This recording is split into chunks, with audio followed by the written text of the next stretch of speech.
Good morning. I'm Warren. The hyperkinetic fellow here is Charlie. And we're going to go in just a minute to a question and answer section, at least a question section, that will be a little different than last year. We have a panel, I can't see very well here, over to the right, of journalists who will ask questions and alternate with the people in the audience. And we'll go back and forth. Got a little checklist here that we'll use as we go back and forth. Here we are. And we should have a pen here someplace to check things off. But first, even though we'll have the formal meeting later on, I would like to introduce our directors. And if they would stand as I announce them and then remain standing until the end, and if you'll just hold your applause until the end or even later if you wish, we'll recognize them. We'll have a meeting later on to elect them. But if you'll stand up, like I say, you can't see very well here with the lights, but there's me and Charlie. We start off. And then Howard Buffett, Susan Decker, Bill Gates, Sandy Gottesman, Charlotte Guyman, Don Keogh, Tom Murphy, Ron Olson, and Walter Scott. Those are the directors of Berkshire Hathaway.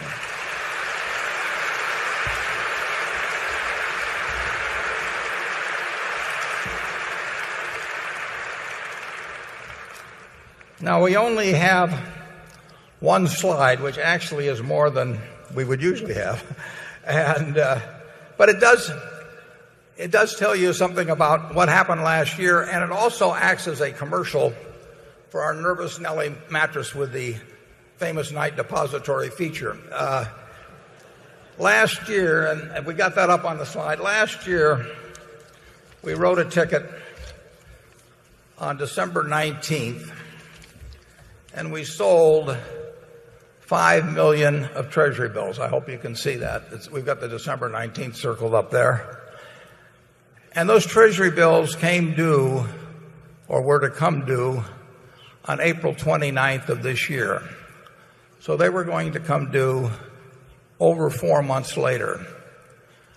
And the remarkable thing is, and this tells you something about what an extraordinary year it was, is that we sold those 5 million of Treasury bills, which we're going to pay off at 5 million on April 29th of 2009. In December of 2008, we sold them for $5,090.07. In other words, if the person who bought those from us and paid us $5,090 instead had bought the Nervous Nelly mattress and had put their money under the mattress, they would have been $90 better off at the end of the year, at the end of 4 months than by buying Treasury bills. If the U.S. Treasury had just sold 5 trillion of these, they could have made an easy $90 million, and Tim Geithner could have put the money under a Nervous Nelly mattress, and we all would have been better off. Negative yields on U.S. Treasury bills are really an extraordinary thing. You got less for your money from the U.S. Treasury than you got from sticking it under a mattress. I'm not sure you'll see that again in your lifetime, but it's been a very extraordinary year. We have with us the journalists. We have Carol Loomis of Fortune, we have Becky Quick of CNBC, and we have Andrew Ross Sorkin of the New York Times. They have received questions from shareholders all over the country. Andrew told me that he received a couple hundred just this morning. And they have selected what they think they're all Berkshire Hathaway related questions. We were having a problem in recent annual meetings where we sort of drifted away from Berkshire into the realm of what people's children had done in school recently and that sort of thing. And so we wanted to bring it back a little bit to Berkshire. So they have selected among the best of the Berkshire-related questions that they've received, and we will go from we will start with Carol Loomis, and we will go then to the audience. We have 13 sections, 12 in this room, 1 in an overflow room, and we selected the people in each of the audience sections by a raffle system half an hour ago. And we'll go back and forth, and with that, we'll start it off with Carol. Good morning. I come first because Loomis outranks the others alphabetically. But this gives me a chance to just have a few sentences to tell you that about the questions that we received. We conferred this morning. Andrew definitely got more than either Becky or me. We got almost 5,000 questions, which I think even will surprise Warren because I don't think he knew that it had run that high. And the main thing I wanted to say is that an awfully lot of them were very good. And we had a real problem trying to get them down to the number that we're probably going to be able to ask. We don't even know what that is for sure. But we want to apologize to anybody who sent us a Berkshire-related question, because we did have to cut out some because they weren't that, and whose question we didn't get asked, and maybe in another year it will work. So, my first question, Warren and Charlie, Warren particularly, you have referred to derivatives, this is famous, as weapons, financial weapons of mass destruction. In the 1964 movie, Dr. Strangelove, Major T.G. Kong, nicknamed King Kong and played by Slim Pickens, rides a weapon of mass destruction out of the bomb bay of his B-52. As a long-term Berkshire shareholder, I'm feeling a little like Slim today. I understand that despite the dramatic decline in the stock market, there is a good probability we could make money on our derivatives, taking into account the return on our premiums. But given the amount of accounting equity and statutory capital, and I would argue market value, this is the questioner saying this, that these derivatives have destroyed, at least temporarily, do you think these large derivative positions are appropriate for a highly rated insurance company? And if so, do you think you will be adding to these positions? Yeah, I would say this. The questioner to some extent answers his own question, that I don't know whether he anticipates as strongly as I do that net these positions will make money. But our job is to make money over time at Berkshire Hathaway. It does not impinge on capital. We have arranged them so that the collateral posting requirements, which are one of the big dangers in the derivatives field, that we have very, very minimal exposure to that. Even on March 31st, at a time when the market was down very substantially from when we entered into these transactions, we had posted collateral of a little less than 1% of our total marketable securities. So they pose problems to the world generally, and that's why I referred to them on a macro basis in the 2002 report as being financial weapons of mass destruction. But I also said in that report that we use them in our own business regularly when we think they're mispriced. And we think our shareholders are intelligent enough that if we explain the transactions as we try to do in the annual report and explain why we think we will make money, there's no guarantee we'll make money, but our expectancy is that we will make money. We think that as long as we explain them, that the financial consequences to our shareholders far outweigh any accounting consequences. We explained in earlier reports that because of a mark-to-market, that these things can swing billions of dollars as an accounting liability. But the only cash that has taken place, for example, in our equity put options, we have received $4.9 billion roughly, and we hold that money Originally, the terms of these were 15 to 20 years, so we have the use of $4.9 billion for 15 to 20 years, and then markets have to be lower at that time than they were at the time of inception. So I personally think that the odds are extremely good that on the equity put options we will make money. I think on the high yield index credit default swaps we've written, I think that we will probably lose money before figuring the value of the money we've held. Now, I told you a year ago I thought we would make money on those, but we have run into far more bankruptcies in the last year than is normal. We've, in effect, had a financial hurricane. We insure against natural hurricanes, and we insure against a financial hurricane, and we have been in a bit of a financial hurricane. So I would expect those contracts before investment income would show a loss, and perhaps after investment income. The bigger contracts are the equity put contracts.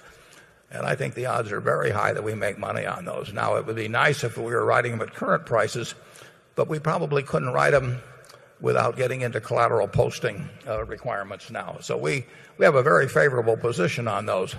In fact, in the last week, we modified 2 equity put contracts, one that had a strike price of 15.14. That has been reduced to 994 on the S&P 500. Now, we shortened it up 8 years, but it still has about 10 years to run. So merely for reducing the term of it from 18 years to about 10 years, we still have to use the money for 10 years. We reduced the strike price from 15.14 to 994. So I think those are going to be very advantageous contracts. I think our shareholders are intelligent enough to, if they're explained properly, to realize how advantageous they are, and we'll continue to hold them, and we'll continue to explain them. And they have no impact on our financial flexibility, and we are far more than an insurance company. I mean, we have earnings coming in from many areas. We have lots of cash sitting at the parent company. We have lots of cash in the subsidiaries. We have no significant debt maturities of any kind. So we're ideally suited to hold this sort of instrument. And Charlie, what would you say? Well, I would agree with the questioner that there is some limit to the amount of those things we should do, but I think we stayed well short of the limit. Okay, we'll go to Zone 1. Hi, my name's Scott Slaby. I'm from Denver, Colorado. First off, I'd like to thank Mr. Buffett and Mr. Munger for having us out here today. I appreciate you bringing us out here, so thank you very much. And thank you. It's great that you answer our questions. I'm a former teacher, or I'm a teacher. I shouldn't say former. Being a former teacher yourself, I see a problem with financial literacy with our future generations, and I'm curious what you think future generations should know, and if there's anything that needs to be in school curriculums to teach younger people financial literacy as we move forward. Yeah, I think there's a problem with financial literacy with our current generation, but there's Andy Hayward, who has helped us with the cartoon, he sold his company last year, but he has a new company, and he will have a program coming out that works on that question, and that I play a very small part in. ABC has a program coming up with a number of well-known personalities in it that will deal with the question of financial literacy, and it is a tough sell in a world of credit cards and world that depends on calculators rather than people sitting down and doing actual arithmetic and all of that to teach people. But in the end, I think we make progress over time. I mean, I hope our annual reports contribute to that sort of thing. But you're going to have people doing very foolish things with money. I remember on my honeymoon, I was 21 and my wife was 19, and we drove west. I'd never been west, and we went through Las Vegas. And it was 1952, and we stopped at the Flamingo, and People were better dressed in the casinos then, and there were a bunch of Omaha fellows that actually owned part of the Flamingo at that time. Terribly nice to us. But I looked around at that casino and I saw all kinds of well-dressed people who had traveled thousands of miles to do something very dumb. And I thought, this is a country where you're going to get very rich. If people are going to get on a plane in New York and fly a couple thousand miles to stand there and do things with a mathematical expectation that's negative on every action they take, it's a world of opportunity. So I recommend that you work with your students. I started teaching at the University of Omaha, when I was 21, and you work with your students to make them literate, and they will have a terrific advantage. Charlie? Well, a world where legalized gambling is now conducted by a great many states in the form of lotteries, where people are encouraged to bet against the odds, and a world where we have a vast overuse of high-cost credit card debt. It needs a lot more financial literacy. I would argue literacy. I think we've been going in the wrong direction. So I don't think you can teach people high finance who can't use a credit card intelligently. Yeah, if you're, I talk to students about that. If you're willing to pay 18 or 21% on a credit card, and the credit card companies need it, incidentally, currently, because you have losses running close to 10%. So with expenses, they may need that, but there's no way that you're going to financially come out borrowing money at those kind of rates, and I wouldn't know how to do it, and it's too bad. On the other hand, it's probably good for our business. I mean, that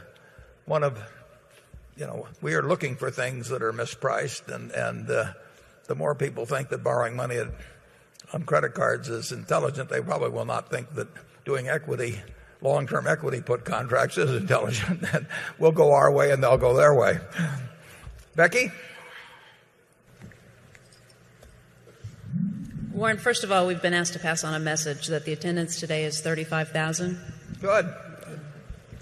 So, now, if they all just spend appropriately, it'll be a big day. This question comes from James Lewis from Logan, Ohio, who said it was okay to use his name and city. He says, one of the substantial investments of Berkshire is Wells Fargo. The chairman of Wells Fargo supposedly indicated that he did not want to take TARP funds from the federal government. He furthermore recently said that some of the programs of the federal government to reinvigorate the banks were asinine. Mr. Munger, do you agree with the chairman of Wells Fargo? And please explain why you do or do not agree. And Mr. Buffett, do you agree with Mr. Munger?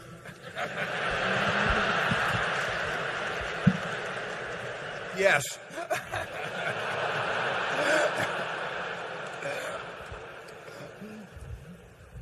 When a government is reacting to the biggest financial crisis in 70 years, which threatens important values in the whole world, and the decisions are being made hurriedly and under pressure and with good faith, I think it's unreasonable to expect perfect agreement with all of one's own ideas. I think the government is entitled to be judged more leniently when it's doing the best it can under trouble. Of course, there's going to be some reactions that are foolish, and I happen to share one of the troubles of some of the Wells Fargo executives in that I'm pretty blunt. I happen to think that the accounting principle that says your earnings go up as your credit is destroyed, because if you had any money left, you could buy your own debt back at a discount. I happen to think that's insane accounting, and I think the people who voted it into effect ought to be removed from the accounting board. So a man who talks like that has to have some sympathy with the people at Wells Fargo. He usually gets to hang them by their thumbs, but he held back this morning.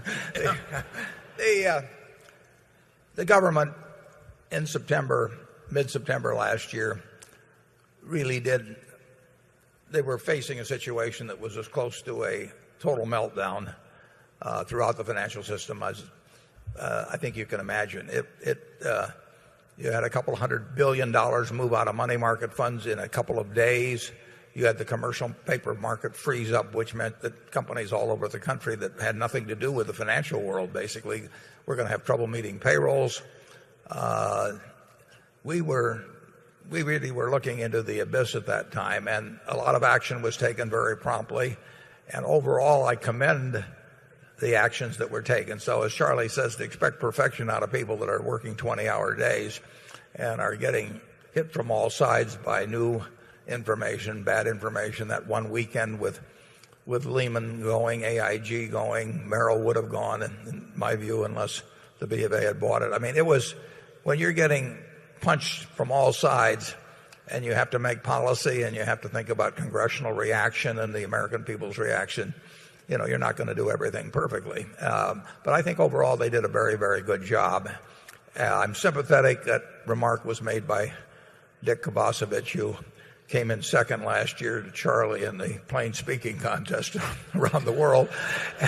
And it's true that Dick Kovacevich was called on a Sunday at a little after noon, as I understand it, and told to be in Washington the next day at 1 or 2 o'clock without being told what it was about. And there were 11 bankers there and some officials, and they were told that they were going to take TARP money and they're going to take loans from the government and preferred stock, and that they only had an hour or two to sign it, and they didn't get to consult with boards. But that's the nature of an emergency. I think you're going to have some decisions that later can be looked back at, and somebody will say, I could have done it a little bit better. But by and large, the authorities, in my view, did a very good job. And all banks aren't alike by a long shot. And in our opinion, Wells Fargo is among the large banks, particularly, it's a fabulous bank and has some advantages that the other banks don't have. But at a time like that, you're not dealing in nuances. Incidentally, I would recommend to all of you that you go to the internet and read Jamie Dimon's letter to his shareholders, Jamie Dimon of J.P. Morgan Chase. It's a fabulous letter. It talks about a point that Charlie made there, but Jamie did a great job of writing about what caused this and what might be done in the future. It's as good a shareholder's letter as I've ever seen. So, by all means, look it up. It's long, but it's worth reading. Okay, we'll go to area 2. Yeah, thank you, Mr. Buffett and Mr. Munger.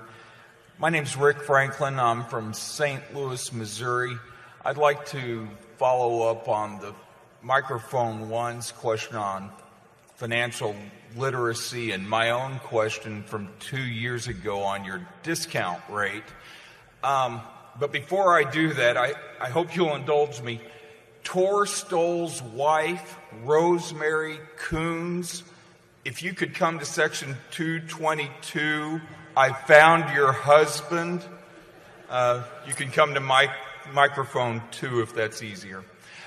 You get a little of everything here.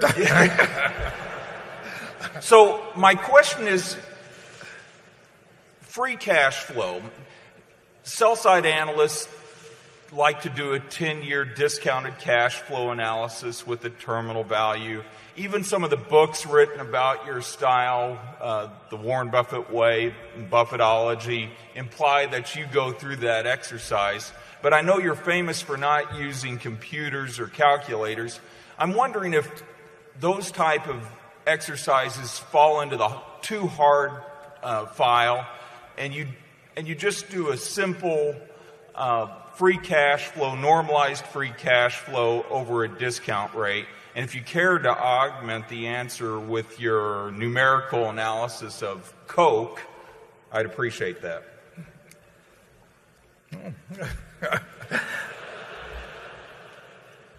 Well, the answer is that all investing is laying out cash now to get more cash back at a later date. Now, the question is, how much do you get back? How sure are you of getting it? When do you get it? It goes back to Aesop's fables, A bird in the hand is worth two in the bush. Now, that was said by Aesop in 600 BC now. And he was a very smart man. He didn't know it was 600 BC, but, he couldn't know everything.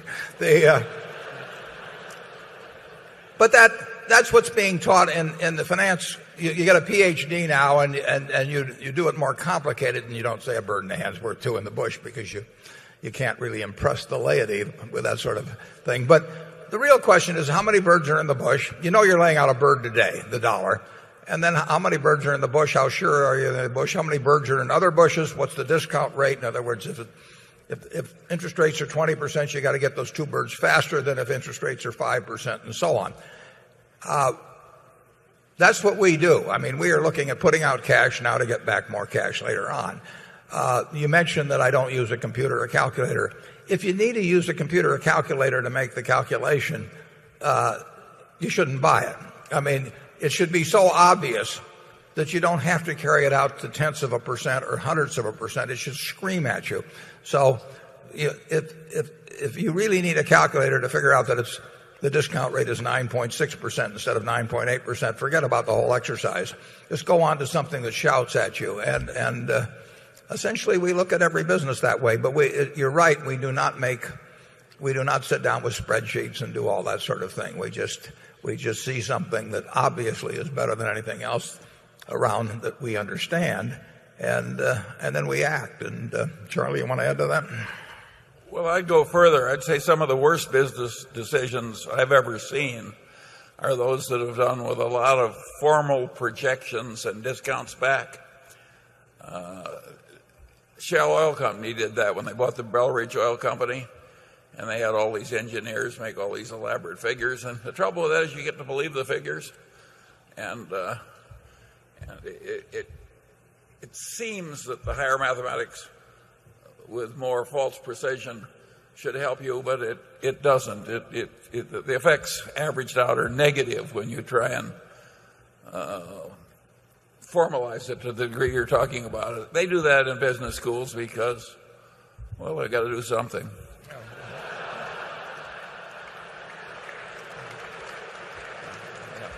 There's a lot of truth to that. If you stand up in front of a class and you say a bird in the hand is worth two in the bush, you're not going to get tenure. So it's very important, if you're in the priesthood, to look at least like you know a whole lot more than the people you're preaching to. And if you come down and if you're a priest and you just hand down the 10 Commandments and you say this is it, and we'll all go home, it just isn't the way to progress in the world. So the false precision that goes into saying this is a 2 standard deviation event or this is a 3 standard deviation event and therefore we can afford to take this much risk and all that, it's totally crazy. You saw it with long-term capital management in 1998. You've seen it time and time and time again. And it only happens to people with high IQs. Those of you who have 120 IQs are all safe. But if you have a very high IQ and you've learned all this stuff, you feel you have to use it. And the markets are not that way. The markets of mid-September last year, when people who ran huge institutions were wondering how they were going to get funding the next week, that doesn't appear you can't calculate the standard deviation that arises at. It's going to arise much more often than people think in markets that are made by people that get scared and get greedy. And they don't observe the laws of flipping coins in terms of the distribution of results.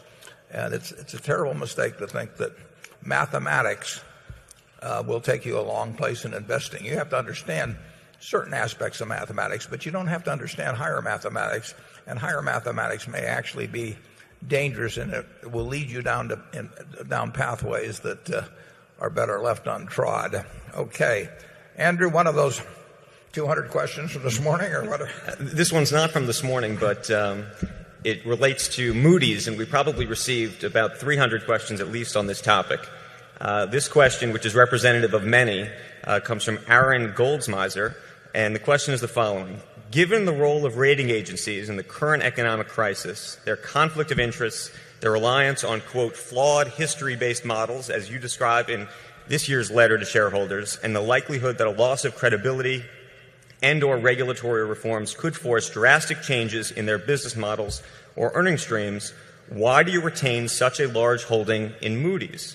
And more important, why didn't you use your stake to try to do something to prevent conflicts of interest and reliance on these flawed history-based models? Yeah, I don't think the conflict of interest question was the biggest, by anywhere close to the major cause of the shortcomings of the rating agencies in foreseeing what would happen with CDOs and CMBSs and all sorts of instruments like that. Basically, 5 years ago, virtually everybody in the country had this model in their mind, formal or otherwise, that house prices could not fall significantly. They were wrong. Congress was wrong. Bankers were wrong. People who bought the instruments were wrong. Lenders, the borrowers were wrong. But people thought that if they were going to buy a house next year, they better buy it this year because it was going to be selling for more money the following year. And people who lent the money said it doesn't make any difference if they're lying on their application or they don't have the income because houses go up, and if we have to foreclose, we won't lose that much money.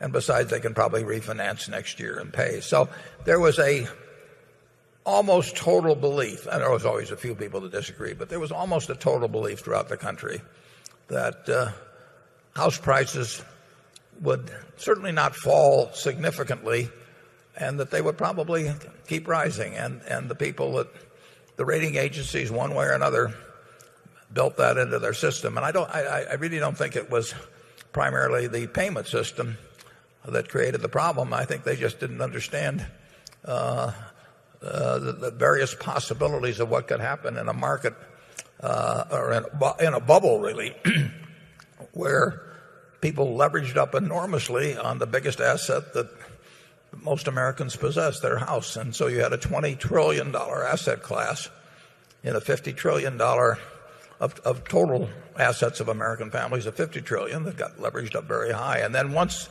it started melding down, it had self-reinforcing aspects on the downside. So I say that they made a major mistake in terms of analyzing the instruments, but they made a mistake that a great many people made, and that probably if they had taken a different view of residential mortgages 4 or 5 years ago, they would have been answering to congressional committees who would be saying, how can you be so un-Americanist to deny all these people the right to buy houses simply because you won't rate these securities higher.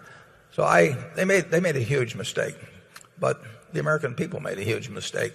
Congress made a huge mistake. Congress presided over the two largest mortgage companies, and they were their creatures, and they were supervised by them, and they're both in conservatorship now. So I don't think they were unique in their inability to spot what was coming.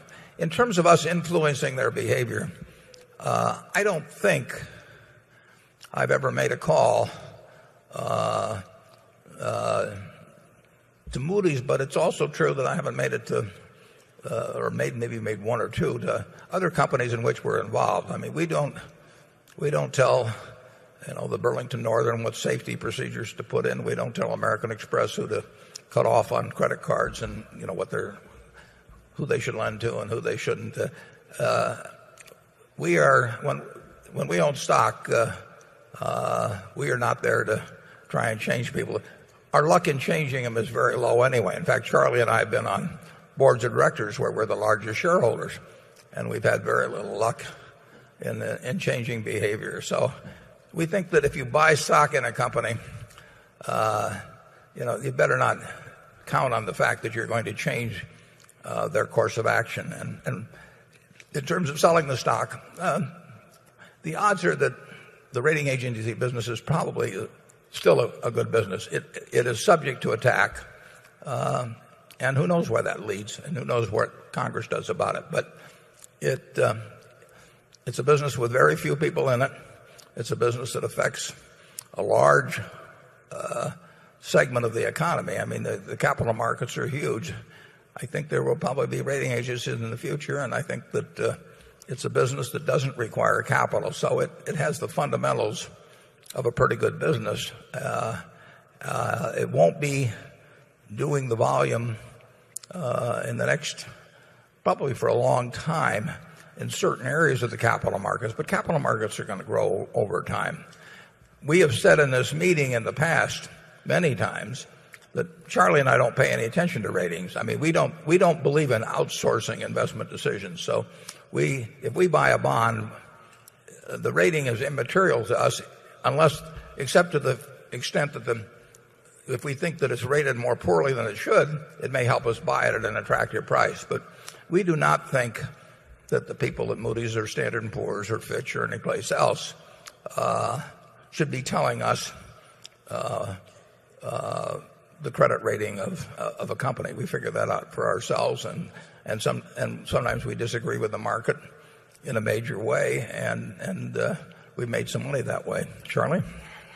Yeah, I think the rating agencies, being good at doing mathematical calculations, eagerly sought stupid assumptions that enabled them to do clever mathematics. It's an example of being too smart for your own good. There's an old saying, to a man with a hammer, every problem looks pretty much like a nail. And that's what happened in the rating agencies.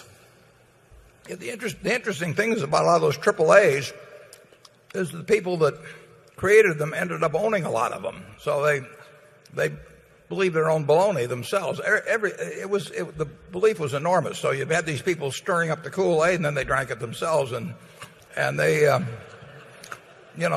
paid a big penalty for it. But I don't think it was. I think it was stupidity and the fact that everybody else was doing it. I send out a letter to our managers only every couple of years, but the one reason you can't give at Berkshire, as far as I'm concerned, for any action is that everybody else is doing it.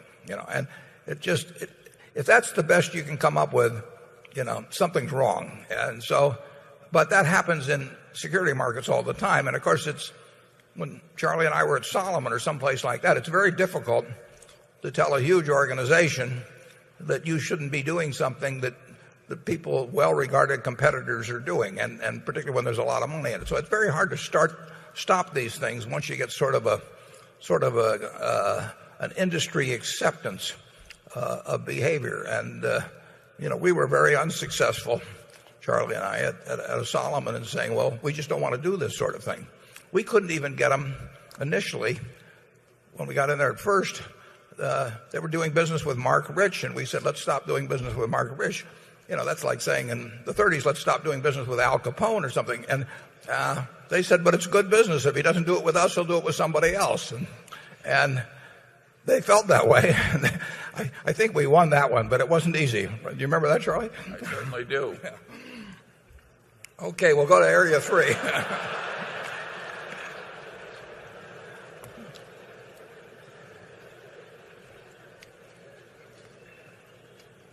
Okay, Zone 3, are we on? I'm Lori Gould from Berkeley, California. Where do you see the residential real estate market headed nationally, particularly in California, over the next year or two? Well, we don't know what real estate is going to do. We didn't know what it was going to do a few years ago. We thought it was getting kind of dangerous in certain ways, but it's very hard to tell. I would say this, from what I'm seeing, and I do see a lot of data.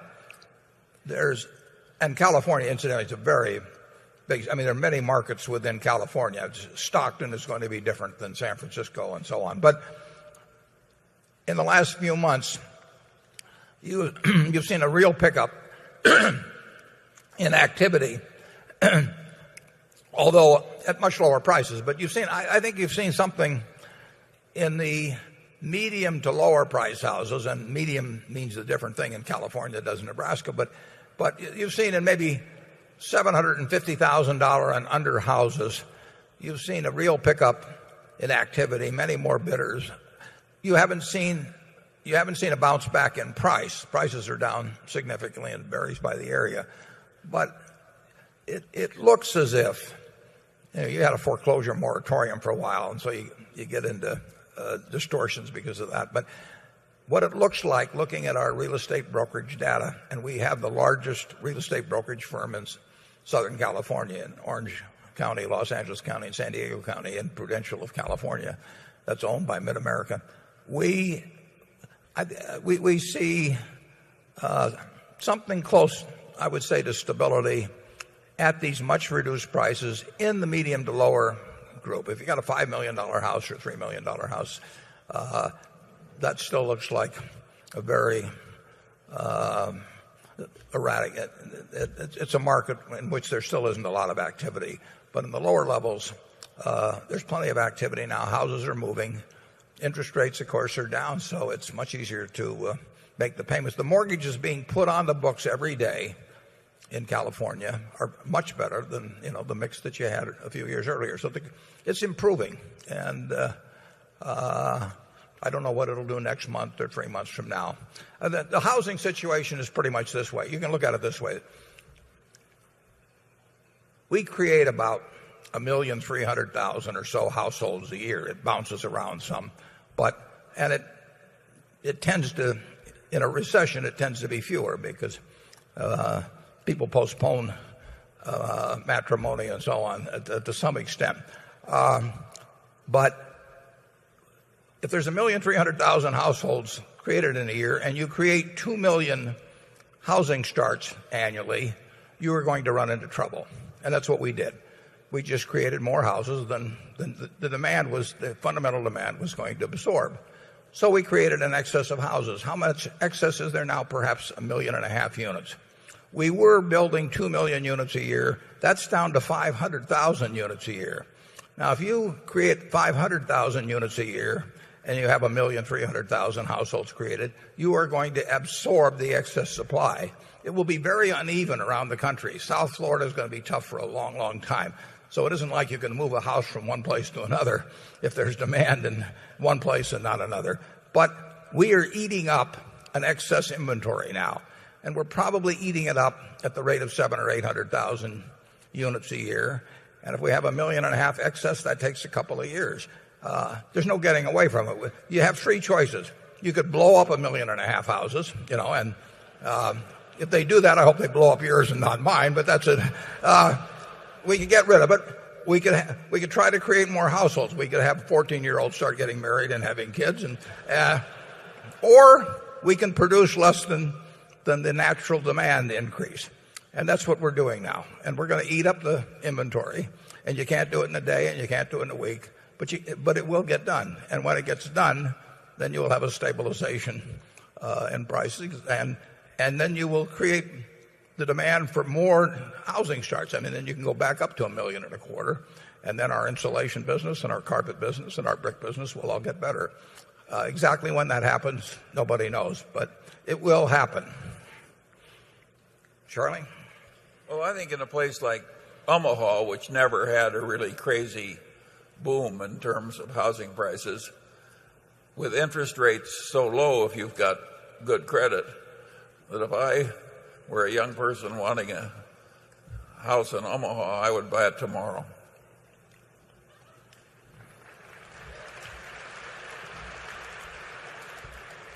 We own the largest real estate brokerage firm in Omaha, so Charlie will be called.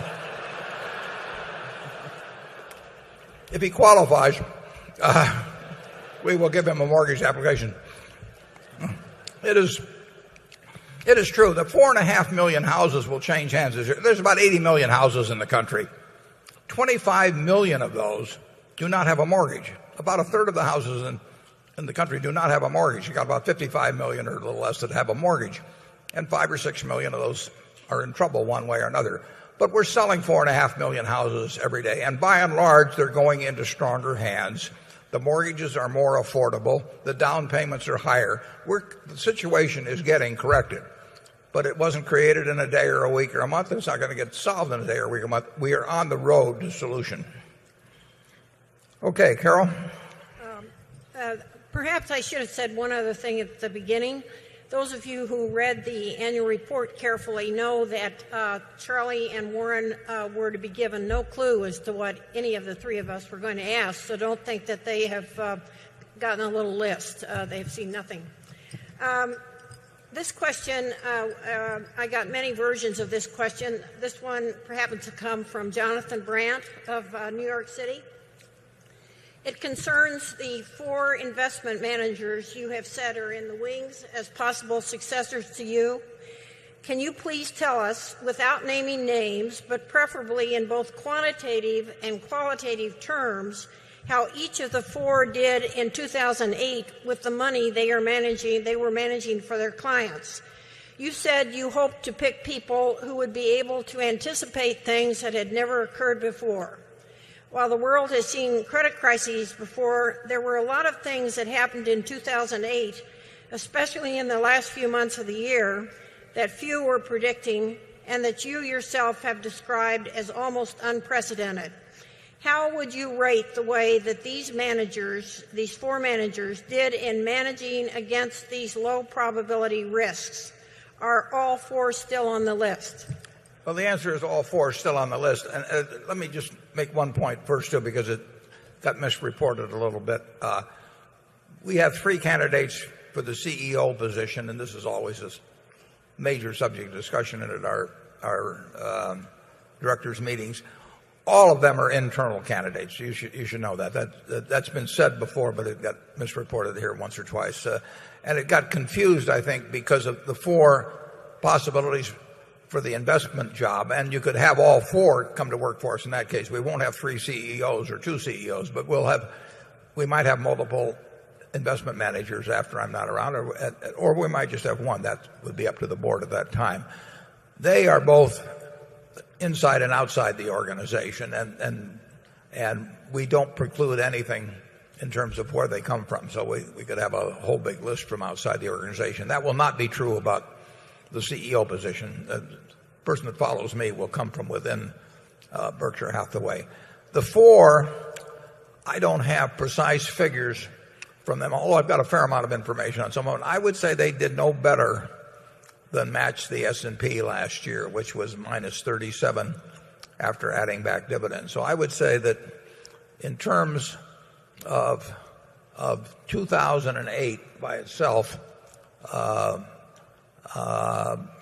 you would not say that they covered themselves with glory, but I didn't cover myself with glory either, so I'm very tolerant of that in 2008. Charlie, you know some of the records pretty well. Wouldn't you say that's true? Yeah. What's interesting to me is that practically every investment manager that I know of in America and regard as intelligent and disciplined and with an unusual record of past success, they all got creamed last year. The group, I don't hear a lot of laughter about that. I think you're hitting a nerve out there, Charlie. The 4 have a better than average record over time.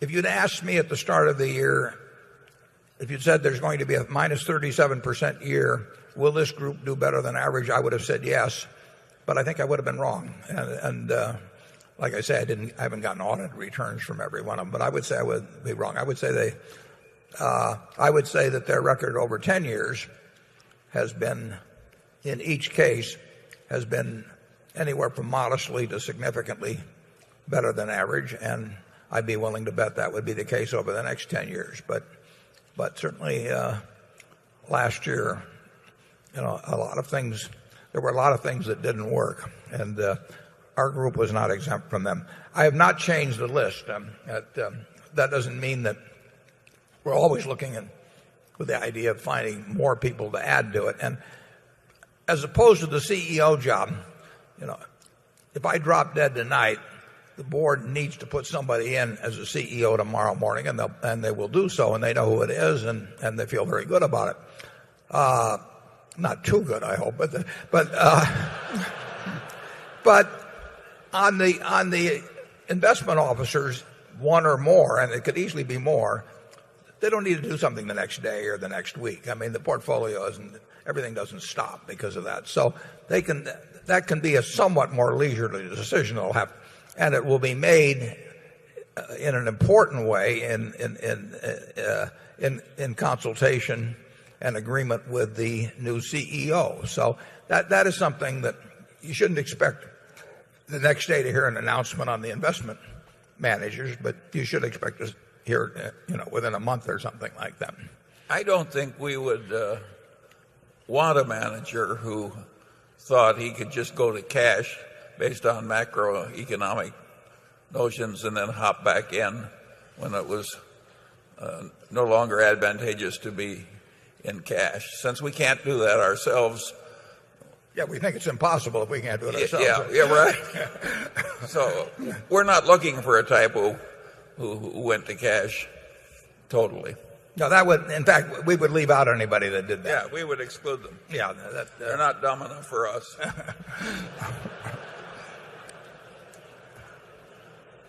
Okay, let's go to zone 4. Hi, Mr. Buffett, Mr. Munger. My name is Vern Cushenberry. I'm from Overland Park, Kansas.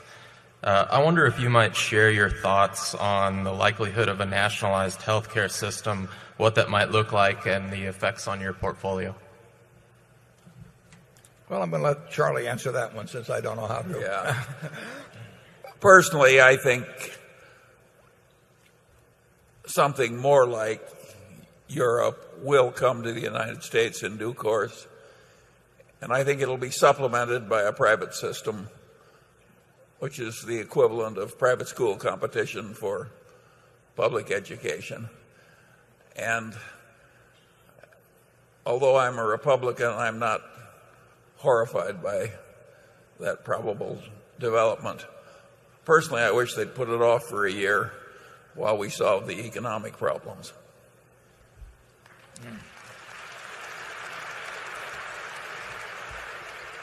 And I would say that in terms of its impact on Berkshire, we have a broad cross-section of companies. We have 246,000 people working for us. And we will adjust like American business generally will adjust to any developments along that line. It won't pose special problems for us. It won't offer us special opportunities. We'll see what the national sentiment is expressed through Congress, and we'll behave accordingly. Becky?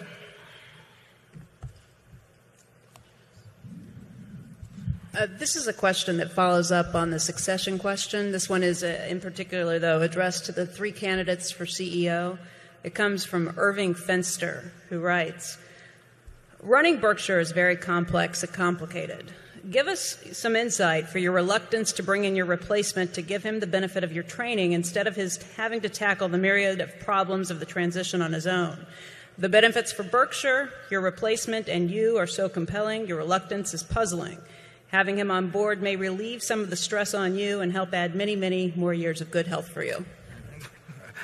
Irving is a friend of mine in Oklahoma. Went in my partnership 40 years ago, Irving and Irene. And he's been writing me on this for 30 or 40 years, and he's had no luck with me, so he decided to write Becky, apparently. If we had a good way to inject somebody into some role that would make them a better CEO of Berkshire, we would try it. But the truth is that the candidates we have are running businesses. They're making capital allocation decisions. They're doing things every day of an operating nature and these are major businesses. And to sit around headquarters while I'm sitting in there reading and on the phone and, who knows what else, there wouldn't be anything to do. I mean, we could meet every hour, I could say, here's what I'm thinking about now. What do you think about this? And it'd be ridiculous. It'd be a waste of talent. It'd be ridiculous. And Irving has this notion that somehow, that they would be absorbing all these things that I'm doing. I'd just throw the Wall Street Journal to them over after I'm done reading, and I'd throw them the New York Times, and I'd throw them the FT, these are people that know how to run big businesses. They run businesses that make many, many, many millions or even billions of dollars. They are ready for the job right now. I wouldn't be happy unless we have. They are 100% ready. They know how to allocate capital. The biggest job they'll have is the fact that they will have to develop relationships with potential sellers of businesses, with the world generally, with you, the shareholders, with the other managers. That takes some time, not an extraordinary time, but they will have to become acquainted with people, but different constituencies. But there's that is nothing that really does to be hastened along. It's nothing terribly important. I mean, they know how to run businesses, and they would do many things much better than I would. Probably the biggest challenge, because we have all of those talented managers that you saw during the movie, and those people have different styles, and they have different needs to some degree. They have different ways of operating. They're all successes, but some of them bat left-handed, some of them bat right-handed, some of them stand deep in the box, some of them crowd the plate. I mean, they all have a little bit of variation, but they all hit terrifically. And for the CEO of Berkshire, it does require some knowledge of the individual personalities and which ones like to run by themselves totally and which ones like to check in occasionally and all that. But that is no reason to take a talent that's now running a business very successfully and building value and have him sit in an office next to me and have us chew over the day's events. I mean, Charlie and I work together now for decades, and I've learned a lot from Charlie, but I haven't done it by having him sit next door and have hourly meetings or anything of the sort. What do you think, Charlie? Well, I think averaged out, you're more likely to be qualified to be a CEO by running a subsidiary with an enormous amount of discretion than you are to be around headquarters watching somebody else do it his way. A lot of the models that have worked well in the world, like Johnson & Johnson, are quite Berkshire-like in that they're decentralized and they let these people pop up from the subsidiaries. They don't try and just create CEOs in a hothouse in headquarters. We have an unusual situation at Berkshire that most of the people at the top, virtually all of them, are doing what they want to do. I mean, they like running their businesses. That's what they came in expecting to do, and that's what they're doing, and we're letting them do it the way they like to do it. And so we don't have 50 people that are all think they're on some pyramid to get to the top. And Irving would like me to name, he's talked to me about it, he would like me to name who it would be, but that could change in the future. It could create some possible, well, you saw it at General Electric. I mean, when Jeff Immelt got appointed from among three, the other two left. And I don't really see any advantage in having some crown prince around, but Irving will keep writing me, I can promise you that. Okay, zone 5. Hi, Warren. That's a little loud. Sorry. Hi. My name's Sarah, and I'm from Omaha, Nebraska. I'd like to know if you could explain your strategies, namely value investing, in regards to cultivating the next generation of investors. How will you teach this young group? Well, I had 49 mostly universities, a few colleges, that came to Omaha this year. We do them in clumps of 6, and then the last one we had an added university. So we had 8 sessions, full-day sessions. And they asked me sometimes they asked me what I'd do if I was running a business school teaching investments. And I tell them I'd only have 2 courses. One would be how to value a business, and the second would be how to think about markets. And there wouldn't be anything about modern portfolio theory or beta or efficient markets or anything like that. We'd get rid of that in the first 10 minutes. But if you know how to value a business, and you don't have to know how to value all businesses. On the New York Stock Exchange, I don't know, there's 4,000 or 5,000 probably businesses and whole lot more on NASDAQ. You don't have to be right on 4,000 or 5,000. You don't have to be right on 400. You don't have to be right on 40. You just have to stay within the circle of competence, the things you can understand, and look for things that are selling for less than they're worth of the ones you can value. And you can start out with a fairly small circle of competence and learn more about businesses as you go along, but you'll learn that there are a whole bunch of them that simply don't lend themselves to valuations, and you forget about those. And I think if accounting helps you in that, you need to understand accounting to know the language of business, but accounting also has enormous limitations, and you have to learn enough to know what accounting is meaningful and when you have to ignore certain aspects of accounting. You have to understand when competitive advantages are durable and when they're fleeting. I mean, you have to learn the difference between a hula hoop company, and Coca-Cola. But that isn't too hard to do. And then you have to know how to think about market fluctuations and really learn that the market is there to serve you rather than to instruct you. And to a great extent, that is not a matter of IQ. If you're in the investment business and you have an IQ of 150, sell 30 points to somebody else because you don't need it. I mean, you need to be reasonably intelligent, but you do not need to be a genius at all. In fact, it can hurt. But you do have to have an emotional stability.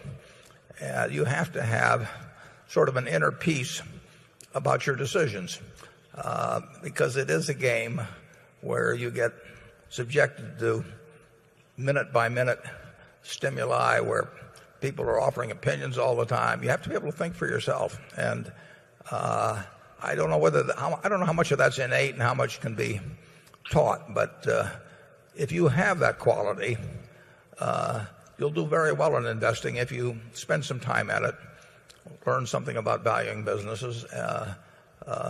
It's not a complicated game. As I said many times, it's simple but not easy. It is not a complicated game. You don't have to understand higher math. You don't have to understand law. There's all kinds of things that you don't have to be good at. There's all kinds of jobs in this world that are much tougher. But you do have to have sort of an emotional stability that will take you through almost anything, and then you'll make good investment decisions over time. Charlie? Yeah, you do have the basic problem that exactly half of the future investors of the world are going to be in the bottom 50%. In other words, you're always going to have more skill at the top than you have at the bottom, and you're never going to be able to homogenize the investment expertise of the world. There is so much that's false and nutty in modern investment practice and in modern investment banking and in modern academia, in the business schools, even the economics departments, that if you just reduce the nonsense, that's all I think you should reasonably hope for. Beyond a certain basic level, though, of skill, wouldn't you say your emotional makeup's more important than some super high degree of skill? Absolutely. And if you think your talent, if you think your IQ is 160 and it's 150, you're a disaster. Much better a guy with 130 that's operating well within himself. I get to see the students that come by. I love the fellow from the University of Chicago. One of the students said, the first question that was asked to me is, what are we learning that's most wrong? I mean, that's the kind of, I wish they'd ask that sort of thing of the panel here. How do you handle that in one session? Yeah. But it was holy writ 25 years ago, efficient market theory, that I never understood how you could even teach it. I mean, if you walked in the first 5 minutes, you said to the students, everything is priced properly. I mean, how do you kill the rest of the hour? But they did it. and they got PhDs for doing it well, and the more Greek symbols they could work into their their writings, the more they were revered. It's astounding to me, and it may have even given me a jaundiced view of academia generally, is the degree to which ideas that are nutty take hold and get propagated. And then I read a quote the other day that may have partially explained it. Max Planck was talking, the famous physicist, that Max Planck was talking about the resistance of the human mind, even the bright human mind, to new ideas, and particularly to ones that had been developed carefully over many years and were blessed by others of stature and so on. And he said, science advances one funeral at a time. And I think there's a lot of truth to that, and it's certainly been true in the world of finance. Okay, Andrew. Okay, we have a succession question. However, this one has a twist coming from Ben Knoll. You famously said, quote, "You should invest in businesses that a fool can run because someday a fool will." Given your reinsurance company's capacity and inclination for big financial bets, can you provide us more reassurance about the risk once Ajit is gone? Do you have a succession plan for him? Ben says, the Titanic-like ending at AIG, once Greenberg was gone, has me spooked. Yeah, I would say that it would be impossible to replace Ajit, and we wouldn't try, and therefore we wouldn't give the latitude in terms of size of risk or that sort of thing that we give to Ajit. No, we've got a unique talent in my view there, and I think in Charlie's, and so when you get somebody like that, you give enormous authority to them after you firmly establish in your mind that that's who you're dealing with. But that doesn't mean that the authority goes with the position. The authority goes with the individual. And we would not, giving your pen away in insurance, as they say, is extraordinarily dangerous. And we have in this town, we have Mutual of Omaha, which in the 1980s had been built up carefully over probably 75 years by that time, had become the largest health and accident association in the world, I believe. And they got the idea that they should be writing property casualty reinsurance. So they gave a pen to somebody within the place, and probably nobody even heard the guy's name, and in just signing a few contracts, they lost half their net worth in a very short period of time, and they were worried that they might have lost more than that. So you can do enormous damage in the insurance business with a pen, and you better have to be very careful about who you give your pen to. And we've given our pen to Ajit in a way that we wouldn't give it to anybody else. Now, it just so happens that I enjoy hearing about the kind of things he does, so we talk daily, but we don't talk daily because he needs my approval on anything. We talk daily because I find it very interesting when he says, how much should we charge to insure Mike Tyson's life for a couple of years? I mean, that's the kind of thing I can get kind of interested in. I asked him whether there was an exclusion in case he got shot by a woman that felt unhappy about her treatment or something, but and it makes a difference in the price. But I enjoy that sort of thing, but I'm not needed, and Ajit is needed, and we won't find a substitute for him. And there's some things that just have to be faced that way. Charlie? Yeah, what that quotation indicates is sometimes stated differently. You say, if it won't stand a little mismanagement, it's not much of a business. Of course you prefer a business that will prosper pretty well, even if it's not managed very well. But that doesn't mean you don't like even better when you get such a business that's managed magnificently. And both factors are quite important. We're not looking for mismanagement. We like the capacity to stand it if we stumble into it, but we're not looking for it.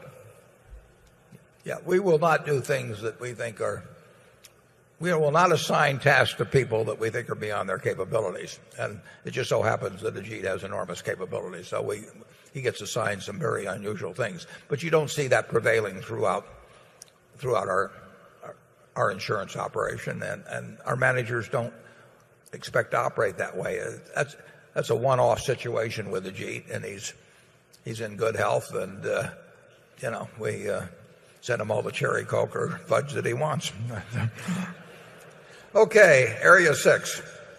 I recommend this fudge, incidentally. It's terrific. I'm having a good time. Good morning. I'm Steve Fulton from Louisville, Kentucky. I gave up Buck's tickets to the Kentucky Derby this afternoon to come out and ask you this question. Thank you for this opportunity. My question relates to how you view, or what your view is, of the market's valuation of Berkshire shares.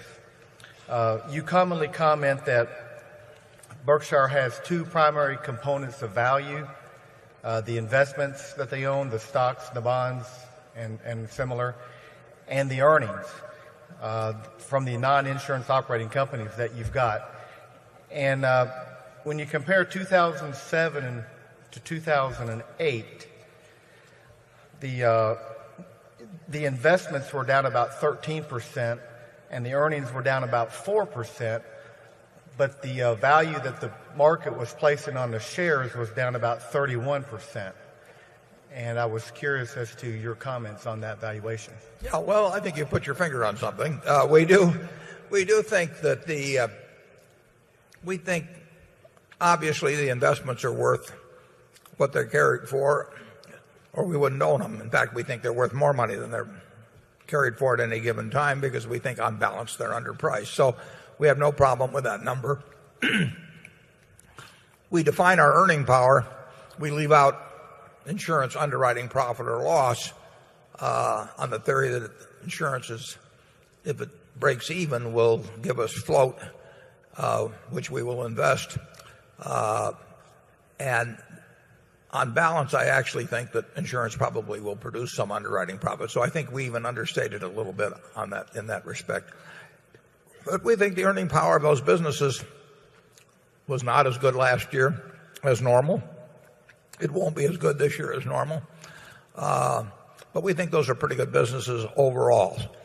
A few of them have got problems, but most of them will do well, and I think a few of them will do sensationally. So I think it's perfectly reasonable to look at Berkshire as the sum of two parts, a lot of liquid marketable securities, or maybe not so liquid, but at least fairly priced or maybe even undervalued securities, and a lot of earning power, which we are going to try and increase over time. And if you look at it that way, you would come to the conclusion that Berkshire was cheaper in relation to its intrinsic value at the end of 2008 than it was at the end of 2007. But you would also come to the conclusion that was true of most securities. In other words, the whole level of securities, and every stock is affected by what every other stock sells for. I mean, if the value of ABC stock goes down, XYZ, absent any other variables, but XYZ is worth less. If you can buy stocks at 8 times earnings, good companies, or 9 times earnings, it reduces the value of Berkshire, as opposed to when stocks were selling at 18 or 20 times earnings. I'm pulling those numbers out of the air, but everything is affected by everything else in the financial world. When you say a bird in the hand is worth 2 in the bush, you're comparing it. You got to compare that to every other bush that's available. So you're correct that Berkshire was cheaper in relation to intrinsic value at the end of 2008 than 2007, at least in my opinion, and that those two variables will count. We'll report them to you regularly, and over time we would hope that both increase, and we particularly hope the operating earnings aspect increases, because that's our major focus. We would like to move money into good operating businesses over time and build that number a lot. Charlie? Well, I would argue that last year was a bad year for a float business. it was naturally going to make the owner of the float appear briefly to be at a disadvantage. But long term, having a large float, which you're getting at a cost of less than zero, is going to be a big advantage. And I wouldn't get too excited about the fact that the stock goes down. I happen to know that there was one buyer there who rather inartistically bought about 10,000 shares when Berkshire was driven to its absolute peak. And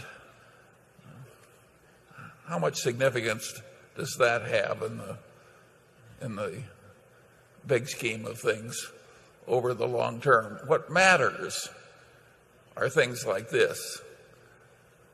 Our casualty insurance business is probably the best big casualty insurance business in the world. Our utility subsidiary, well, if there's a better one, I don't know it. And if I had to bet on one carbide cutting tool business in the world, I'd bet on ISCAR against any other comer.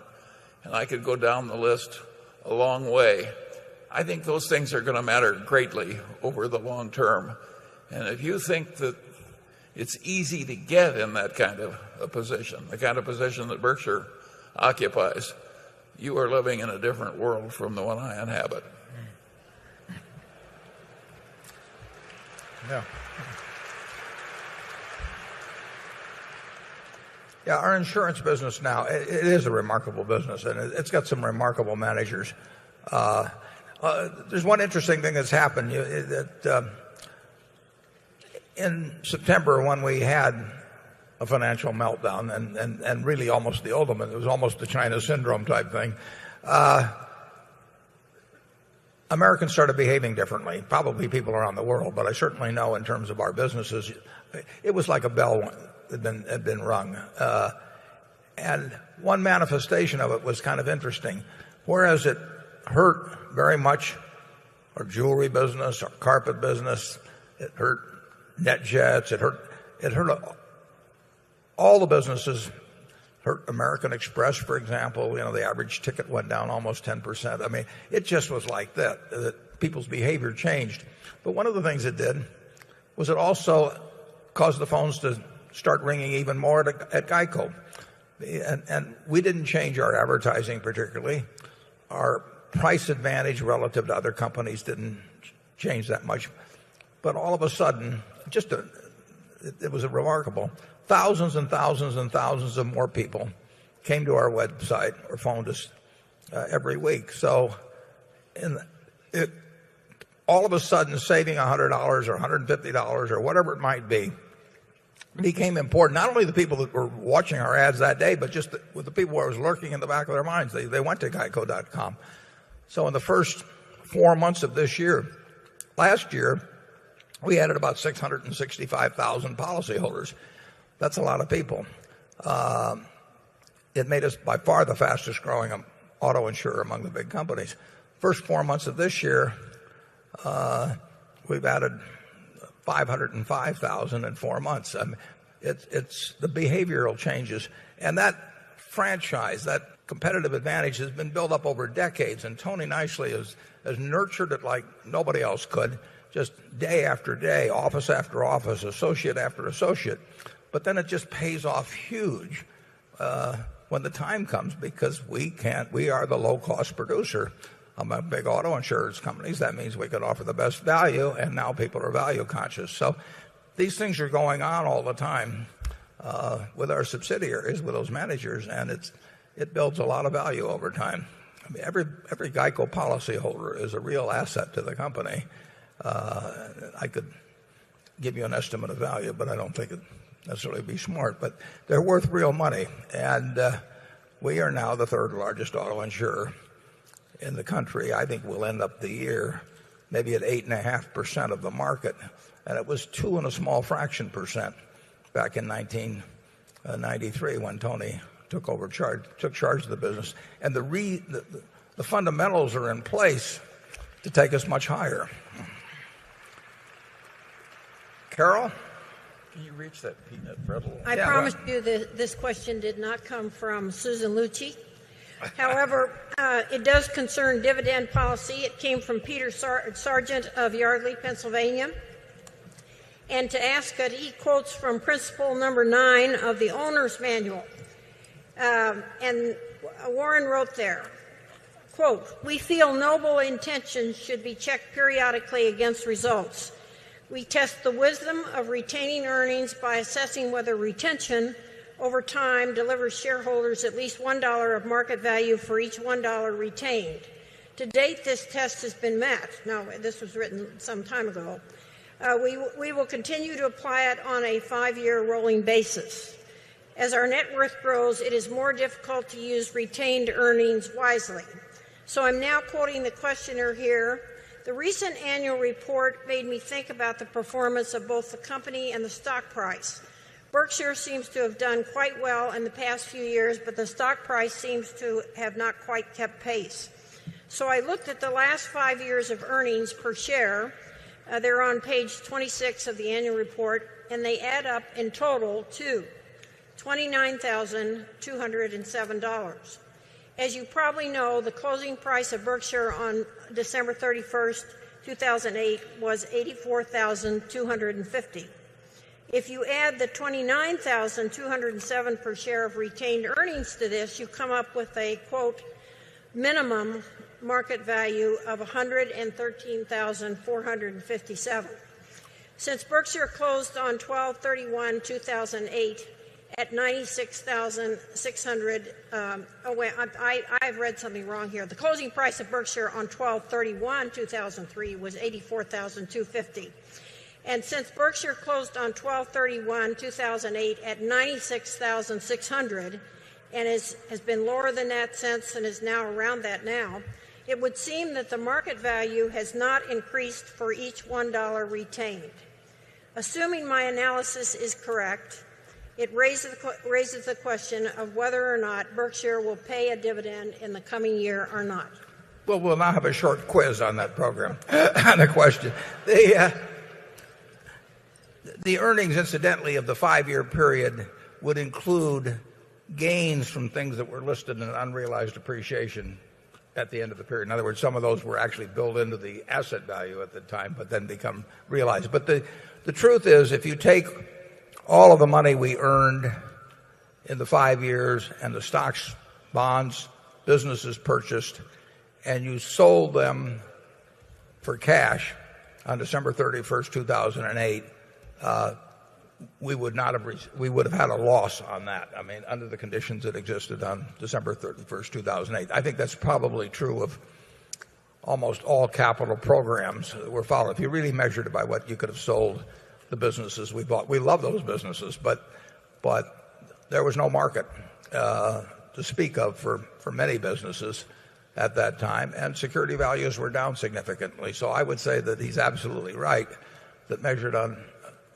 the value on December 31st, 2008, that the reinvested earnings had not produced $1 of market value at that particular market point. Now, I would say this, that we also say we measure our business performance against the S&P, and we use book value as a conservative proxy for intrinsic business value. We think intrinsic business value is higher, but we use that as a proxy, and we've done that consistently throughout the history of Berkshire.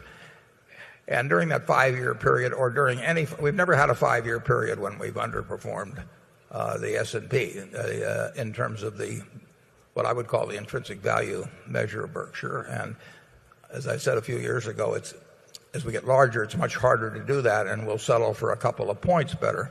But so far, that test has been met, and it's been met while we reinvested all earnings. So I think that we still have got the burden of we still should have to prove by the fact that Berkshire will sell above the earnings we've retained. Berkshire sells above it. Every dollar that's been retained in Berkshire translates, even today, into more than $1 of market value. But I would certainly say that if you took the 5 years and just sold all the things we bought during that period at that price, that there would be a loss. Charlie? Yeah, I don't get too excited about these oddball things that happen once every 50 years. If you're reasonably prepared for them and you're dented a little on the bottom tick and other people are suffering a lot more and unusual opportunities are coming to you that you don't see under other conditions, I don't think we deserve any salt tears. Take Wells Fargo. I think Wells Fargo is going to come out of this mess way stronger. The fact that the stock at the bottom tick scared a lot of people, I think will prove to be a very temporary phenomenon. Yeah, Wells Fargo got down actually ticked below $9 a share at a time when spreads on business were never better, when deposit inflows were never better, when their advantage in relation to cost of funds versus other large banks had never been better. But, in a market that was terrified, it literally, I had a class meeting that day, and it was the only time any of those classes have ever got me to name a stock, but they actually pushed me, and somebody there with a BlackBerry or whatever those instruments are that they carry around these days, checked the price and it was below $9. And I said that if I had to put all my net worth in one stock, that would have been the stock. Their businesses, the business model is fabulous. And when would you get a chance to buy something like Wachovia, which had the fourth largest deposit base in the United States, and bring that in and then start getting the spread on assets versus liabilities that Wells gets and build the relationships they have. It's a great business opportunity. Wells Fargo will be better off, unless they have to issue a lot of shares, which they shouldn't. Wells Fargo will be a lot better off a couple of years from now than if none of this had happened. And I think that's true of some other businesses as well. But you have to be prepared. You can't let somebody else get you in a position where you have to sell out your position. Leverage is what causes people trouble in this world. So you never want to be in a position where somebody can pull the rug out from under you, and you also never want to be emotionally in a position where you pull the rug out from under yourself. I mean, you don't want to have other people force you to sell, and you don't want to let your own fears or emotions cause you to sell at the wrong time. I mean, why anybody sells Wells Fargo at $9 a share when they owned it at 25 and the business is better off is one of the strange things about the way markets behave. But people do it, and they get very affected by looking at prices. If they own a farm like I do, 30 miles from here, they don't get a price on it every day. I bought that farm 25 years ago, and you look to the production of corn, you look at the production of soybeans and prices and cost of fertilizer and a few things, and you look to the asset itself to determine whether you made an intelligent investment. You have your expectations about what the asset will produce. But people in stocks tend to look at the price, so they let the price tell them how they should feel. Or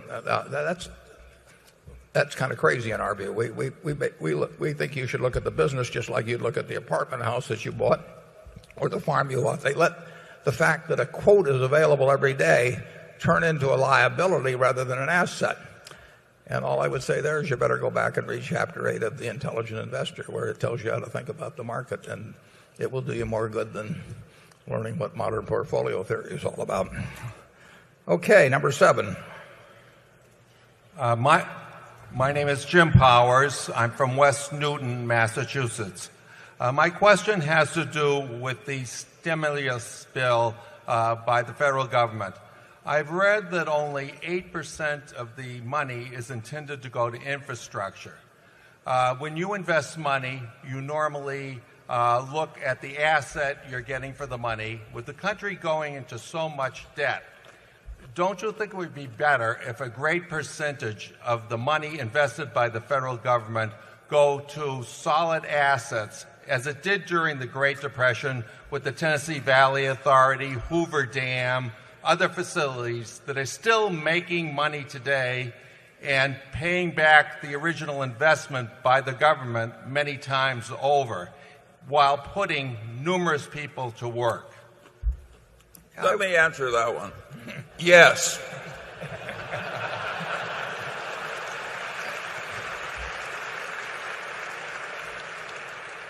I would certainly agree. I mean, the 30s, a lot of really wonderful things were done with the money that was used then to stimulate the economy, and that should be the goal and the model. I can't evaluate perfectly what the current stimulus bill will do. I know that I did get a notice the other day from the Social Security Administration telling me I'm getting $250 or more. That ought to last me 6 or 7 months.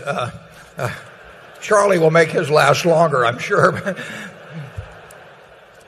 But that's the stimulus that the Buffett household has received at the present time.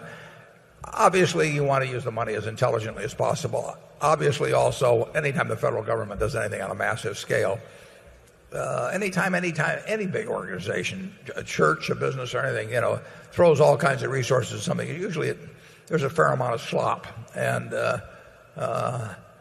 I think that the intent, but by the time it gets through Congress and everything, I can't guarantee how the result comes out, but I think the intent is to get the money into action quickly and to end up having it utilized in intelligent ways. But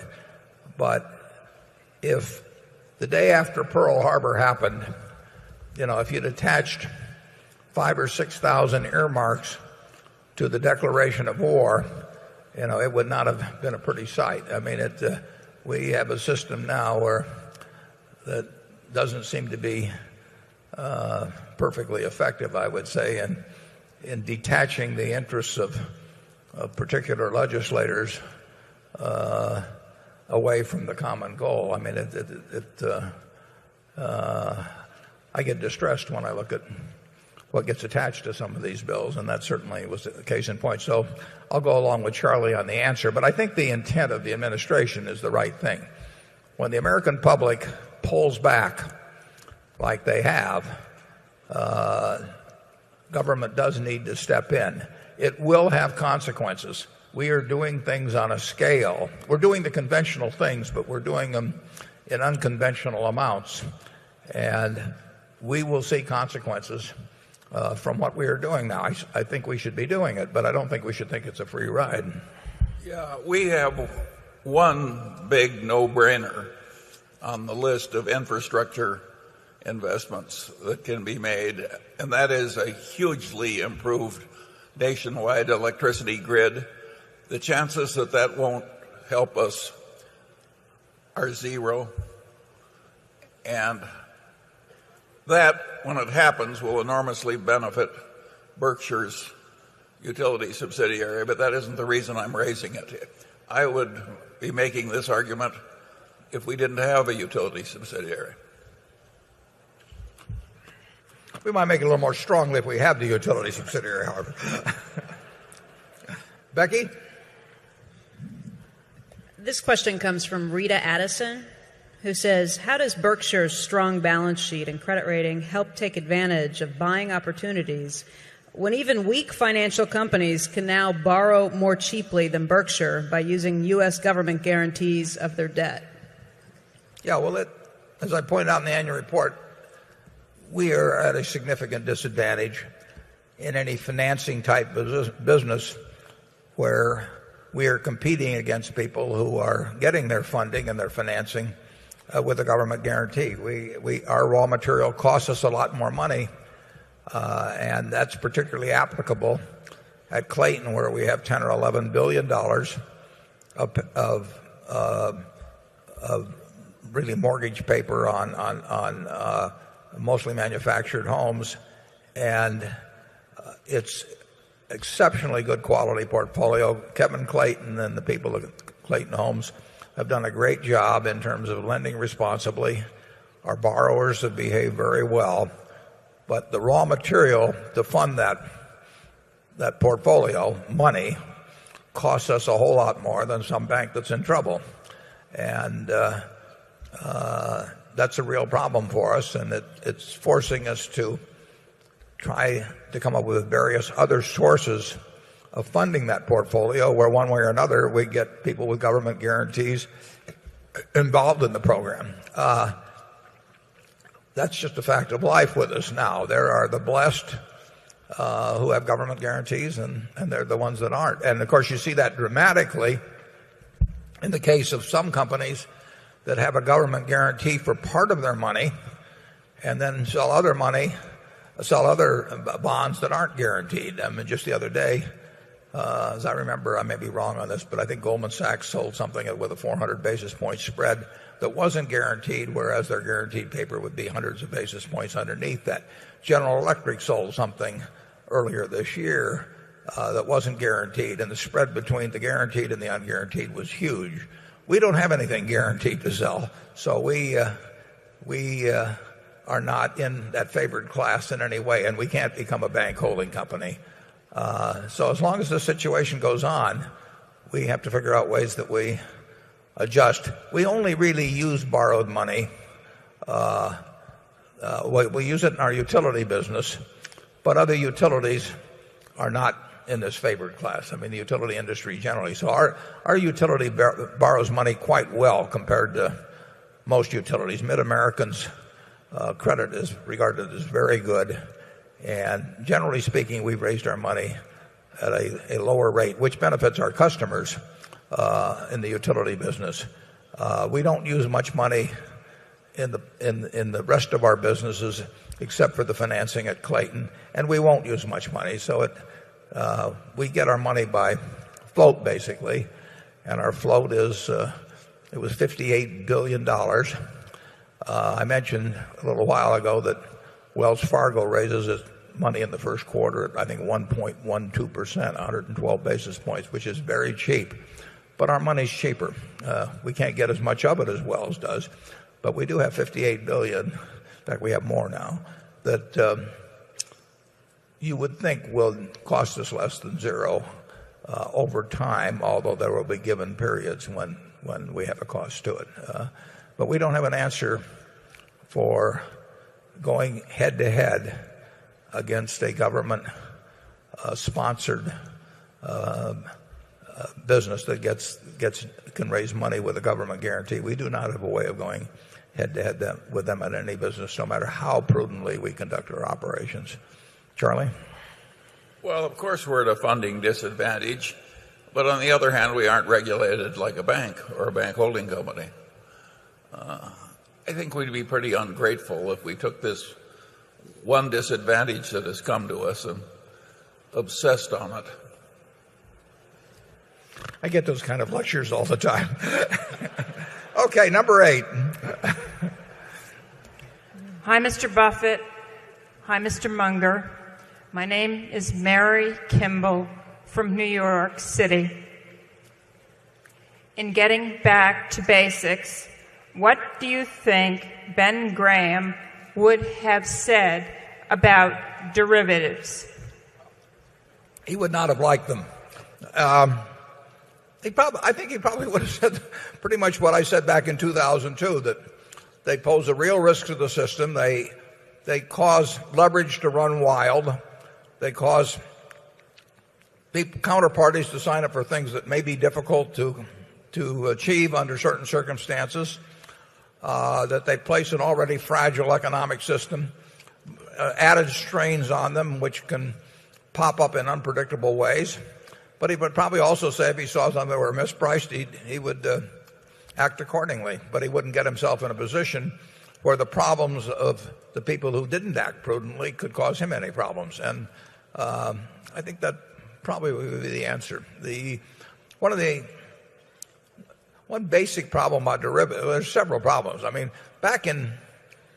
after 1929, Congress met, there was a Pecora committee and so on, and they decided that it was very dangerous to let people borrow a lot of money against securities, and that it contributed to the Great Depression. And therefore, they said the Federal Reserve should regulate how much people could borrow against securities, and was important for society. And the Federal Reserve started requiring margin. They had margin requirements. Those requirements still exist. You are not supposed to be able to borrow more than 50% against your securities. Actually, during one period, they went to where they didn't. The Federal Reserve allowed no borrowing whatsoever. They went to 100% margin. But derivatives came along and just turned that into made those rules a laughing stock. You have what they call total return swaps, which means you can borrow 100% against what you own. That goes way beyond anything that existed in 1929. So derivatives became a way around regulation of leverage in markets which, like I say, Congress felt was important, and the Federal Reserve still has a responsibility for enforcing. Derivatives also meant that settlement dates got pushed out. One of the problems in securities markets comes about when you have a trade today. If you didn't have to settle it for a year, you'd find it very hard sometimes to find a person on the other side. And derivatives allow these very long settlement periods, whereas security markets demand them in 3 days. There's a reason they demand them in 3 days. As you extend out periods, you get more and more defaults. So they're a danger. They are a danger to the system. There's no question about that. We have a book in the bookworm called The Great Crash by Galbraith. It's one of the great books. You really ought to buy it. It tells the story of the 29, and it gets into margin requirements. So Ben Graham would not like a system that used derivatives heavily, but I don't think he would have been above, if he saw something that looked way out of line and he knew he could handle it himself, I think he would have been quite willing to buy or sell one that was mispriced. Charlie? I think there's been a deeper problem in the derivative business. The derivative dealer takes two advantages of the customer. One, there's a croupier-style mathematical advantage equivalent to the house advantage in Las Vegas. And two, the derivative dealer is playing in the same game with his own clients, with the advantage of being a better player. And having knowledge of what they're doing. Yeah. And having knowledge of what the clients are doing. This is basically a dirty business. And you're really selling things to your clients who trust you that are bad for the clients. We don't need more of this kind of thing in America. We need less.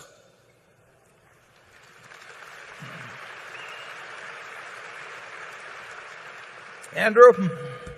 Well, this question came in this morning, and it's a timely philosophical one, given the results of the stress test will be coming out next week, and it relates to your stakes in Wells, U.S. Bancorp, and Goldman Sachs. And the question is the following. The government's proposed restructuring plans for Chrysler and GM require creditors as well as common shareholders to bear losses. Yet with the banks, the government's actions to date have not required concessions from holders of preferred stock and debt. The government has merely required the dilution of common stockholders. To what extent should holders of preferred stock and debt share losses in the bank rescue plans or in the resolution of a major bank holding company? And do you expect to be diluted in any of your holdings? Yeah, I would say this, that's very institution specific. With Freddie and Fannie, the preferred was gone. I mean, there was no equity, and the preferred in effect, it's gotten wiped out along with the common stock. With U.S. Bancorp or Wells, those are companies making lots of money.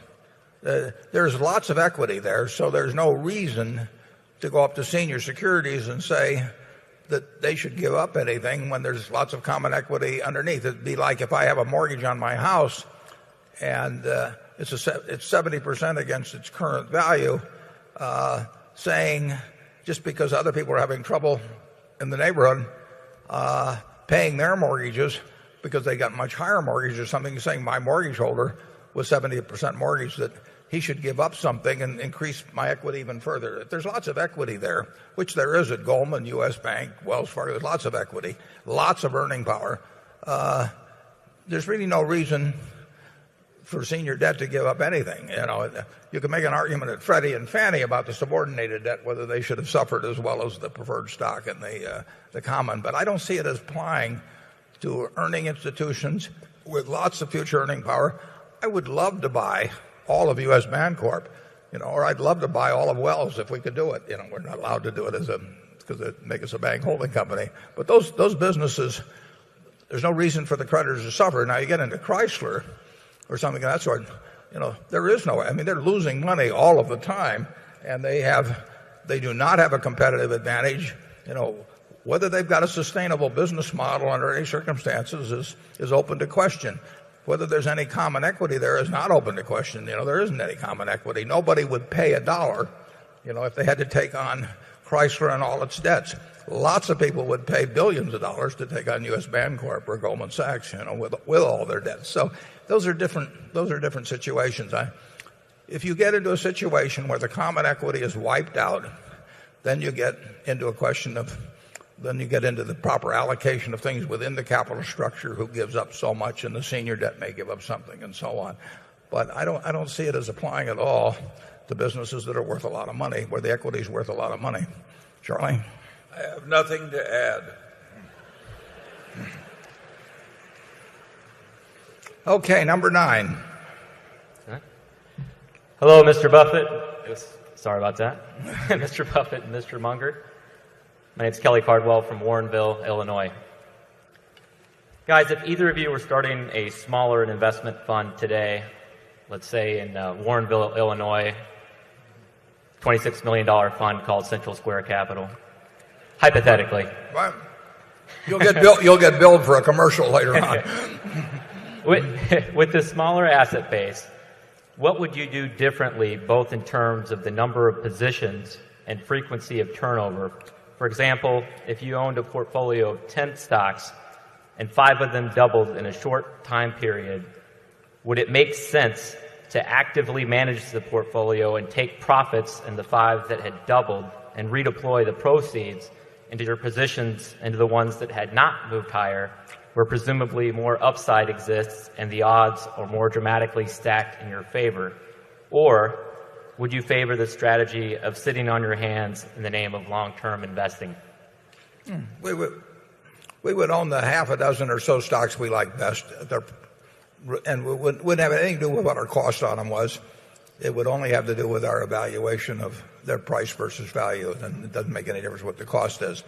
And incidentally, if they went down 50%, we would say the same thing. And using your illustration, I don't know whether that fund has actually had something that went up or went down. So we would our cost basis, except in rare cases, and we actually have a situation like this at Berkshire now, which I may explain a little later, but the cost basis doesn't have anything to do with the fund. When Charlie and I ran funds, we didn't worry about whether something was up or down.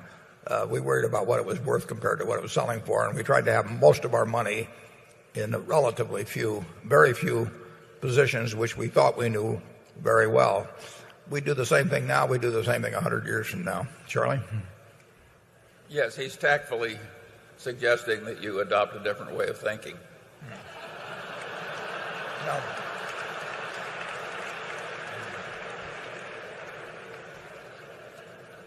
Carol?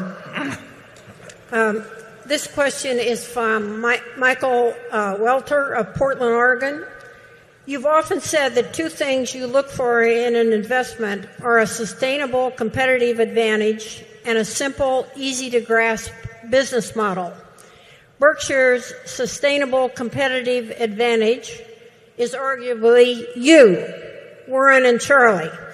And that obviously is not sustainable over the long term. I reject that defeatism. I knew you would. While at this point, Berkshire does not have a simple, easy-to-grasp business model. So if the 2 of you were outside investors, is it possible that no matter what combination of intrinsic value and price Berkshire offered, you would not invest in it today? No, our sustainable competitive advantage is we have a culture and a business model which people are going to find very, very difficult to copy, even semi-copy. We have an unusual group of shareholders. We have a business that's owned by people where the turnover on our stock, even allowing for all the double counting and everything like that, maybe something like 20% a year, when virtually every stock in the S&P 500 turns over 100% a year. So we have a different shareholder base. We have people that understand their business differently, and we have a business that can offer to people who own private businesses the chance to keep running their businesses as they have in the past and get rid of the problems of lawyers and bankers and all kinds of things like that. And I don't see any other company in the United States that has the ability to do that now, or probably the ability to adopt that model in any big way. So I would say we have sort of an ultimate, and it's not peculiar to me and Charlie. We may have helped create it, but it is a deeply embedded culture which any CEOs that follow are going to be well versed in when they come into the job, dedicated to, and able to continue in the future. And you can't do, I don't want to name names about other companies, but you can't do that elsewhere. So I think anybody wanting to copy Berkshire is going to have a very hard time. And I think the advantages we have are going to be very, very long lasting, and they're not peculiar to the fact that Charlie and I are sitting up here anymore. They may have been originally, but no longer. Our culture, our managers join that culture. Our shareholders join that culture. It gets reinforced all the time. They see that it works. You know, it's something that I don't know how I would copy it if I were running, some other company. And it's meaningful because there will be businesses, just as there was with ISCAR a while back, just as the management at GEICO felt back in the mid-90s in terms of what they wanted to do. There will be people that want to join up with us, and they really won't have a good second choice. There'll be plenty that don't, too, but that's okay. We just need to have the right ones, some of the right ones join us, and it can go on a long, long time. Charlie? Yes, I might state that a little differently. A lot of corporations in America are run stupidly from headquarters as they try and force the divisions to come up with profits for every quarter that are better than the profits in the same quarter in the previous year. And a lot of terrible decisions and terrible practices creep into those businesses. In the Berkshire model, that doesn't happen. So while Warren and Charlie will soon be gone, not too soon in my case, but I'm a little worried about Warren. The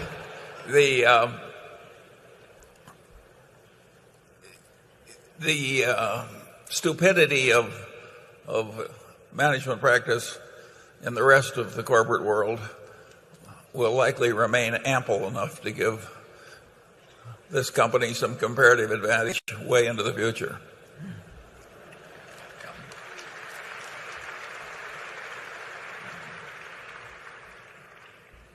Okay, we'll go to. It's very important, isn't it, to watch what you eat as you, in terms of preserving longevity. And so we watch it for hours up here at a time. Actually, number 10. Hello, Mr. Buffett, Mr. Munger. My name is Osnor Midov. I'm from Famous Student Organization, San Francisco, and my question is from one of financial blogs. How do you justify holding stocks forever when the fundamentals have permanently changed? Well, the answer is we don't. If we lose confidence in the management, if we lose confidence in the durability of the competitive advantage, if we recognize we made a mistake when we went into it, we sell plenty of time, so it's not unheard of. On the other hand, if you really get a wonderful business with outstanding management, but mostly the wonderful business part of it, when in doubt, keep holding. But it's no inviolable rule. Now, among the businesses we own, not just securities we own, we have an attitude which we express in our economic principles that when we buy a business, it's for keeps. And we make only two exceptions: when they promise to start losing money indefinitely, or if we have major labor problems. But otherwise, we are not going to sell something just because we get offered more money for it, even than it's worth. And that's a peculiarity we have, and we want our partners to know about that. We do think it probably helps us in terms of buying businesses over time. It's also the way we want to run our business. But with stocks, bonds, we sell them, but we're more reluctant to sell them than most people. I mean, if we made the right decision going on, we like to ride that a very long time, and we've owned some stocks for decades. But if the competitive advantage disappears, if we really lose faith in the management, if we were wrong in the original analysis and that happens, we sell. Or if we find something more attractive, normally we have plenty of money around. But in September of last year, late September, we had committed to put $6.6 billion in Wrigley. And then Goldman Sachs needed $5 billion, GE needed $3 billion. I sold a couple $1 billion worth of J&J just because I didn't like getting our cash level down below a certain point under the circumstances that existed then. That was not a negative decision on J&J. It meant that I wanted a couple billion more around, and I saw an opportunity to do something that I probably wouldn't see too much later, whereas I could always buy J&J back at a later date. But that's an unusual situation. I'd like to go back to one point on the earlier question, too. I frequently ask CEOs of companies what they would do differently if they owned the whole place themselves. When I'm talking to either companies where we've invested in, sometimes other companies, friends of mine run them, what would you do differently? 100% owned by you and your family. And they give me a list of things.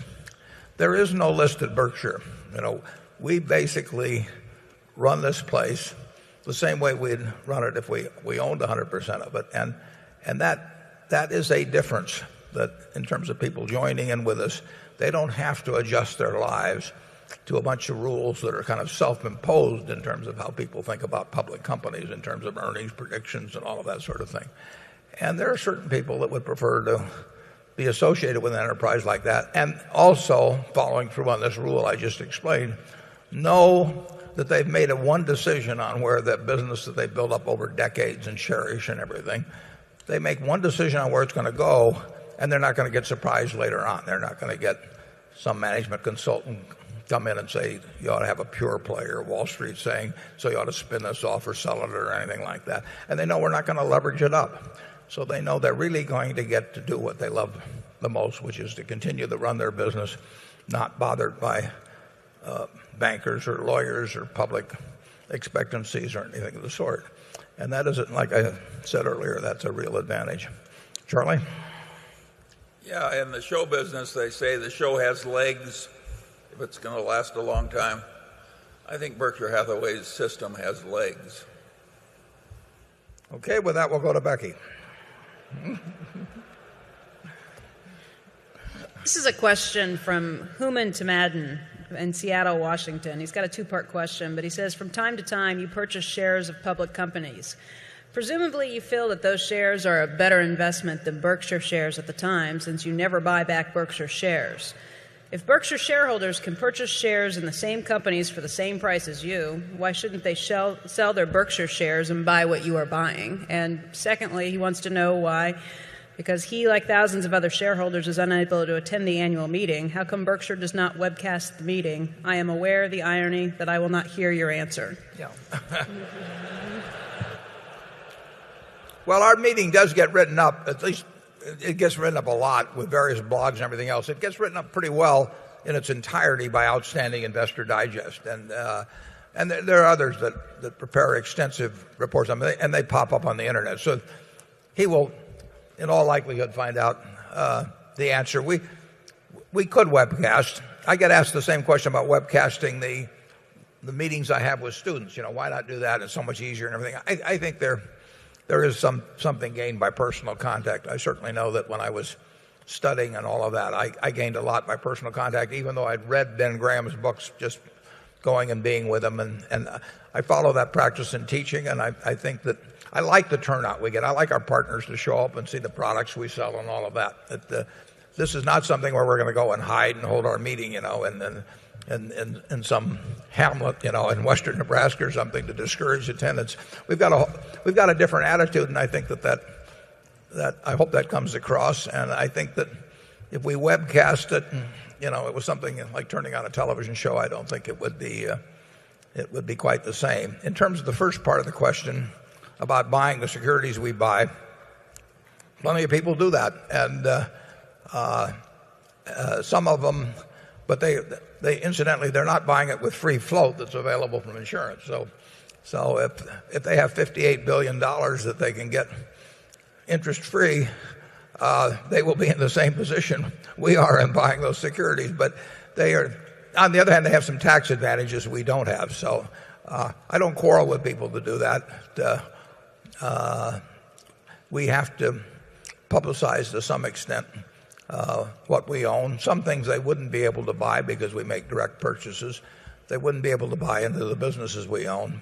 But they might very well do better piggybacking us in some way, and they're certainly free to do it. Charlie?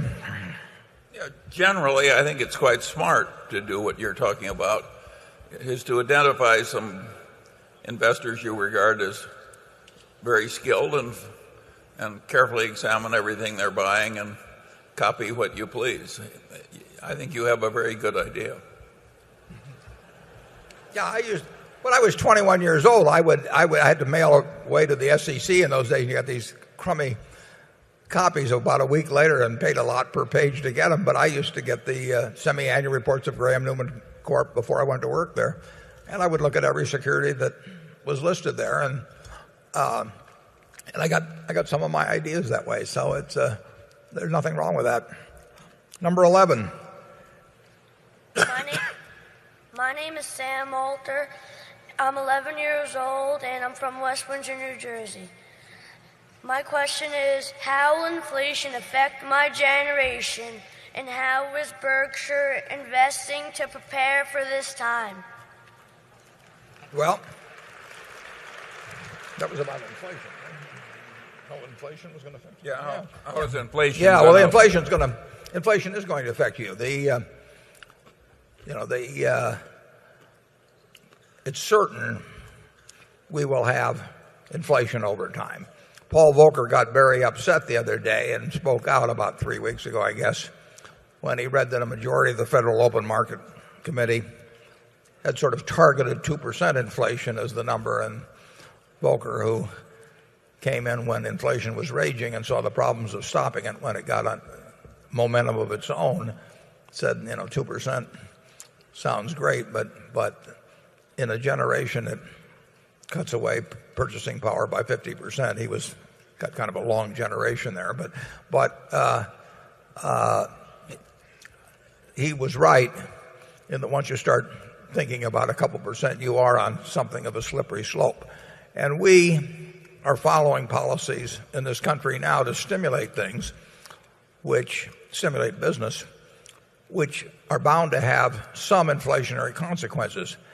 And to the extent that we borrow money from the rest of the world, it would be very human on the part of politicians in the future to decide that they would rather pay the rest of the world back in dollars that are worth far less than the dollars they borrowed. I mean, it's the classic way of reducing the impact and cost of external debt, and we're building up a lot of external debt.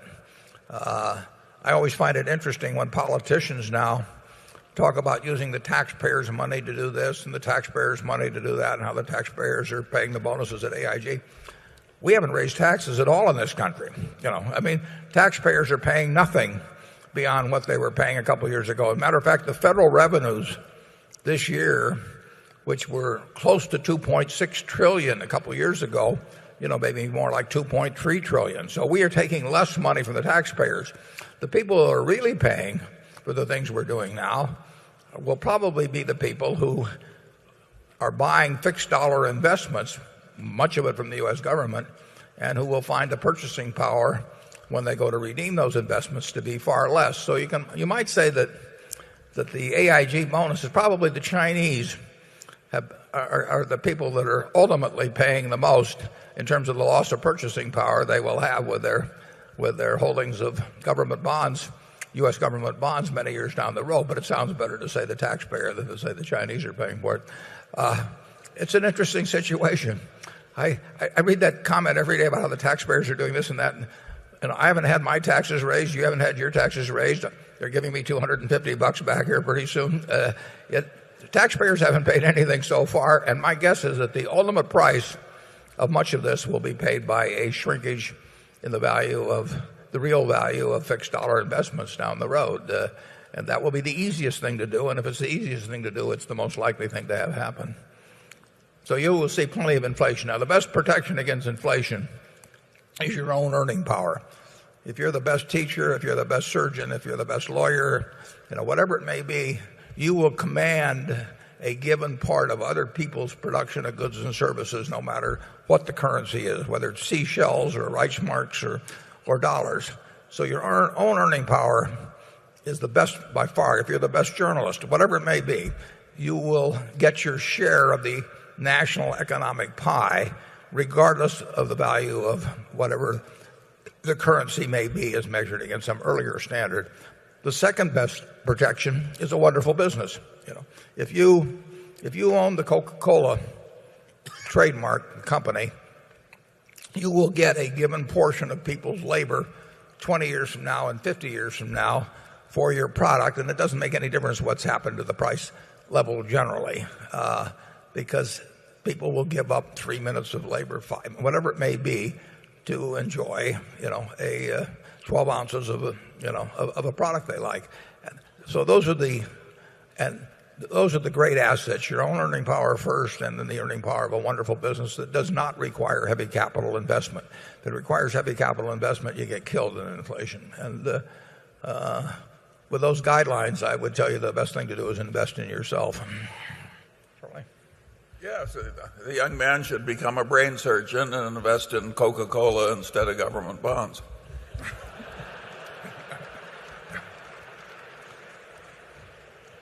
I get paid by the word, he doesn't. Andrew? Okay, this question comes to us from Dennis Wallace in Waldorf, Maryland. We got a lot of these, and I'm selfishly interested in the answer. Given the current economic conditions in the newspaper and publishing business, can you please provide some of your thoughts on its impact on Berkshire? Given that our investee, the Washington Post Company, has had a substantial decline in its stock value, is it still a good use of capital? And given the, quote, cheap trading prices of newspapers in the current climate, would Berkshire consider purchasing additional newspapers to add to the Buffalo News and Washington Post properties? At what price does it become compelling to invest in the newspaper business, or is there no price at which it becomes compelling in today's environment? I would say it isn't today's environment. I mean, it's an evolutionary development, but so the current economic environment has accentuated the problems of newspapers, but it is not the basic cause. Newspapers are, to the American public as a whole, Charlie and I read 5 a day. Charlie probably reads 5 a day. We'll never give them up, but we'll also be the last guys reading a newspaper while having a landline phone, by our side. And so you don't want to judge consumer preferences by what we do. The newspaper, no, the answer is for most newspapers in the United States, we would not buy them at any price. They have the possibility, and in certain places they've already hit it, but they have the possibility of just going to unending losses. And they were absolutely essential to a very high percentage of the American public. 20, 30, 40 years ago, they were the ultimate business. It was a business where only one person won, basically, in almost every town in the country. There were 1,700 papers in the United States, and about 50 of those 20 years ago existed in a city where there were multiple papers. So they were a product that had pricing power, that was essential to the customer, essential to the advertiser, and they've lost that essential nature. They were primary 30 years or 40 years ago if you wanted to learn sports scores or stock prices or even news about international affairs, and then that nature, what Walter Annenberg used to call essentiality, I don't know whether it's in the dictionary or not, but it started eroding, and then the erosion has accelerated dramatically, and they were only essential to the advertiser as long as they were essential to the reader. And nobody liked buying ads in the paper. It was just that they worked, and that is changing. It's changing every day, and I do not see anything on the horizon that causes that erosion to end. We, at the Buffalo News, Stan Lipsey would greet me 10 years ago and he would say, Warren, you should, on an economic basis, you should sell this paper. And I said, I agree 100%, but we're not going to do it. And, we could have sold the Buffalo News for many hundreds of millions of dollars some years back, and we couldn't sell it, for remotely anything like that now. And that's one of the policies. The union has been very cooperative. Unions, a bunch of unions, have been quite cooperative with us in recent months in trying to have an economic model that will at least keep us making a little money. And as I put in the annual report in our economic principles, that as long as we don't think we face unending losses or have major union problems, we will stick with the businesses, even though it would be a mistake if you were acting as a trustee for a bunch of crippled children or something of the sort. And that's just our policy at Berkshire. The Post has a very good cable business. It has a very good education business, but it does not have answers on the newspaper business, as Don Graham wrote in the annual report, nor does anyone else. Now, we all keep looking around for somebody that will find a model, but I think there are about 1,400 daily papers now in the United States, and nobody yet has found the model. We are as well positioned in Buffalo, believe it or not, I think, to play out the game as anyone else. But whether we find something before the lines get so that we're inexorably in the red, or whether the situation gets so we're inexorably in the red, I don't know, but we will play it out as long as we can. It's not what they teach you in business school, but it's the way we run Berkshire. Charlie? Well, I think that's all 100% right, and it's really a national tragedy. These monopoly daily newspapers have been an important sinew of our civilization. And by and large, they were impregnable from advertiser pressure, and by and large, they were desirable editorial influences, and by and large, they kept government more honest than it would otherwise be. So as they disappear, I think what replaces it will not be as desirable as what we're losing. But this is life. Number 12. Good morning, Mr. Buffett and Mr. Munger. I'm Mark Rabanov from Melbourne, Australia. I'm wondering if I could ask you, our retailing, manufacturing and service businesses have been severely impacted by the recession. Given the way consumer spending has changed, is it likely the results will still be 20% below 2007 levels in 3 years' time? I don't know about 3 years' time. Certainly, those areas you named to varying degrees have been hit very hard. Some of the manufacturing would tie in with residential construction. If we hold housing starts at 500,000 a year, my guess is that in a couple of years at most, we would get something close to equilibrium in housing. Maybe quite a bit sooner. Nobody knows the figures with precision. But if you keep forming households at 1.3 million or something like that a year, and you create 500,000 new units, and a few of the old ones burn down, and a few things, you will reach equilibrium at a point that's not ridiculously far in the future. And that will make a big difference in our carpet business and brick business and insulation business and paint business and so on. Retailing has been hit very hard. The higher the end of it, generally speaking, the harder it's been hit. There's been a big change in consumer behavior, and I think it will last quite a bit longer. I think for years government was telling people to save, and now that they're saving, they're unhappy about it. But I think the experience of the last couple of years, I don't think will go away very fast. I think it could last quite a long time. So I would not think our retailing businesses would do great for a considerable period of time. And I would say that in retail real estate, I would think that that would be a tough field to be in for quite a period. I think the shopping centers will be seeing vacancies that will be hard to fill. I think that their retailers will be struggling in many cases. And of course, the supply of real estate doesn't go away. So that could be the shopping center business, which was selling at, these premier cap rates of 5%, even less sometimes. I think that is going to look very silly before all of this is done. In fact, it already is looking that way. So I wouldn't count. The service businesses are generally the better businesses. They require less capital, and they can be more specialized in what they in the markets they serve in general.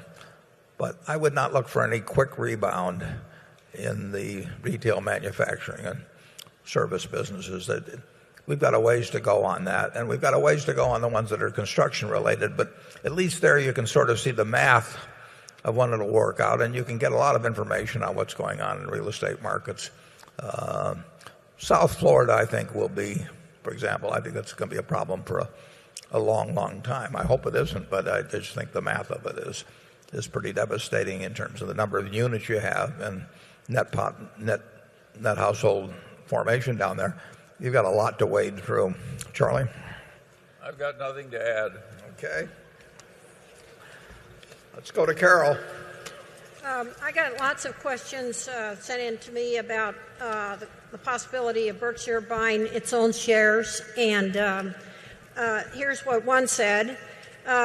You recently described Berkshire's policy regarding share repurchase as self-defeating because before a repurchase you said you would write a letter to shareholders explaining why we are going to do it. You said the letter would by necessity tell investors that the stock price was at a substantial discount to intrinsic value, which would cause the stock price to rise. The letter would be in essence a buy recommendation, though as a matter of policy you don't make those. In the past, you have emphatically endorsed share repurchase by other companies and criticized managers who would not buy when the price was right. You have said no alternative action can benefit shareholders as surely as repurchases. Your previous views suggest little patience for a manager with a self-defeating policy. You've said when you have a manager who consistently turns his back on repurchases, when these are clearly in the interests of owners, he reveals more than he knows of his motivations. And the market correctly discounts assets lodged with him. Would it not be rational to conclude that the market will appropriately discount Berkshire's share price unless and until you abandon your self-defeating policy and engage in repurchases of shares?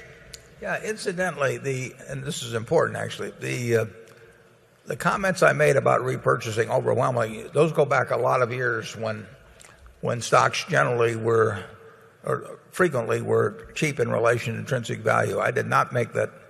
You haven't seen me writing about that in the last 10 years or so because I would say most of the repurchasing done in recent years I've thought has been foolish because people have been paying too much.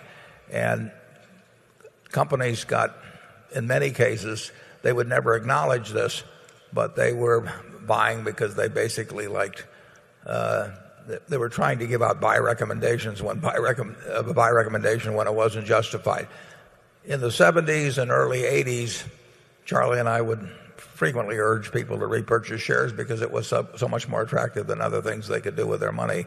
The only time we felt strongly that Berkshire should repurchase its shares was in roughly 2000, whenever it was that we thought it was demonstrably below intrinsic business value, and that we wrote we would do it, and it did become self-defeating. There's clearly a point where if we thought it was demonstrably below conservatively estimated intrinsic business value, and we notified the stockholders we were going to do it, we would do it. I think, again, would largely be self-defeating. I don't think that situation exists now. I think I won't give any buy or sell recommendations, but I think it ought to be quite compelling. like I say, I think probably 90% of the repurchase activity I've seen in the last 5 years, I did not think was serving the cause of the shareholder. I thought it was being done because management thought it was the thing to do, and their investor relations department told them it was the thing to do, and they were actually buying stock at kind of silly prices. And that was not the case when Charlie and I looked at Teledyne or the Washington Post or Cap Cities Broadcasting doing it many years ago. But I haven't seen situations like that in recent years. Charlie? I've got nothing to add to that either. It's interesting how many companies were buying in their stock at twice present prices that aren't buying it now. I mean, there are lots of those. We will never buy in our stock at a silly price. We may make a mistake by not buying it at a cheap price, but we'll never make a mistake, I don't think, by buying it at a silly price. And we think a significant percentage of corporate America has done that in recent years, including a few stocks that we've owned ourselves. Number 13. Jack Benben from Haworth, New Jersey. First, I'd like to thank you. I've been to about a dozen meetings. This is probably the best one. So thank you very much for the new format, and thank you very much to the journalists who really helped out a lot.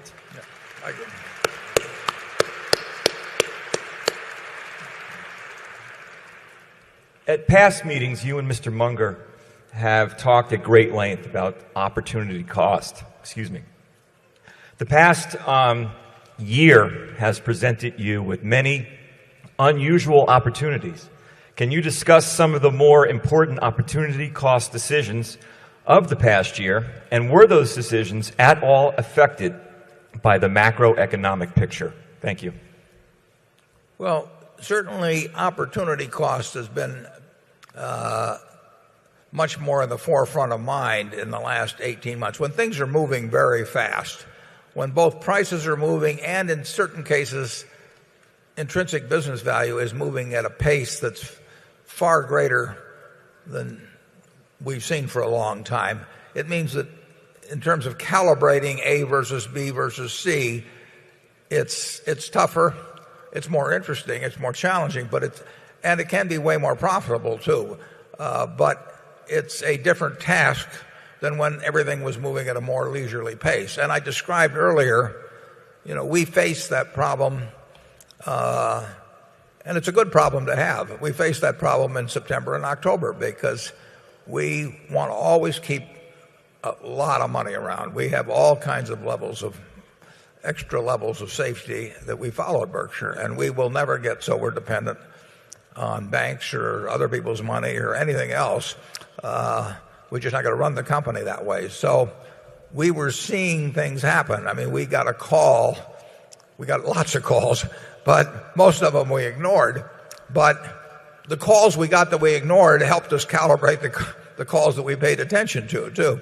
And if we got a call from a Goldman Sachs, I think it was on a Wednesday maybe, that was a transaction that couldn't have been done the previous Wednesday and might not be done the next Wednesday. And we're talking real sums, $5 billion in that case.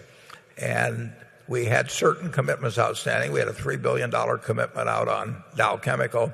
I think at that point, I could be wrong exactly on the day when we made it, we had a $5 billion commitment out on Constellation Energy. We had $6.5 billion we were going to have to come up with in early October on the Wrigley Mars deal. So we were faced with opportunity cost type considerations. And as I said earlier, we actually sold something that under normal circumstances we wouldn't have thought about selling if it was 10 or 15 points higher in Johnson & Johnson, but we just didn't want to get uncomfortable. So you are faced in a chaotic market, particularly where people need large sums. So you're not talking about buying $100 million worth of something one day and $100 million the next day, but all of a sudden you're called on for billions if you're going to play at all. We face that opportunity cost calculation frequently during that period. I mean, when we decided to commit to buy Constellation Energy, we had to be willing to come up with $5 billion 7 or 8 months down the line. You didn't know exactly when because it would be subject to Public Utility Commission approval. But if something chaotic happened in the market next week, we would get phone calls or we would see stocks selling or bonds selling at prices we liked. And if if the relative values against what we held were interesting, we might sell things. Now, it's harder to sell things in huge quantities than it is to buy things in huge quantities during a period like that. So you have to measure whether you can actually get the offsetting transaction done to move from one to another. We have if we're going to move billions from one to another, it's much different than the problem you may have in moving hundreds of thousands or tens of thousands of dollars from one holding to another. We really can have big transactional costs unless we're careful. But that's the kind of calculation we go through, and we love the fact we get the opportunity to make those calculations. It's a sign of opportunity around, and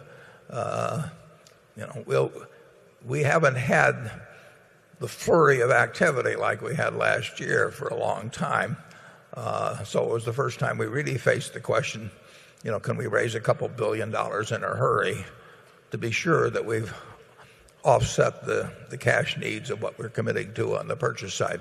On the Johnson & Johnson we sold, we actually made a deal where we had a floor price on what we would sell that for, just because the markets were so chaotic that we wanted to be absolutely sure that we would not end up a couple $1 billion less than comfortable when we got all through.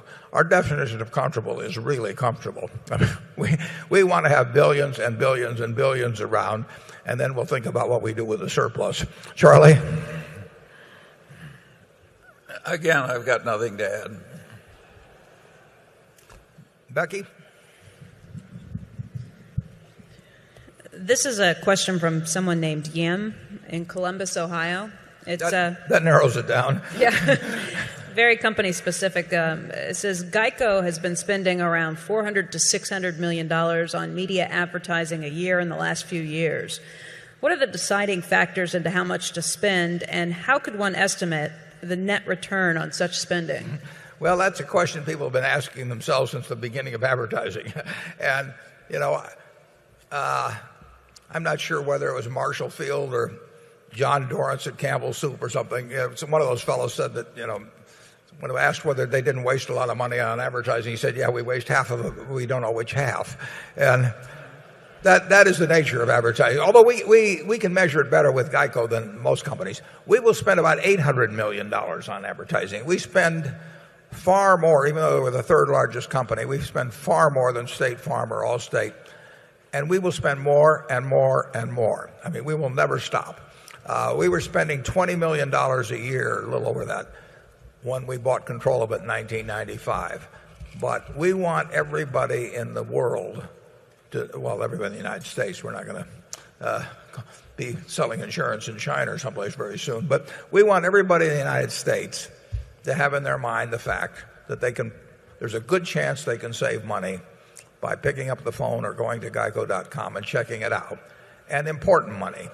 And when we get that message in people's minds, you never know when it's going to pay off later down the line, because as I mentioned earlier, starting in around September 30th, we saw a big difference in the propensity of people to come to us to save $100 or $200, whereas they might not have cared about saving that before. So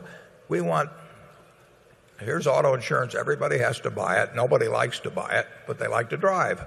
And if you like to drive, you need auto insurance. And so it's going to sell. And you're going to buy it from somebody. And if you care about saving money, you're going to check with us. And we want to make sure everybody understands that. And we will spend more money, I will guarantee you, 3 years from now. Now, we're getting more for our money in buying advertising this year. So $800 million this year buys more than $800 million that would have bought a couple of years ago. So we're getting more exposure for the money. But we love spending money on advertising at Geico, and we want to be in everybody's mind. Coca-Cola is in everybody's mind around the world. They started in 1886, and they just kept associating Coca-Cola with moments of pleasure and happiness, and billions and billions of people have that in their mind. And they don't have anything in their mind about RC Cola, or any. They just, you say RC Cola to somebody around the globe, and they give you a blank stare. You say Coca-Cola, and it means something. And a brand is a promise. We're getting that promise in people's minds that there's a good chance they can save money if they check with Geico, and we'll never stop. Charlie? Yeah, it's interesting. if GEICO would remain more or less the same size if we didn't advertise so healthy, and if the new subscribers are worth more than the $800 million we're spending advertising, then in an important sense, GEICO is earning $800 million more pre-tax in a way that doesn't even show. That's the kind of thing we like to see within Berkshire Hathaway. As the value of GEICO goes up by far more than the earnings every year, if we keep adding these people, as Charlie says, and we could maintain, I'm sure we could maintain for a very long time our present policyholder count and probably spend $100 million a year, maybe less. But we are getting more than our money's worth for what we spend. We probably waste some of it, but overall we're getting a terrific return on it. And if I thought we could get anything like the same return by spending $2 billion next year, we'd spend $2 billion. I mean, it's a very attractive business, and I don't see how you create anything like it. I mean, we are the low-cost producer, and if you're the low-cost producer in something people have to buy and is roughly a $1,500 item, I mean, you've got a terrific business, and we have durable competitive advantage there. Okay, we'll go to number one, and I think then we'll break for lunch. Number one? Okay. Hello, Warren, Charlie. Felton Jenkins from Savannah, Georgia, longtime shareholder and partner.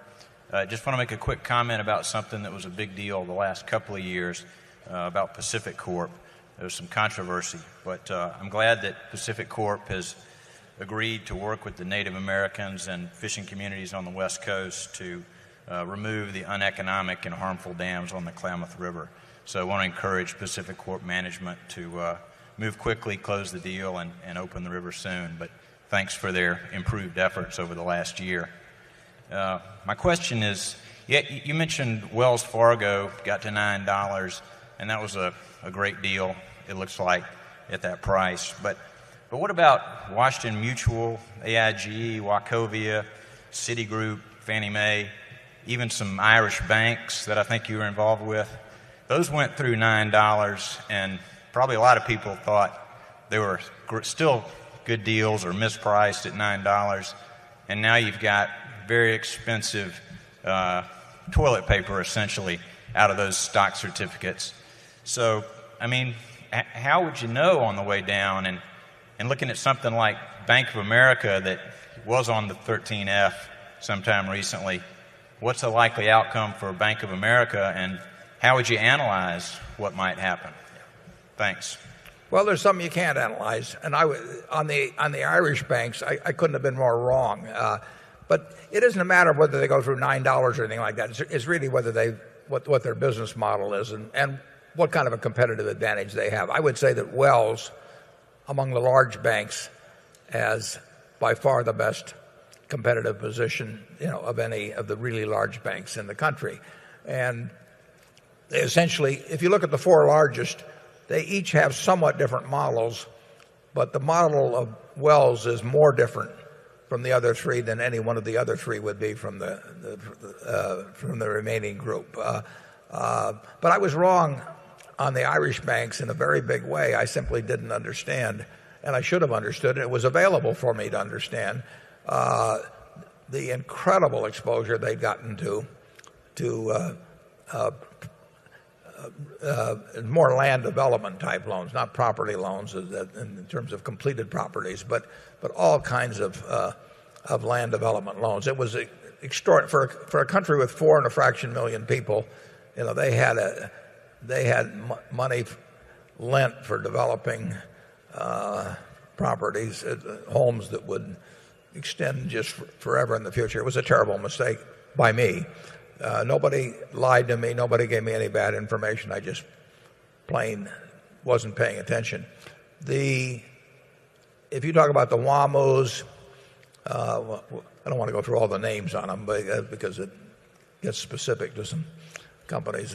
But there were a lot of signs that they were doing things that a highly leveraged institution shouldn't be doing, and that could cause trouble if this model of ever-rising housing prices turned out to be a false model.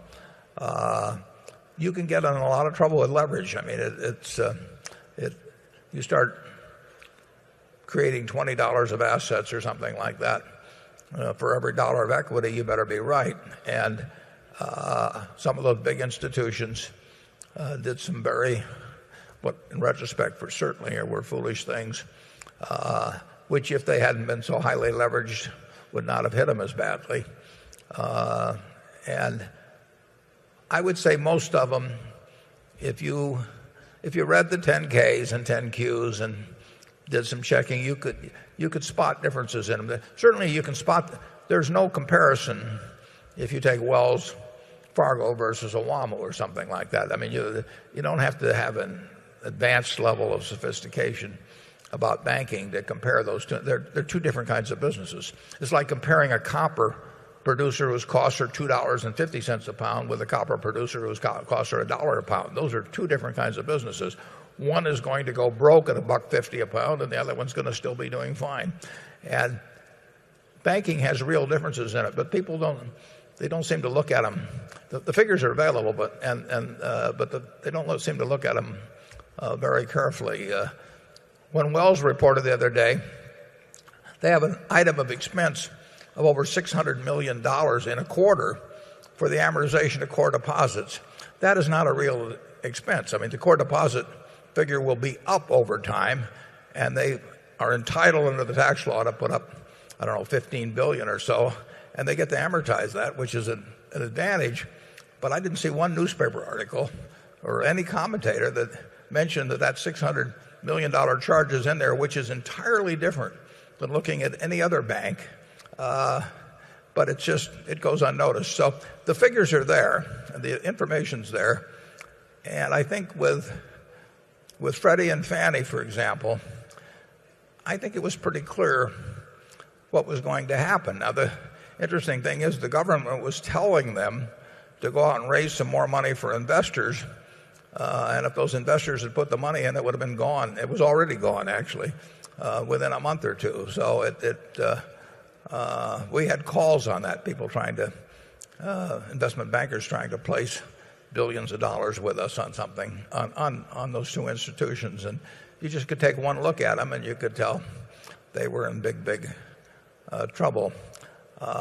You do have to know a little bit about, you have to know something about banking and what's going on in the various kinds of lending and everything. And I would say that generally speaking, for people that don't spend a lot of time on their investments, they're going to have trouble separating financial institutions. I think it's much easier to come to a conclusion on something like Coca-Cola or Procter & Gamble than it is for a person who is spending only a limited amount of time on investing to make a decision on whether to own Bank A or Bank B or Bank C. Charlie?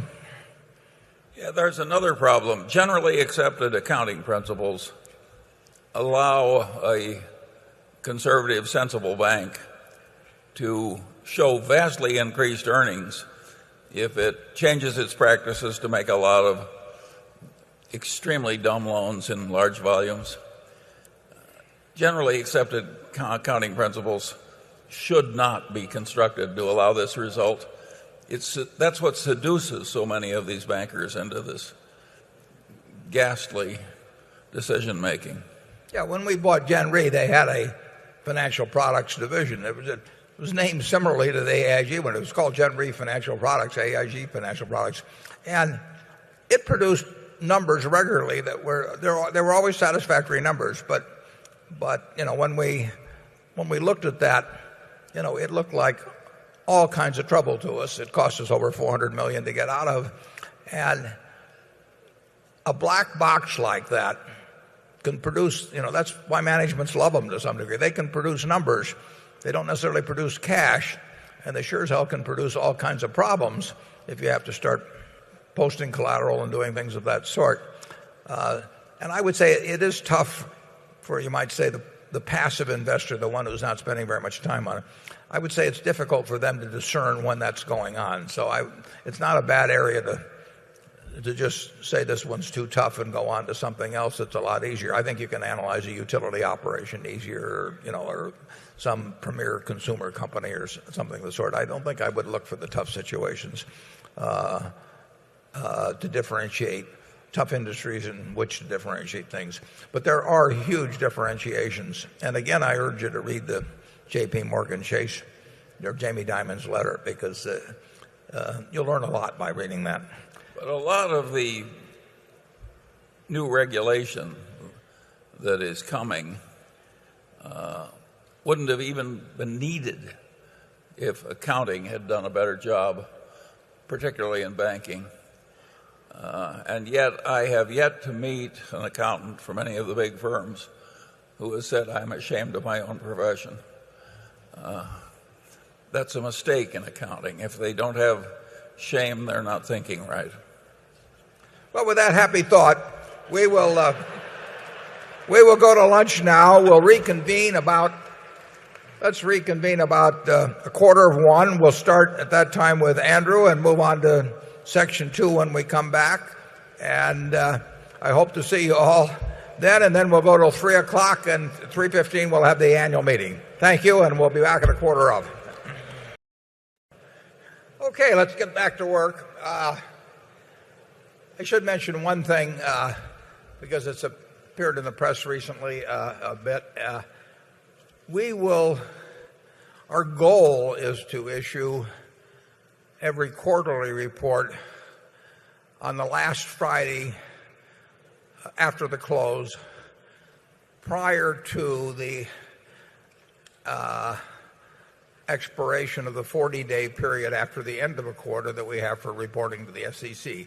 The SEC says 40 business days, or 40 calendar days, unless it ends on a weekend, 40 calendar days after the end of the quarter, you have to file. If it comes on a weekend, then it's the Monday following that. That usually means, because we hold the meeting usually on the first Saturday in May, it usually means that the last Friday possible will be the day before the annual meeting. This year, because the meeting is early on a calendar basis, because of Saturday falling on May 2nd, the last Friday will fall on May 8th. And that is our policy.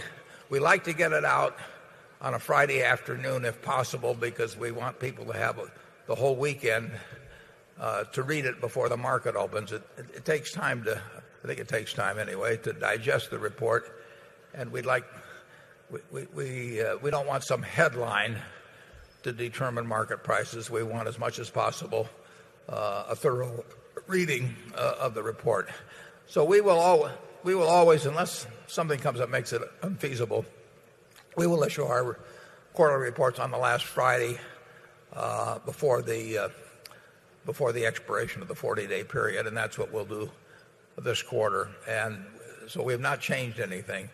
I can tell you some preliminary figures, which then we have to file an 8-K on, because any information I give you has to be in the public domain before the market opens. But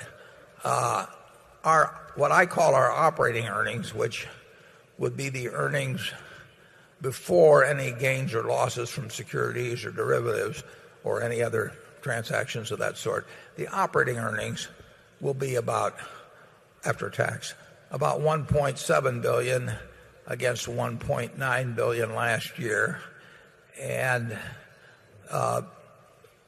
as I told you, we're lucky to be in this particular period. We're lucky to be in the insurance and utility business. They're relatively unaffected by the recession, whereas most of our other businesses are anywhere from significantly to drastically affected by the recession. We had an underwriting profit in our insurance business that was a little larger than last year. Our float increased a couple of billion. That was primarily due to a transaction that was announced with Swiss Re, which occurred in March, in which they bought what's known as an adverse loss development cover and gave us 2 billion Swiss francs for that. And that's very, very long float. The probability is that we will not pay out on that probably for at least 15 years and maybe quite a bit longer. So that's long duration float. And that's what accounts for the roughly $2 billion gain in float. The utility business earnings are reported down somewhat, but there were two items that account for that. One is that on our Constellation Energy deal, which blew up last year, and we reported a significant gain on it, we got a bunch of Constellation stock, and that is marked to market and goes through our income account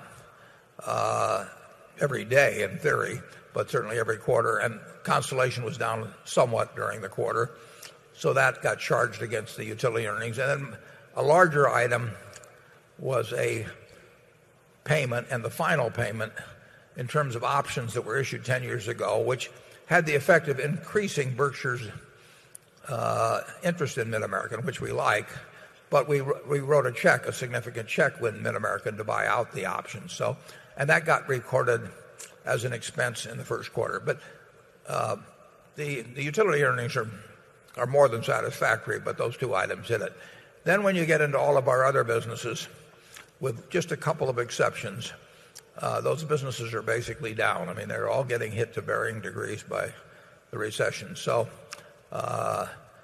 that's basically the operating earnings story. Our book value per share went down about 6% in the first quarter, which is a combination of security markets and the fact that the credit default swaps, which I'm the one that's responsible for writing them, that experience has turned worse even since I wrote the annual report in terms of bankruptcy. So that loss, a potential loss, we're actually still funds ahead by a substantial margin, but that potential loss, and I would say expectable loss, is reflected in the first quarter figures. And of course there's been some bounce back since March 31st, but that's pretty much the story of the first quarter. We ended the quarter with cash equivalents of about $22.7 billion, excluding any cash at the utility or at the finance company operation. But we spent $3 billion of that the next day on a Dow Chemical preferred. So we actually ended effectively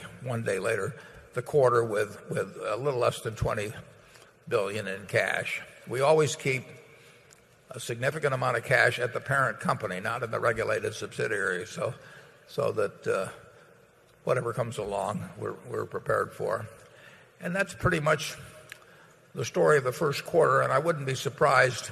I mean, I guess I would almost be surprised if the opposite happened, if the world changed much over the remainder of the year. I think that we will continue, barring some huge natural catastrophe. We will do quite well in insurance, and we will do well in the utility operation, and we won't do well in most of the other operations, but we will have a significant operating earnings. As I mentioned, it's about $1.7 billion the first quarter. If you look at our operating earnings, $1 billion or a little more that comes from Mid-American, from our energy business, basically we're going to leave in that business. I mean, there's all kinds of opportunities to do things even within our present subsidiaries. There's lots of projects that promise decent returns. So you should not think of that $1 billion or so as being available to us at the parent. It would be if we wanted it to be, but as a practical matter, we're going to leave it all in. The rest of the earnings are available to us in cash, plus or minus any change in the float, to do anything that's interesting that comes along. So that's an abbreviated summation of the first quarter. We will put out the 10Q next Friday after the close, and we'll continue to follow that policy. With that, we'll go to Andrew. Excellent. This question actually just came across the BlackBerry before lunch from what I think is an audience member. Josh Wolf of New York writes the following. BYD appears to be more like a venture capital speculative investment than a value investment.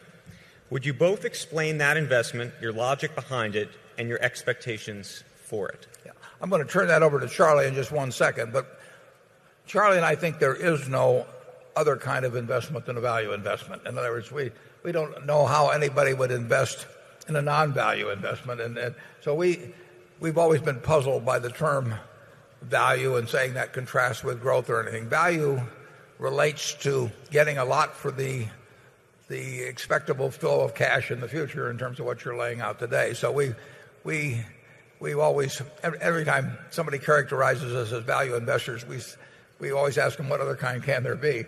But Charlie is our team leader here on BYD, and he gets very excited. So I may have to control him, but go to it, Charlie. Yes, well, of course, BYD, although its founder is only 43 years old, is not some early stage venture capital company. BYD is one of the main manufacturers of the world of the rechargeable lithium battery, and it achieved that position from a standing start at zero under the leadership of the founder, Wan Chunfu.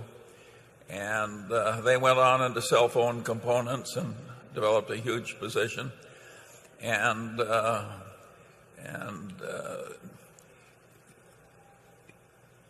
then finally, not satisfied with having worked a couple of miracles, Wan Chunfu decided he would go into the automobile business. As nearly as I can tell, there was zero experience in automobiles, and from a standing start at zero and with very little capital, he rapidly was able to create the best-selling single model in China. And that's against competition that was Chinese joint ventures with all the major auto companies of the world, technological marvels with way more capital and so on. This is not some unproven, highly speculative activity. What it is a damn miracle. And I warned you. And of course, Wan Chunfu has hired 17,000 engineering graduates, and those engineering graduates are selected from 1,300,000,000 people in China, and he's hiring at the top of the classes, and so you get a remarkable aggregation of human talent.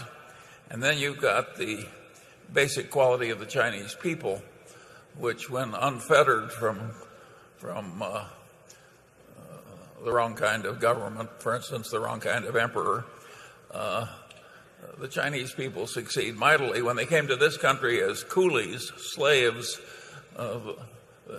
they would leave and soon be the most important people in the town. So this is a very talented group of people.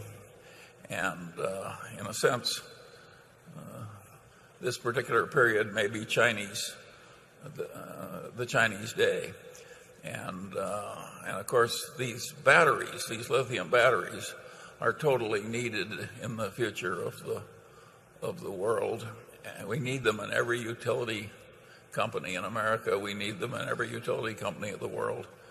And we have to use the direct power of the sun, and we can't do that without marvelous batteries. And he's in the BYD is in the sweet spot on that stuff. And I know it looks like a miracle, and it looks like Warren and I have gone crazy, but I don't think we have. Well, one of us at most. And that car you're going to see in the annex, I think they make everything in that car except the glass and the rubber. There may be a couple of small exceptions. That's unheard of. Whoever went into the automobile business and made every part and made it and made the automobile a best-selling thing. This is not normal. I mean, this is very unusual, and I regard it as a privilege to have Berkshire associated with a company that is trying to do so much that's so important for humanity when you get right down to it. Because it may be a small company, but its ambitions are large. And I don't want to bet against 17,000 Chinese engineers led by Wan Chuanfu, plus 100,000 more talented Chinese in a brand new area constructed the way they want it. I will be amazed if great things don't happen here. I don't think, given the size, it can be all that important to Berkshire financially. But I have never in my life felt more privileged to be associated with something than I feel about BYD. BYD was Charlie's last year. The Irish banks were mine. So he's the winner. BYD, incidentally, does $4 billion a year of business. I mean, so it is not a small business, and it will probably get a lot larger. Let's go to the area 2. Hello, Mr. Buffett and Mr. Munger. My name's Dan Lewis. I'm from Chicago. My question has to do with the U.S. dollar versus other major currencies. You spoke a little bit already about the government policy and its effect on inflation in the future. And just by itself, you think inflation would hurt the dollar, but obviously there's a lot of other factors at play. So I'm kind of interested in knowing your latest outlook on the dollar. I know you've been bearish, but given everything has been thrown up in the air in the last 6 months, how you think these various things will come together, trade deficit, budget deficits, and how it will affect the dollar. Yeah, it's pretty unpredictable, but I will guarantee you that the dollar will buy less, 5, 10, 20 years from now, and it may buy very, very substantially less, but I don't know that, obviously. But we are doing things that will hurt the purchasing power of the dollar. On the other hand, the same thing is happening in countries around the world. So it's very difficult to say whether the dollar versus the pound or the dollar versus the euro, et cetera, how that will behave, because the British will run a deficit this year of 12.5% of GDP, and even the Germans, with their that long-time fear of inflation, will probably run a deficit of 6.5% of GDP. So you've got governments around the world all electing to run, and I think properly so, electing to run very material deficits, in some cases, close to unprecedented, except in wartime, electing to do that in order to offset this contraction of demand by their citizenry. And how that plays out in relative exchange rates, I can't tell you. How it will play out in terms of the value of their currencies, purchasing power in the future versus now, I think is fairly easy to say, and that's that it's going to cause units of currency to buy a lot less over time. That isn't going to happen in the next year or two, but that doesn't mean that markets won't start anticipating it at some point. And it's going to be a very, very interesting future. I mean, we are doing things that we haven't seen in the past, and policymakers do not know the outcome of that. I don't know the outcome of it. You do know it will have consequences, and you can bet on inflation. Charlie? Well, I was raised here in Omaha, and I well remember the 2-cent first-class stamp and the 5-cent hamburger. And so in my life, there's been a lot of inflation. And in my life, I think I've had the most privileged era of all history in which to live. So a little inflation is not going to ruin the lives of any of us. The trick is to avoid the runaway inflation. And that is a problem Warren and I are going to quit claim to the younger people. Here is a product, though. 6.5 ounces of this product 100 years ago cost a nickel plus a 2-cent deposit, and it's hardly gone up in price at all. It's very interesting. And wheat hasn't gone up that much, or oats, or things of that sort. And on the other hand, a newspaper that cost a penny 100 years ago costs $1 now, and they lose money turning it out. So that it gets very uneven in terms of its impact. Carol? Warren and Charlie, this question, I got a good many of these. This one comes from, who does it come from? Well, it comes from Mr. Kempton. Kempton Lamb or Lamb Kempton, one of the two, from Calgary, Canada. And the question is, how would you quantify the financial impact and damage of Berkshire losing its AAA credit rating, which increased the cost of capital of Berkshire, which was surely a competitive advantage for the company? And Warren, what are you doing actively to try to restore Berkshire's AAA rating? Do you think that Berkshire will be able to regain it? Well, it won't regain it soon because I don't think rating agencies will turn around like that, even if they should. We have a AAA from Standard & Poor's, but it's provisional, and they're going to look at it in about, I think they said about 12 months. Moody's affirmed the rating early in January. Then we issued a bond at one point where that was right after the rating changed. And actually, in terms of our credit default swaps, which is a metric you can use for credit acceptance, although I'll tell you in a second, it's an interesting aspect of that. That spread came down, actually. It makes very, very little difference in our borrowing costs. I mean, very little. And it never has, incidentally. I mean, double A's versus triple A's, the spread has always been very small, and people would argue in finance classes and all that it wasn't worth paying the price to have a triple A because you didn't save that much on debt, and it cost you in terms of return on equity. I never subscribed to that, and I very much liked having a triple A from both Moody's and Standard & Poor's. I was disappointed when Moody's downgraded us. We didn't really think that was going to happen, but it did. And it doesn't have any material effect on borrowing costs. It does cause us to lose some bragging rights around the world in terms of our insurance promise, although nobody ranks ahead of us, that's for sure. But it will not change back in a hurry. I mean, people don't make decisions in committees that they reverse very quickly. It's just not human nature. We're still a AAA in my mind, and actually we're a AAA in Standard & Poor's mind until we hear something differently. We certainly think, and we run it in a way that there can be no stronger credit than Berkshire.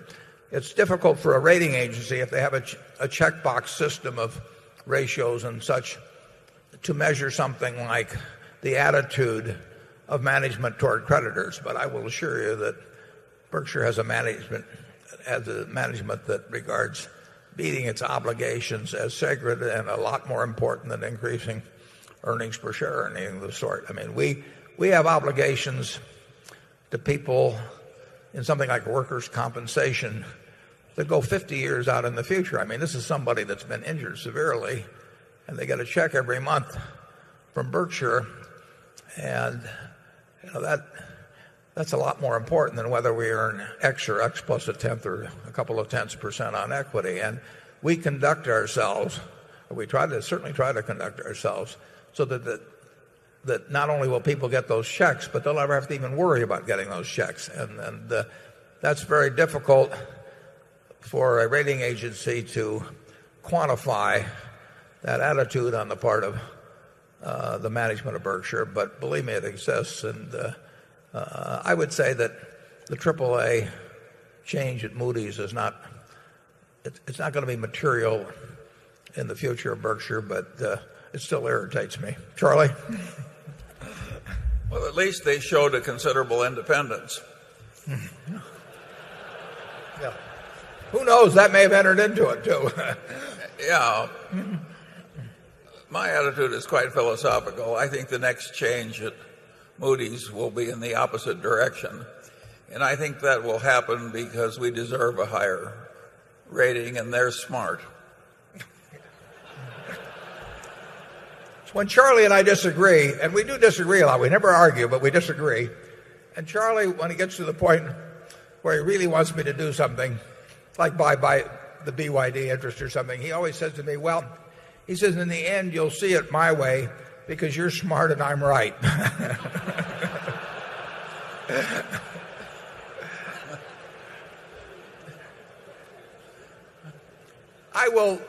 I can't resist pointing out one item that is maybe a little technical to most of you, but there's some people here who will find it quite interesting.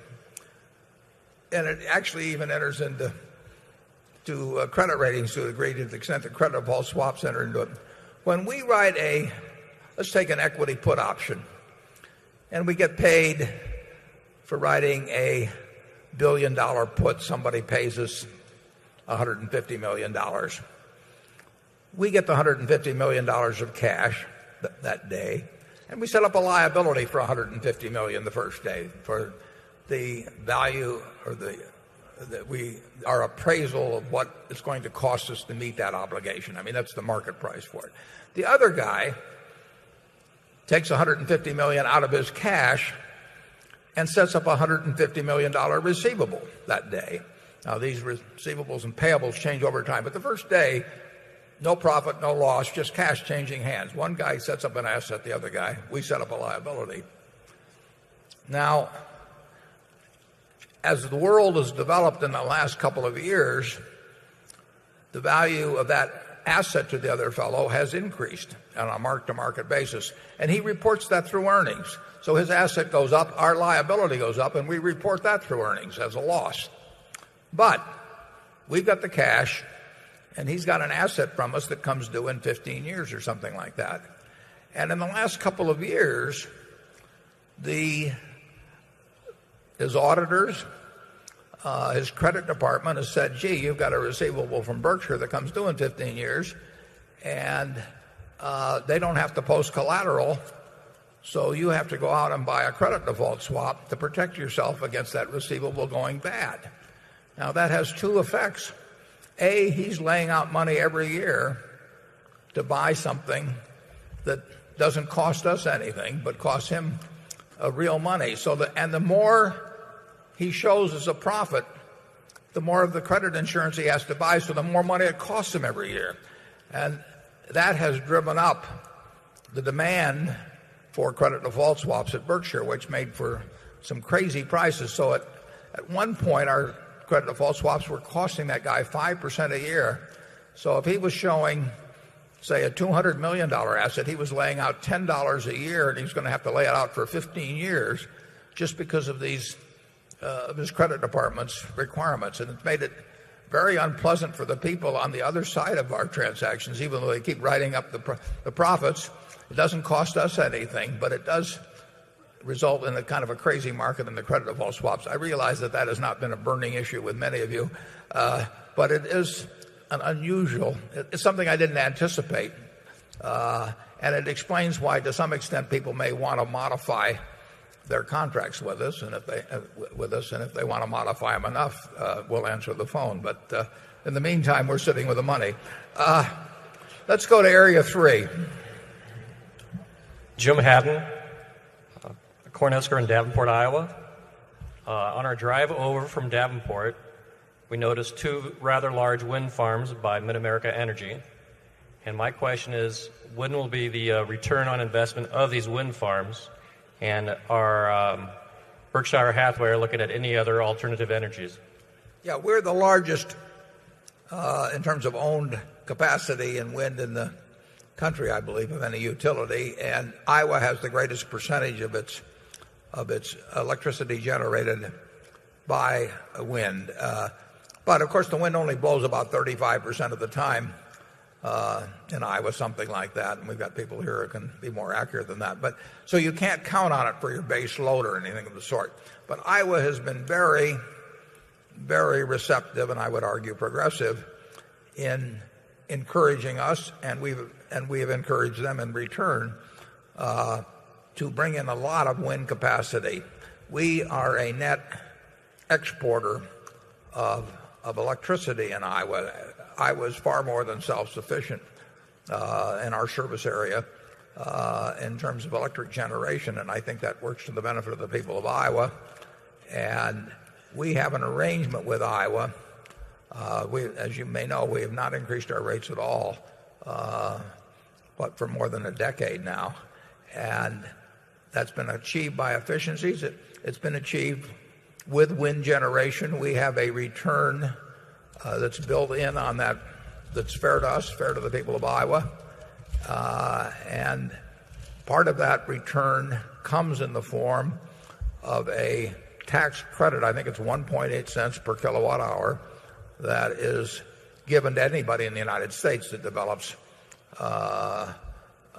wind power generation. We love the idea of putting in more wind, and we're doing it. We're doing it out at Pacific Corp, and I think we'll continue to be a leader in it. One advantage we have over perhaps some people is that we are a big taxpayer, so that we don't have to worry about whether the tax credits are useful. I guess the tax credits can be sold also, but we don't need to do that in our particular situation. So you'll see more and more wind generation by the Mid-American companies. When we went into Pacific Corp out on the West Coast, the 6 states out there, they had virtually nothing, maybe nothing at all in wind generation, and we've developed a lot, and we've got more coming on. Charlie? Oh, I think in practically anything that makes sense in utilities, the Berkshire subsidiaries will be leaders. I think we can all be very proud of Mid-American and its two leaders. Yeah, we're enormously proud of Mid-American, and we will do a lot more in utilities over time. Constellation didn't work out. I wish it had, but we were back there. Constellation, we learned of their troubles on a Tuesday at noon. I mean, we saw it in the stock price and so on. Dave Sokol and Greg Abel were in Baltimore that evening with a firm all-cash bid to solve Constellation's problems, and Constellation was likely to get downgraded within 48 hours, maybe 24 hours, and they would have had posting requirements in connection with various derivative transactions that they probably would not have met. I mean, they were facing bankruptcy, and we literally went from a phone call that Dave made to me at noon or 1 o'clock to handing them a firm bid that evening in Baltimore. And that's one of the advantages of Berkshire.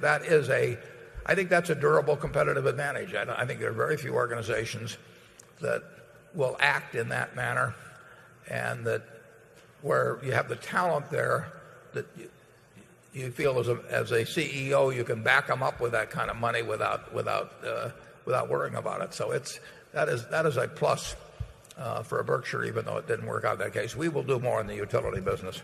Well, you bought a pipeline, didn't you, in about 2 hours? Yeah, we did buy a pipeline, and it turned out very well. And in that particular case, the company Dynegy, this was back in 2002 or so, the company needed the money enormously. They'd gotten the pipeline from Enron. It was a very complicated transaction, but they needed the money, and we needed the Federal Trade Commission approval, the FTC approval on the deal, as would have anybody that was buying it.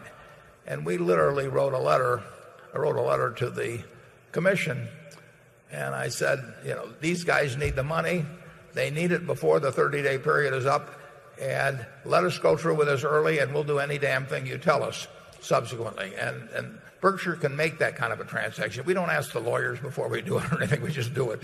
And that is an advantage, and it was an advantage to Dynegy. It got them through a period that I'm not sure they would have gotten through otherwise. So we can move fast when the time comes. But one of the reasons there's a couple of reasons we can move fast. A, we've always got the money, and we've got a mental attitude toward that. But we also know we've got the managers that can deliver on the properties once we own them, and that's a huge, huge advantage.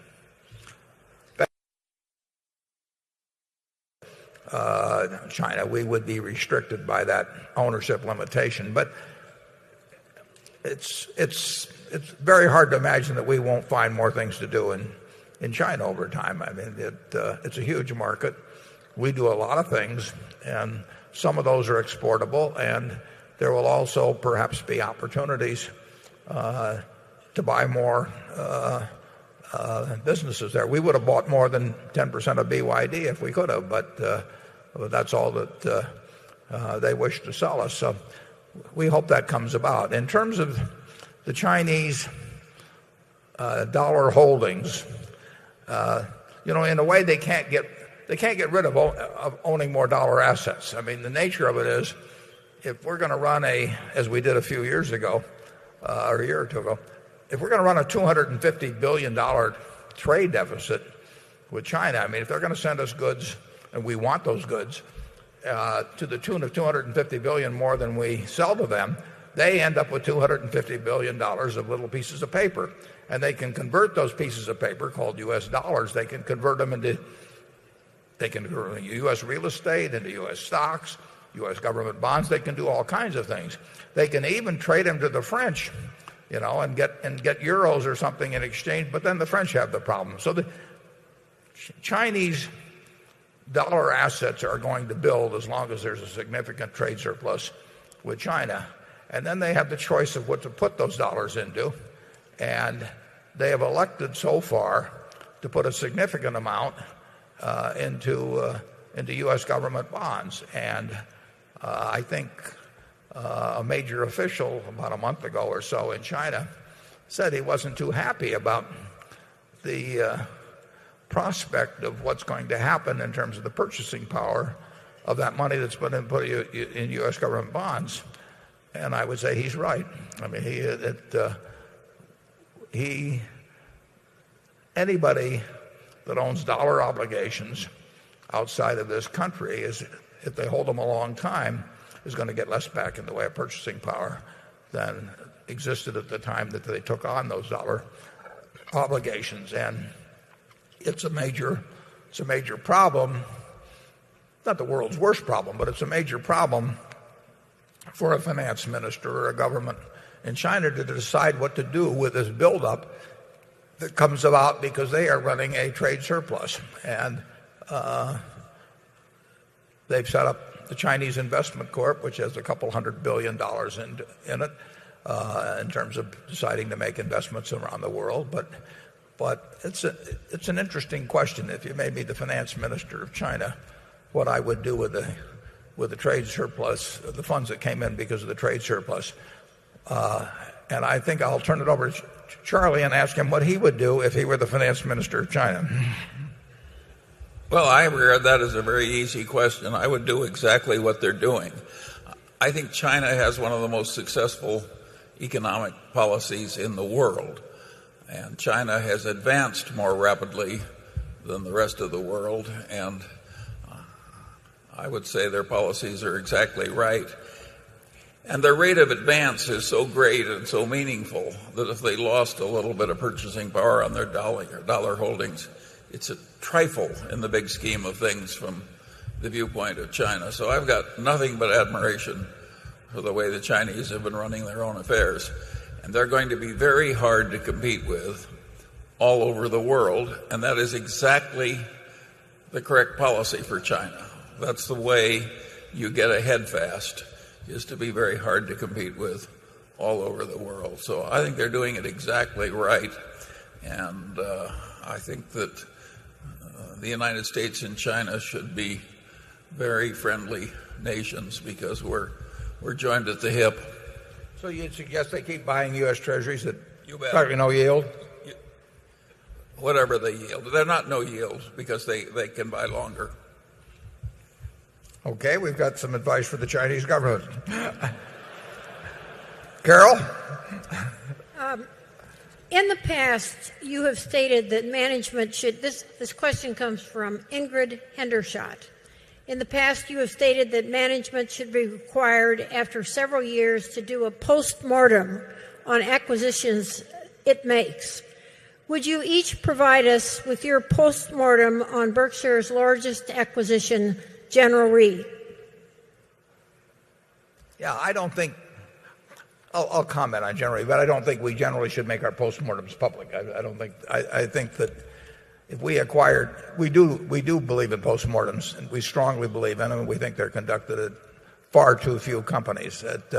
it's easy to propose a deal, and it's much harder to account for it later on. And Charlie is a big fan of rubbing anybody's nose in their own problems, and it absolutely should be done.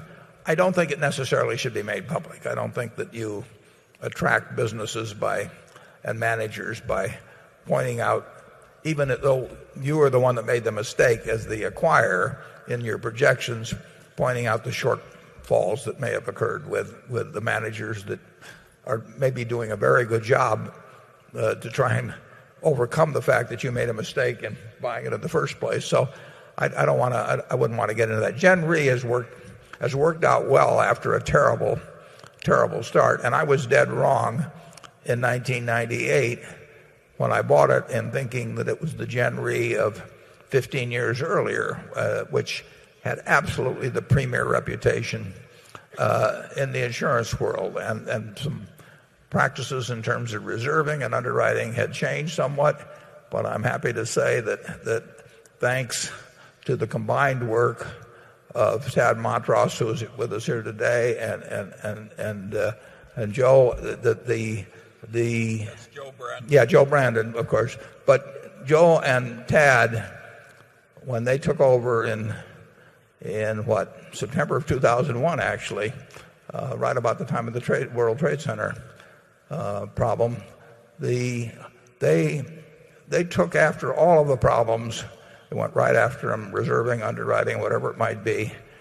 And Gen Re is the company now that I thought it was when I purchased it in 1998. So we're proud of them. It was a very tough job. It wasn't one that was going to get done by itself. And that to some extent, when you tighten up on an organization that has fallen into some lax ways, that is not an easy job. Both of them, or each of them, they could have left for some other place and made just as much money, maybe more money, not had to face the problems that they faced at Gen Re, but they hung in there, and now we have an organization that we feel terrific about and has a great future. Charlie? Well, I think that's right, but it's very important that you have an ability to turn your lemons into lemonade. And we were very, very lucky to have Joe and Tad to help us in the process. It wasn't pleasant, and it wasn't pretty, and it was very successful, and it wasn't something that ordinary managers would have been at all likely to do. You had to be very tough-minded to fix General Re, and they really did fix it. When we do the postmortems, we, in a sense, are looking at our own handiwork. I mean, we make the decisions. It's not some strategy department someplace or vice president in charge of acquisitions or some management consultant that comes in and tells us we ought to buy this or that. We're looking at our own decisions, and that's very important, and we talk about that. And we've made some dumb decisions, and most of them have been mine because I'm the guy that's sitting in Omaha making most of the decisions. But it would really be a mistake to discuss in public my dumb decisions, which might reflect, on some of the managers in some of the arenas. So we will not disclose those, but we will tell you that there are dumb decisions made around Berkshire. The really brilliant decision in the General Re transaction was made by Joe Brandon. He was the one who decided that Berkshire should buy General Re, and he caused the transaction. And it wouldn't have happened, I think, if he hadn't been there. Would you agree with that? Yeah, that's true. Mm-hmm. And Joe was the steward for the General Re shareholders. We got a decent result, and they got a fabulous result. So if capitalism has any heroes in that transaction, why, Joe's the hero. Okay, let's go to number 6. Yes, sir. Mr. Buffett, Mr. Munger, I'm Chuck Hosmer from California. And you mentioned earlier the union cooperation at the Buffalo newspapers. Without the introduction of unions, how do you view contracts for other employees of BRK subsidiaries? I'm just trying to think whether we have any real contracts. I hope not. Yeah, we are not big believers in contracts. We hand people hundreds of millions or billions of dollars in some cases to sell us their business. And the decision we have to make is, are they going to have the same passion for the business after they hand us the stock certificate and we hand them the money? Are they going to have the same passion that they had beforehand? And if we're wrong on that, no contract is going to save us. We don't want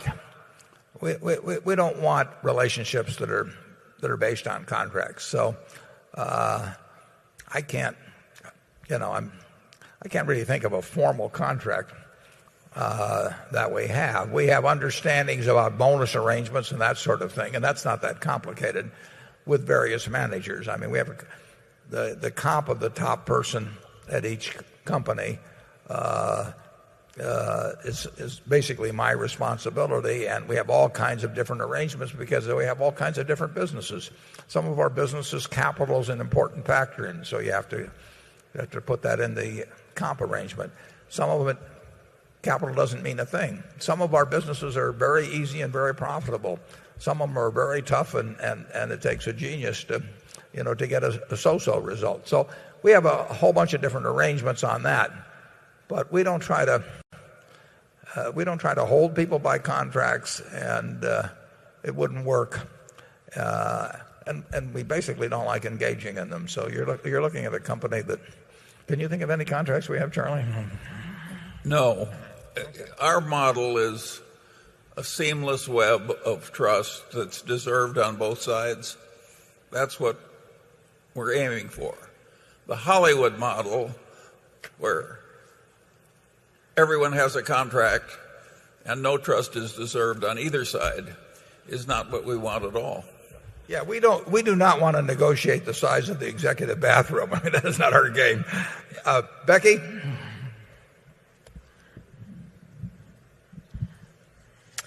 This is a question from Edward Donahue from Belmont, Massachusetts. In the spirit of raising partnership value in these times, has Warren given any thought to spinning off as separate companies? My thinking is that some of these companies would sell at higher multiples to book value than Berkshire currently does. Further, where appropriate, consolidate companies with similar industries with the wish to save on management costs, administration, and even potential selling costs.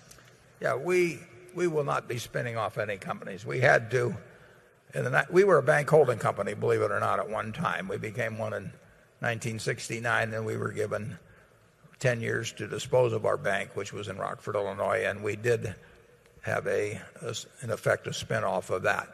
But if somebody comes around to us and says, gee, you've got a multiple of X and you're going to have a multiple of 1.5 times X for this subsidiary if you spin it off, we can't wait to throw them out of the office. I mean, it just doesn't interest us. We are not looking for something that gives a 1-month jump or something like that in market value. If we've got a wonderful business, we want to continue it within Berkshire. We've got this ability within Berkshire, which is a real asset in terms of moving money around into various opportunities without tax consequences. I mean, they're part of a consolidated return. So if a See's Candy is a wonderful business, which it is, but it generates a lot of capital that can't be used effectively in that business, we can move it to some other business or buy other businesses with it. And we have a real advantage in allocation of capital that a shareholder basically can't do as tax efficiently as we can do it within the company. Plus, when we buy businesses from people, we make them a promise. They can read our economic principles in the back of the annual report, and they know that we're buying for keeps. It is a marriage that's going to last, and we're not going to, because we can get a higher multiple or something for a temporary period of time, spin something off. On top of it, there would be those other costs, but that's not the determining factor. It's a basic principle at Berkshire that we buy to keep, and people can trust us to keep our word on that. Charlie? Yeah, so many of those spin-offs, because market cap will be a little higher. Wall Street sells that stuff so they can get fees. It isn't really doing that much for anybody in the ordinary case. I suppose the one exception that could happen, if the regulation was crazy enough, you can imagine something that might cause Berkshire to go to two parts, but short of something like that, you're looking at what you're going to get. If it was actually hurting some operation, that because regulation was focused in that, and that tied the hands of other companies in the Berkshire Group, we'd have to look at that. But as Charlie said, we have listened to presentation after presentation over a lot of years by investment bankers, basically saying, if you just do this wonderful thing, that the market will love you, how much is conscious and how much is subconscious, we'll never know. But the one thing we do know is there's always a fee that accompanies it. Area 7. Good afternoon. Mike Nolan from Montclair, New Jersey. Until recently, the student loan business in the United States has been a very attractive and successful one. However, proposed changes coming out of Washington have thrown the industry into disarray. Could you comment on the industry, which is highly reliant on both faith, trust, as well as financing, and talk a little bit about the companies in this business? Yeah, I don't know that much about it. Maybe Charlie does. No, I don't know this much about it either. There's been a fair amount of scandal in terms of the sales methods. Some of the companies in the field got awfully cozy with some of the university administrators and so on. It's been a long time since Charlie and I thought about getting a student loan, so we haven't checked the regulations too carefully on that one. But we don't know a lot about it. No. I actually got approached, I guess it was about a year ago or a year and a half ago, on the deal that fell through on Sallie Mae, and I said at the time to the fellow that called me, I didn't understand it that well, and it turned out to be a good thing I didn't. Andrew? Okay, this question comes from John McDonald, and he asks, Warren, in your General Electric and Goldman Sachs investments, do you think you've picked attractive businesses or simply attractive securities? Ben Graham's security analysis suggests that the most frightening things an executive management can do is manage earnings, which it could be argued both of these firms do. What is your reaction to that? Well, I could say that I could argue that a very substantial percentage of American industry over the last 15 years at one time or another has managed earnings, and I've witnessed it and argued against it and gotten no place. So I don't regard that as a malady that's limited in its experience. I don't know anything. I would not get into the specifics of those companies. I felt good about those companies in terms of the quality of the businesses they had and the quality of the management. But it was the terms primarily that caused us to make those deals. I mean, those were made in a period when markets were in chaos, and you should have gotten very good terms for committing money. That very few people were either willing or in most cases able to commit major sums on short notice, and it took good terms in order for us to do it. And like I said, I'm not sure there was any second possibility in those cases. It was a really extraordinary period. We were happy to do it. I feel good about the deals, obviously, because we got a very good coupon. But considering the circumstances under which the deals were made, I don't think there was an alternative. So if they wanted $5 billion and $3 billion respectively on those deals, I think we were the low bid in effect. But I also think we made very decent deals. And could we have done something better with the money at that time? I don't know. As I measured at that time, I could not find anything that I liked better. It was the terms of the deals overwhelmingly, although we obviously like the businesses. I know the managers, the CEOs of both companies very well, and I think they are terrific people. I think they're smart people, and I think they've been very straight with us long before we made a deal with them. So we're very happy with those deals. Charlie? Yeah. There's been a lot of criticism of investment banking in this arena, starting with that movie. But Berkshire itself has had marvelous services from all of its investment bankers, which is interesting. Think of what we'd be saying if we'd been mistreated. We've done a lot of business with Goldman Sachs over the years, and my experience goes back to when I was 10 years old and met Sidney Weinberg, who was running the firm and was a legendary Wall Street. Well, he was Mr. Wall Street for a long, long time, and I was a friend of Gus Levy's, and Gus Levy also did some really nice things for us, including when we had a little nothing company called Diversified Retailing, which Charlie and I and Sandy Gottesman jointly formed. Gus came in on an underwriting of a $6 million issue brought by New York Securities, which he wouldn't have dreamt of coming in, in that kind of a deal under most circumstances. And he had Goldman Sachs join in at that time. So there have been a lot of things that have made for a very happy relationship with Goldman Sachs. I feel good about them. And of course, we do lots of business with General Electric. We've bought I don't know how many of those wind turbines from them. But GE, is a very, very important American institution. We'll sell them a lot of things, we'll buy a lot of things from them, and we'll make money on our investments. So that keeps me happy. Area 8. Hello. Mark Hoffman from San Diego, California. Just want to thank you for all your wisdom and advice over the years. Also like to thank the boys at the Blumpkins, the Furniture Mart. They gave us a great tour the other day. I'm from an organization called the EEO, and they really showed us the culture at Berkshire and what you guys do.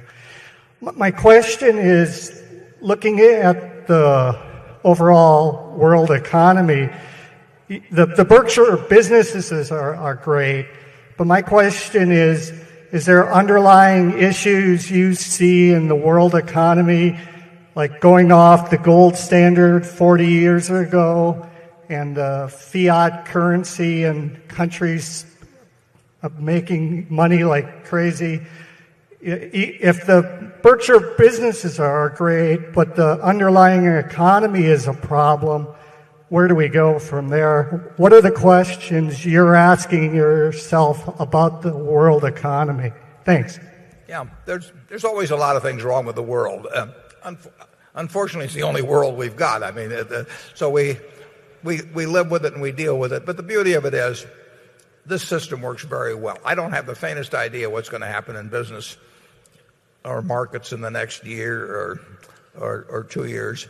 But the one thing I know is that over time, people will live better and better in this country. We have a system that works. It unleashes human potential. I was just thinking, we have today about 35,000 people here. That was almost 1% of the population of the United States in the first census in 1790. Just 100 groups like this, and you were talking the whole country.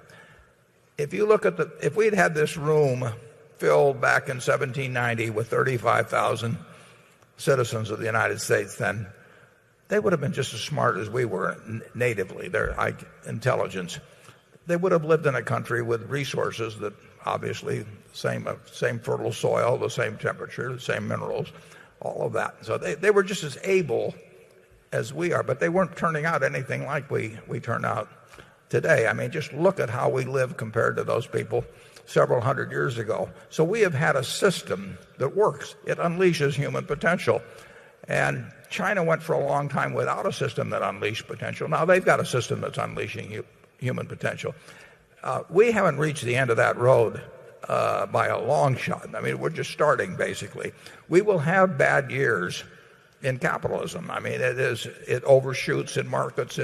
It gets overcome by fear and greed and all of that sort of thing. But if you look at the 19th century, we had a civil war and we had 15 years or so of bad economic times spread out through that century. We had six panics, as they called them in those days. In the 20th century, we had a couple of great wars, and we had plenty of recessions, and we had the Great Depression. So we have these interruptions in the progress of our society. But overall, we move ahead, and we not only move ahead, we move ahead at a pretty damn rapid rate when you think about it. I mean, when in the 20th century we had a 7-for-1 improvement in living, and we did that.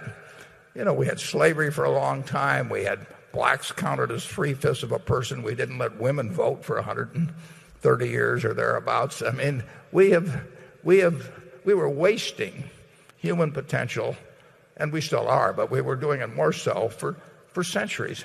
But we do keep moving forward in kind of fits and starts. And right now we're sputtering somewhat in terms of the economy. But there's no question in my mind that there is enormous human potential, and that at every period, every year we will meet, you can name a bunch of problems. I mean, it will happen, but the opportunities will win in the end. And you know, your kids will live better than you live, and your grandchildren will live better. And we will find more and more ways to find easier and better ways to do things that we haven't even dreamt of yet. Charlie? Well, now that I'm so close to the age of death, I find myself getting more cheerful about the economic future, which I'm not going to be here to enjoy. And what I find really cheerful is that we are plainly going to harness the direct energy of the sun, and we're going to have electrical power all over the world, and that's going to enable overpopulated countries to turn seawater into fresh, and it's going to eliminate a lot of the environmental problems and preserve more of the hydrocarbon resources for future needs as chemical feedstocks. What I see is a final breakthrough that solves the main technical problem of man, and you can see it coming right over the horizon. And of course, Mid-American and BYD will be participating in it. So I think it's usually a mistake to think only about your probable misfortunes. You should also think about what's good about your situation. And what's good about our situation now is the main technical problem of mankind is about to be fixed. When you have enough energy, you can solve a lot of your other problems. He is getting more optimistic as he gets older. Carol? This is a question about Berkshire's investment in Swiss Re. Given that you have no control over Swiss Re's underwriting, how can you be comfortable with $2.6 billion invested in a relatively junior security in addition to the relatively sizable common stock position you already have? Did the Gen Re acquisition's problems over the first several years you owned it not make you wary of the potential landmines in reinsurance? And isn't Swiss Re even more likely to continue to make mistakes given that you have no management control? Or has your insight into its underwriting culture since you entered into the quota share agreement increased your comfort level with the risks it is taking? You have said in the past that Berkshire's float is worth as much or more than equity. Would you say the same about Swiss Re's float? About Swiss Re's what now? Swiss Re's float. Oh, we have several arrangements with Swiss Re. One was engaged in a little over a year ago, where we take 20% of their property casualty business, which is reinsurance business, primarily over a 5-year period. Then we made and that started about a year ago, and then a month or two ago, and at that time we bought about 3% of Swiss Re's common. Then about a month ago, we invested 3 billion Swiss francs in a security which pays us 12% a year, and which they can call after 2 years at 120% of its principal amount. And then if they haven't called it by the 3rd year, it becomes convertible at 25 Swiss francs a share.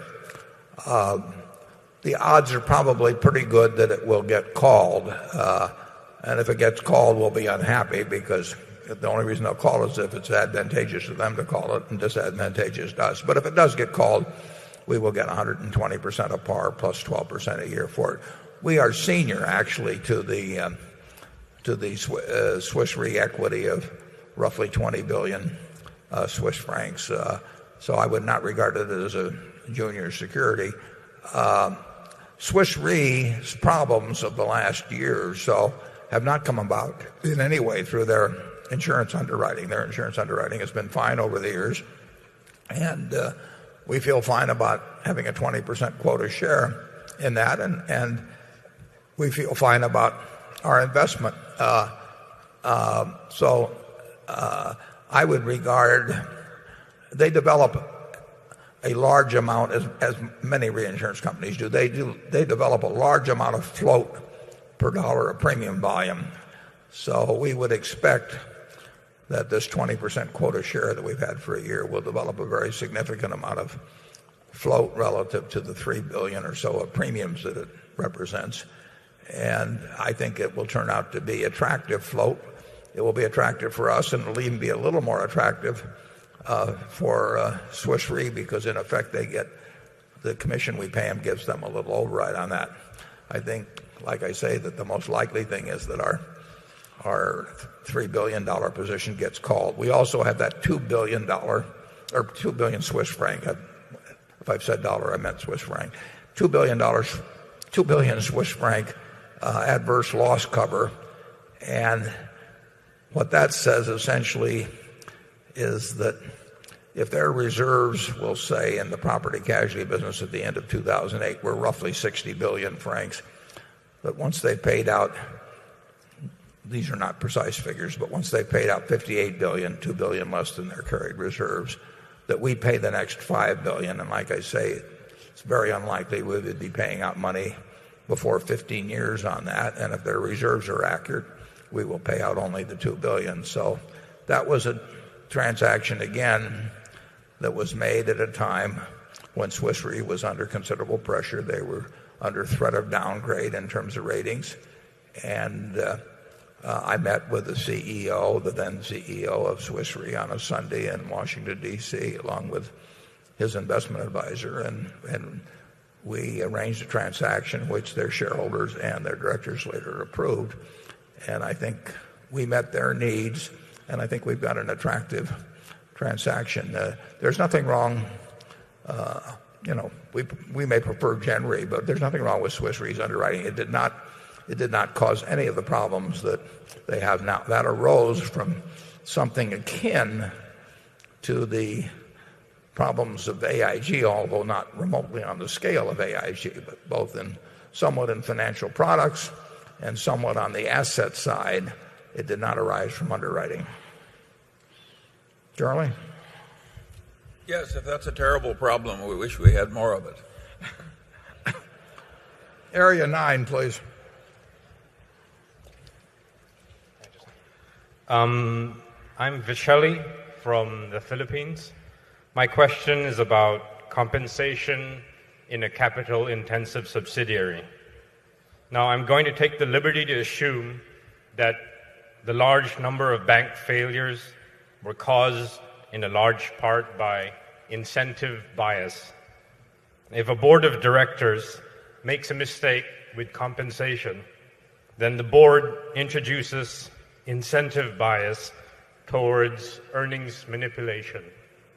So bearing in mind rule number 1, which is don't lose money, and bearing in mind that it's okay to have losses in the short term if the moat is widened, then how do you develop a fair and intelligent compensation package for a manager of a subsidiary that requires a lot of capital?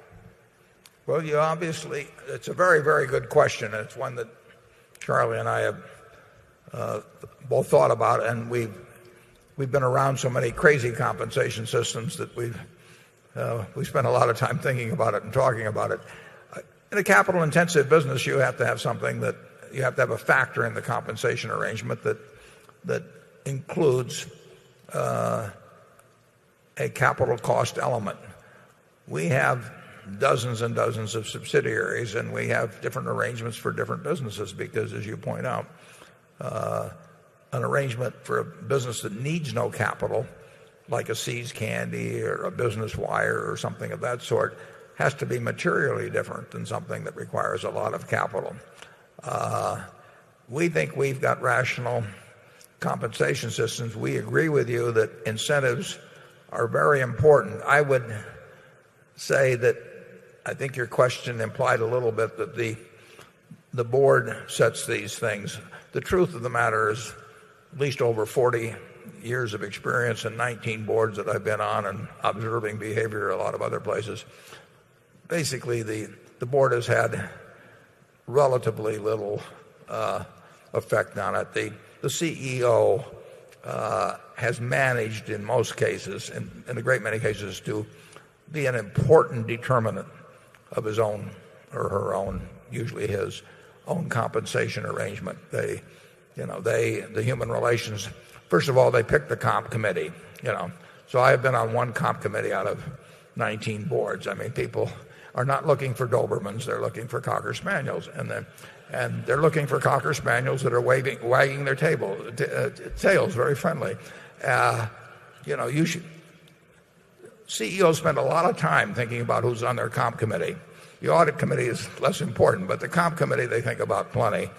And the comp committee meets every few months, and a human relations vice president comes in who is responsible directly to the CEO and probably recommends a compensation consultant. And believe me, they don't go around looking for the ones that are going to upset the apple cart. So it's been a system that the CEO has dominated. And in my experience, boards have done very little in the way of really thinking through as an owner or as owner's representatives what the hell is the proper way to pay these people and how to incent them not only do the right thing, but also to incentivize them not to do the wrong thing. Charlie and I are fairly familiar with a company here in town, the Peter Kiewit organization.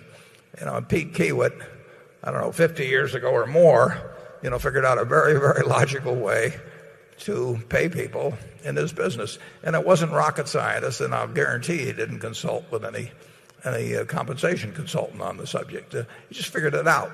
And you would be able to figure out one. I can figure out one. But you have to understand that not every CEO wants a rational compensation system. Who wants rationality when irrationality pays off more? So it's a real problem getting people at the board level. I don't think there should be a comp committee. I think the board as a whole actually should thrash this sort of thing out so that you don't get some report from the comp committee and that's treated as holy writ because they've debated for a couple of hours the day before or supposedly and then come in and give some recommendation. Everybody rubber stamps it. I think it ought to be a subject of general discussion. I think it's very important how you compensate the CEO. I've said in our annual reports, choosing the right CEO, making sure they don't overreach, and exercising independent judgment on major acquisitions or divestitures. If the board does that right, you can forget about all this other checklist stuff. And if they don't get that right, the other doesn't make much difference. So I would say that it can be done. It's very difficult to have a system where the board, thinking as owners or representing owners, care as much about it as the guy on the other side who's getting compensated. I do think it's gotten better in recent years, but it started from a very low base. Charlie? Yeah, there's some counterintuitive conclusions in the field that are quite interesting. I would argue that a liberally paid board of directors in a big American public corporation the liberal pay is counterproductive to good management of the company. There's a sort of a reciprocation. You keep raising me and I keep raising you, and it gets very club-like. And I think by and large the corporations of America would be managed better if the directors weren't paid at all. Well, working toward that. Well, it is interesting because the SEC would define independent directors, as they would question, my independence if we would own billions and billions of dollars worth of some security, but we would sell them some ice cream at Dairy Queen or something of the sort. And to get real owners' representatives is very and knowledgeable because they got to know business. They really have some business savvy. And the truth is, if you get somebody that's getting $200,000 or $200,000 a year or $250,000 a year for being director of a company, and they don't have that much income outside or net worth, and they would just love to get one more directorship for another $200,000, they are very unlikely to sit there and argue with the CEO and say that the system is rigged in favor of incentive compensation or something of the sort. There is more baloney in the compensation arrangements. And now you have these 100-page proxy statements. I mean, if you take 100 pages to explain how you're paying the people of the place, something is wrong. I mean, you don't need 100. We don't have 100-page understandings or anything of the sort. But it's gotten to be more and more of a game as it's gone along. And I would say that, as Charlie, that when compensation is a very important part of a director's well-being, you do not have an independent director. And the funny thing is, the way its system has been arranged, those are the very people that tend to be regarded as the independent directors in most cases. It's way worse than practically anybody recognizes. Elihu Root, who was the ultimate good cabinet officer in the United States, used to have a saying that no man was fit to hold public office who wasn't perfectly willing to leave it at any time. And of course, the minute he left public office, he went right back to being the leading lawyer of the world. So he didn't have much to lose by. But the man who has a lot to lose from his office is going to be very loath to be an independent director. So the way we do it at Berkshire Hathaway is 0.1% of America, and the way everybody else does it is silly.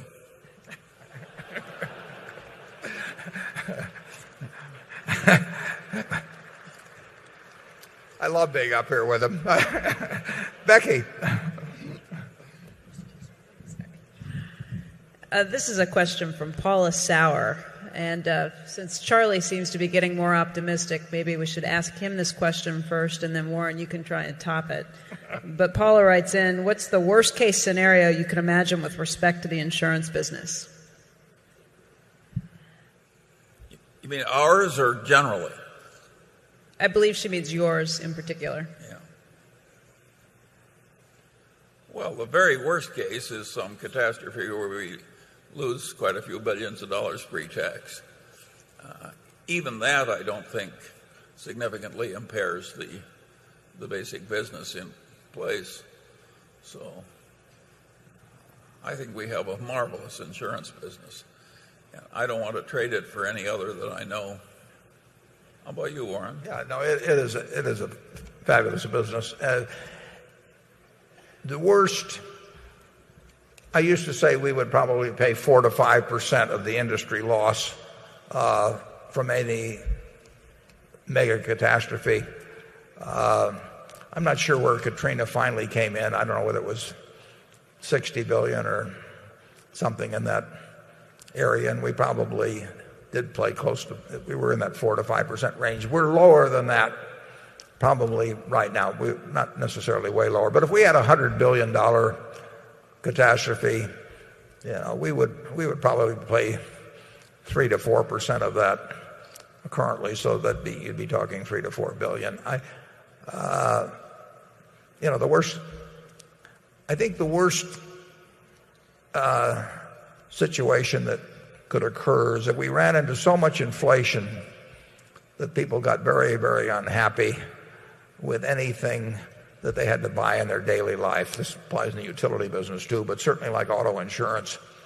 And in effect that they expressed their outrage at inflationary increases and said, let's nationalize the whole thing. I mean, that would be a huge asset that would disappear if that occurred. I don't think that's a high probability, but if you're asking me to look at worst cases, That's probably the one I would come up with. Well, that happened. Auto insurance was nationalized somewhere, New Zealand or somewhere. It's not if you want the absolute worst cases, you found it. Yeah, we nationalized to some extent the annuity business, when we went into Social Security. I think it was a good thing. But when people get outraged enough about something, you've heard talk about the banks. I mean, when the public gets outraged, the politicians will respond, and inflation would be wild inflation would be the most likely cause, it seems to me, of something like that happening. I don't think it's probable, but something like that happening in auto insurance. It's a bill that most people pay, every 6 months or even more frequently than that. And if they see that bill going up and they don't want to get rid of their car, they're going to get mad, and utility customers are going to get very mad during inflation because they need to turn on the lights, and they hate to see those monthly bills going up. It's something they can't give up, and it's very visible, and the reaction will be to go to their political representatives and say, do something about this. And one of the things they can do about it is take it over.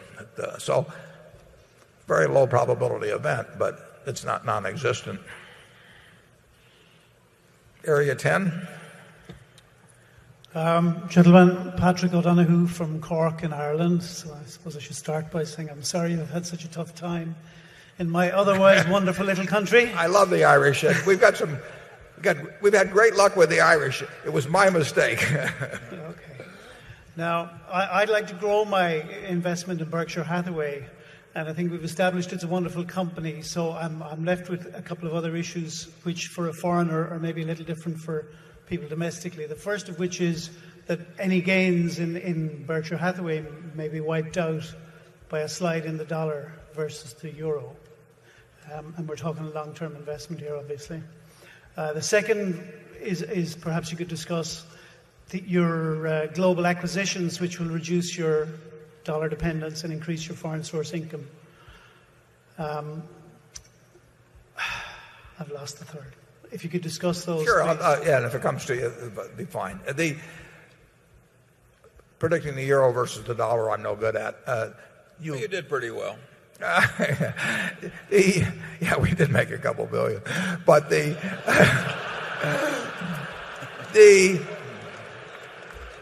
you could if you wished. I'm not suggesting this at all, but euro dollar is an easy thing to hedge. I'm not recommending that. I'm just telling you that is an option if you're worried about a major currency. It's hard to do with smaller country currencies, but when you're talking the euro dollar thing, you can keep hedging that if you want to. But like I say, that we don't normally do that sort of thing, and that could be a pain in the neck to you. I would say, in terms of Berkshire's earnings, we will just keep doing things that we think makes sense.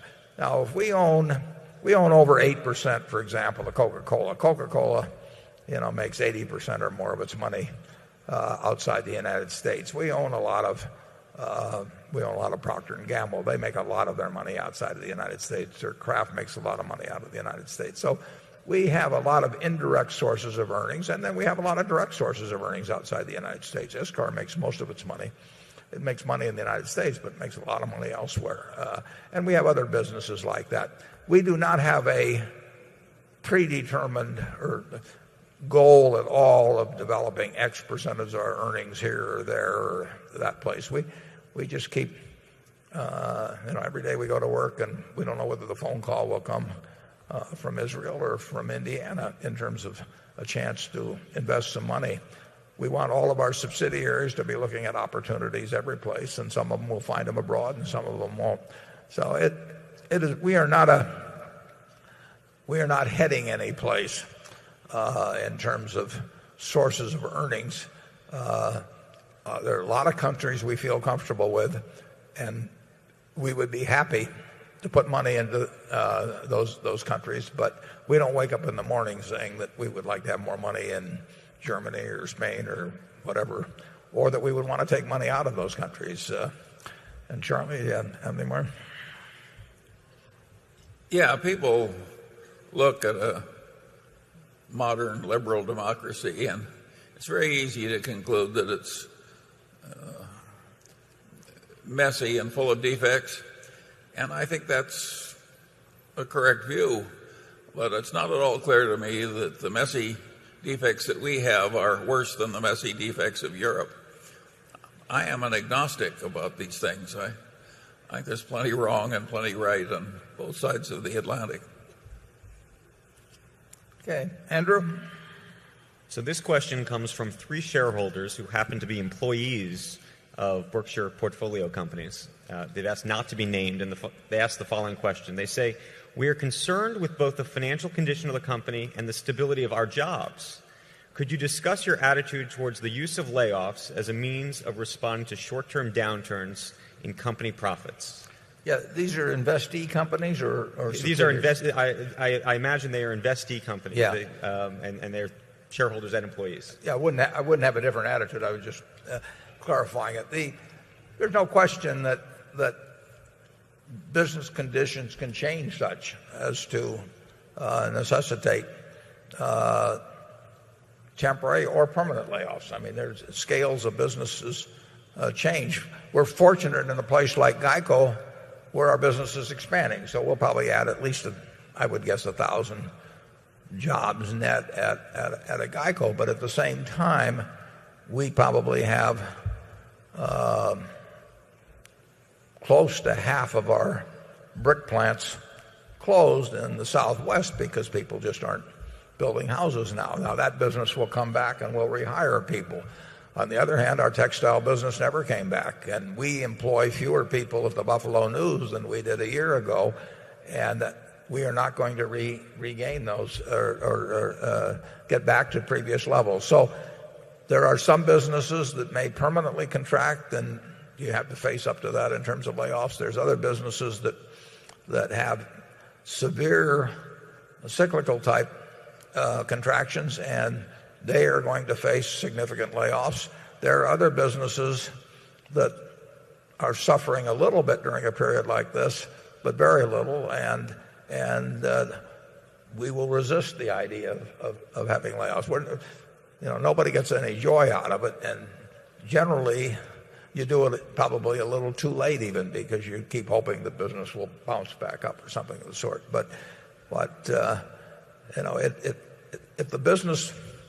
if the business changes in a material way, you better change your business model, or somebody else will, and you'll even have more changes facing you.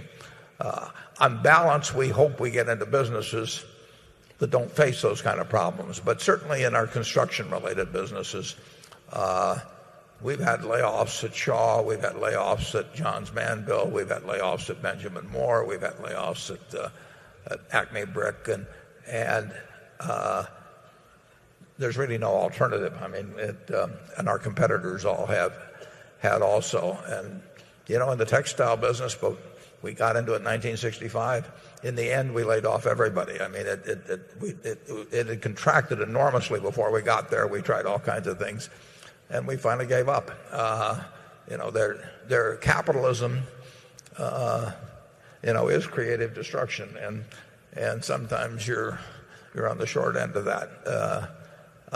This year, in terms of the businesses we have, our employment will probably be reduced. I'm almost sure it will, even though GEICO will expand. It will not be reduced dramatically because it just hits in certain areas, but it will be reduced. And our managers have to look at the reality of the current situation. Charlie? Yeah, some of our businesses have a shared hardship model where they don't lay off, at least not yet. And the businesses with that model tend to be very strongly placed economically. So I guess it shows that Benjamin Franklin was right when he said it's hard for an empty sack to stand upright. And so we're all over the map on that, and so is all of industry. But I do think an ideal model would be a business so strong that it could operate in the shared hardship mode instead of the layoffs. Yeah, some are doing that where they, give up hours but a lot of operations don't lend themselves to that very well either. So ISCAR is operating that way. Yeah, ISCAR is operating that way, and in other cases you basically have to close down whole plants. I mean, sure. Yeah, it's just the nature of it. It's better. You really can't operate every plant at 50% and have it work as effectively as shutting down the least productive plants. In a world where you sometimes have to amputate a limb to stay alive, you can't expect that every business can stay exactly as it is. Okay, Area 11. Hi, Ralph Whitkin from Greenwich, Connecticut. I was first here in 1995, and I really appreciate the way you handle this meeting. I've been to dozens of others, and I know you're not obligated to do this, and I thank you for it, both of you. My question is very similar to, I think it was number 9 regarding executive compensation. Not so much your view on the compensation, but how we as shareholders can make some attempt to try to correct this and bring it back into some level of balance. Thank you. I had a senator call me just the other day, and his constituents obviously are enraged about executive comp. Yeah, probably, AIG really had a huge impact, although, you can take the Merrills and all the rest of them and also, but that story was huge with people, and it was probably, in a certain sense, the outrage was disproportionate to what happened. But it doesn't make any difference. The people are enraged about it. So this senator called me and he said, he was essentially saying, tell me about a statute we can enact that will make my constituents happy about executive compensation. And my advice to him was they probably couldn't. And that the last time Congress got into this was in the early days of the Clinton administration, when they passed a bill that said, as I remember, for the top 5 officers, that you couldn't get deductibility for comp in excess of $1 million annually unless it was tied to performance in some way. That was probably the most counterproductive piece of legislation that Congress has ever come up with, which is quite a statement to make in itself. The net result of that was that when the tax was imposed, of course, the stockholders paid it, and the officer didn't, so it penalized the shareholder who was already getting penalized by the comp. It led to all kinds of arrangements that were designed to dance around this, which involved lots of lawyering and lots of consultants and lots of pages of proxy statements. The net effect, which was to ratchet up compensation very dramatically. Compensation increased far more, in my view, because that was put on the books than otherwise. So I suggested to them that the first thing they should do is probably repeal that and say we were wrong, and then figure out whether they should do something right. But that did not go over very well. So I would say that I've always proposed this. It never has gone anyplace, but that won't stop me from continuing to propose it. All you need in this country is the top half dozen or so investment managers who manage, we're talking hundreds of billions, trillions in some cases of assets. If they would just speak out on the most egregious cases, there's a lot of stuff about say on pay and everything, but half a dozen of them, they get lots of publicity. They wouldn't have to worry about getting their views out. The way they get big shots to change their behavior is to embarrass them, basically. And the press has great opportunities to do that. But they need the cooperation of the big investors. So if you've got 3 or 4 of the biggest investors, when the XYZ company comes out with some crazy plan, to step up and just say this is outrageous, it would change behavior. And the directors don't like to look foolish. They don't like the names in the paper looking foolish. And you would see some real changes. I think that the legislation for it is going to be, I just don't know how to write the stuff. I mean, you read the case recently at Chesapeake Energy, $75 million for kind of a re-signing bonus. And there were some other things involved too. You wonder what people are thinking. You know what the CEO is thinking. And I don't think you can write the statute that stops it. And like I say, the one they tried to write just screwed everything up royally. But I do think big institutions, if they spoke out, you'd only need 3 or 4 of them that spoke out jointly, and they don't have to do it on every corporation at all, just when it's egregious enough. But if they get a reputation for speaking out when it's egregious every now and then, it would act as, I think there would be some restraining factor that might set in corporate America, because the restraining factor is not there now. I mean, right now, every consultant comes in and brings along what the people that so-called peer companies are making, and nobody wants to say their CEO is in the bottom quartile or something, so they just keep comparing themselves to the higher quartiles, and then they ratchet up from there. And it's a game that works wonders. I call it the honor system. The shareholders have the honor and the executives have the system. Charlie? Yeah, well, I'm not too optimistic about fixing it from the big investor standpoint. The big investor groups contain many an investment manager making $20 million a year for insignificant contributions. He's like a man in a glass house that starts throwing stones.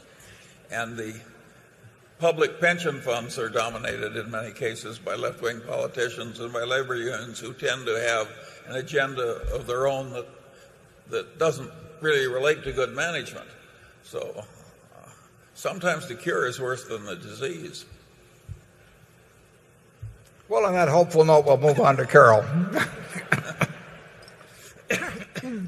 This is a question from Peter Poulson, spelled P-O-U-L-S-O-N. He says, when you acquire companies, they come equipped with managers. And in general, Berkshire has done a great job putting the right leaders in the right roles. But occasionally you have to hire someone for an executive spot. Please describe an interview that you might have with a prospective Berkshire operating executive. What do you look for?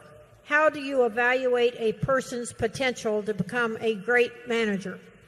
Well, usually we hire people that have already proven they're great managers. I mean, when we buy a business, a very high percentage of the time the management comes with it. When we buy an ISCAR, we get the group that's been knocking the ball out of the park for years and years and years. And the real question we have to ask ourselves is, will they be with us in the future? Will they be feeling the same way the day after the deal as they did the day before the deal? And we've made occasional mistakes on that, but overall that does come through. So we've had good luck with managers, not perfect. And the toughest part is, since we have no retirement age, is when managers lose the abilities that they had at an earlier age. And that it doesn't relate to, there's no yardstick you can use up and down the line for that. So it's people age, at least in business ability, they age in very different ways and at different paces. And Charlie and I have the problem of figuring out sometimes when somebody does not have the same managerial ability that they had at an earlier time, and then we have the responsibility for doing something about it, and we hate it. But by the way, we've been slow in those. We've been slow every time. We've been slow. If we really love the guy, we're really slow. We are far from ideal.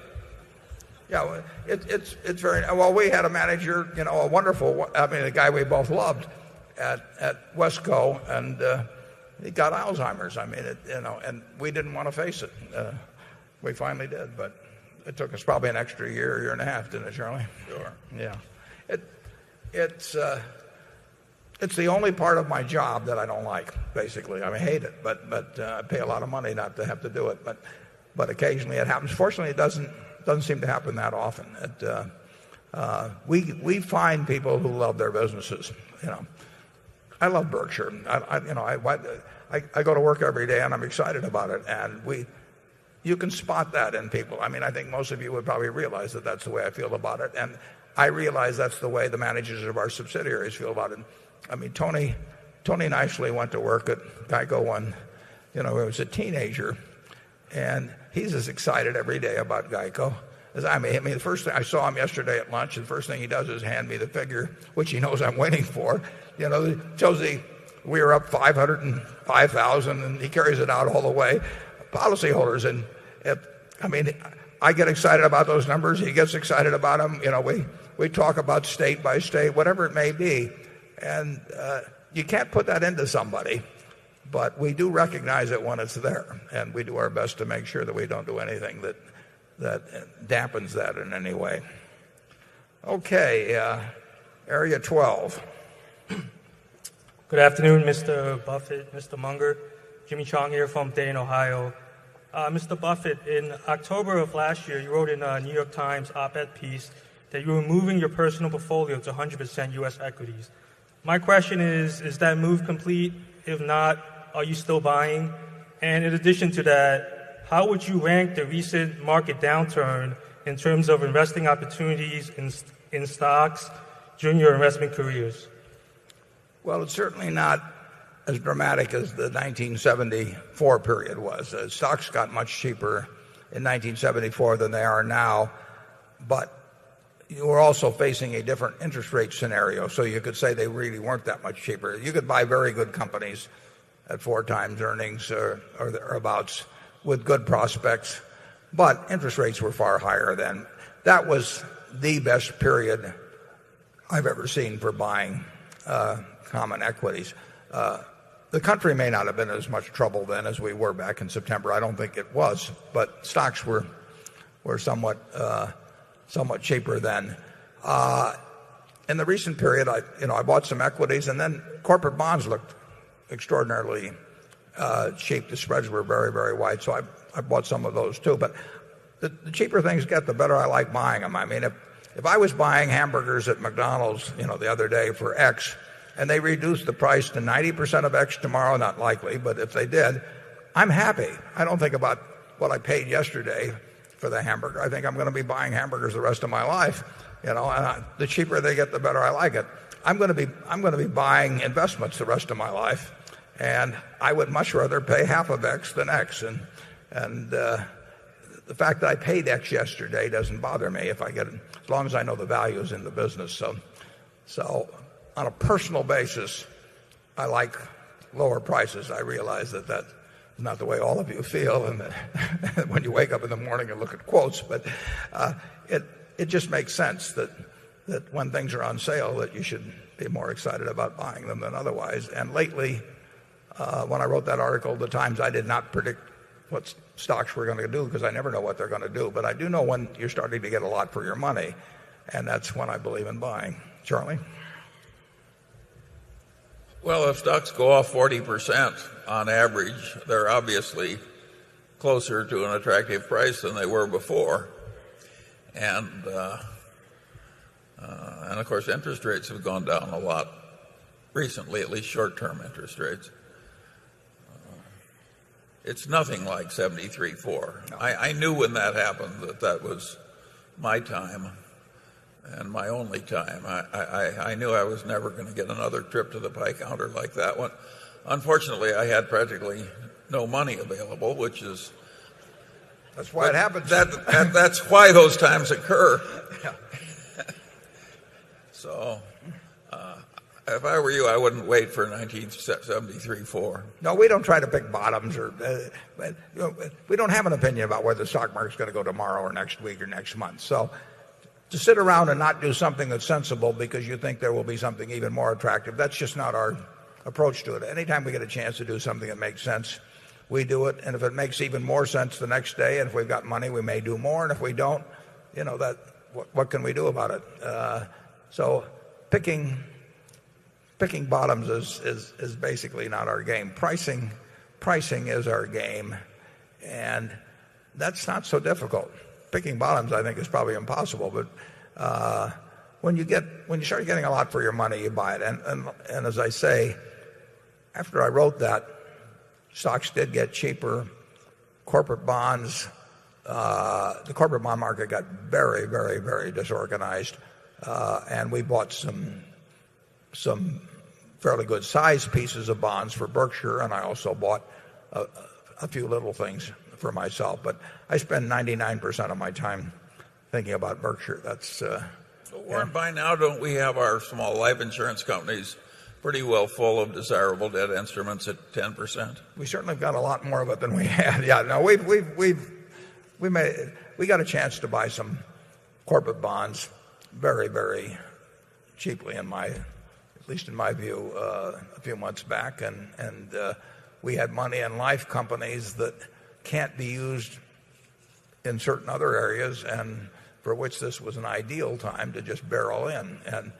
And anytime we like to do something, we really like to do it. I mean, our idea is not to tiptoe into anything, so we buy them as fast as we can when prices are right. Yeah, that bond thing didn't last very long. Nope. But there were perfectly safe bonds that yielded 9% or more with very fancy call protection. Yep. And some of those bonds are up 20, 25%. Yep. So the opportunities are frequently under shell A when you're looking at shell B. Yeah, we try to look at all the shells. Yeah, we look at all the shells. Right? Yeah. Becky? This question is from Jim Mitchell from Costa Mesa, California, who wants to know from both of you. He says, years ago you taught us to beware of capital-intensive businesses like electric utilities that may be overstating profits due to understating depreciation. Now that you are investing in utilities and gas pipelines, have you discovered the secret of long life for power plants, or do we need to discount your utility earnings? Well, the utility earnings pretty much come about through a return on equity capital allowed by the jurisdictions in which you operate. So, for example, if something like pension costs or something of the sort you get surprises on, you do get to earn that back over time, but you don't get any bonanzas either. So I would say the capital intensive businesses that scare me more are the ones outside of the utility field, where you just pump in more money without knowing that you're going in a general way to get more or less within a range anyway, a guaranteed return. So I do not have. There's no way we get rich on our utility investments, but there's no way we get poor either, and we get decent rates of return on the equity that we leave in it, and we'll probably get those returns with or without inflation. Now, inflation may diminish the value of getting an 11 or 12% return on equity if you get into very high rates of inflation. So in that sense, I'd agree with Jim, who I know, incidentally. He used to work with my daughter out there at Century 21. He's a good investor. But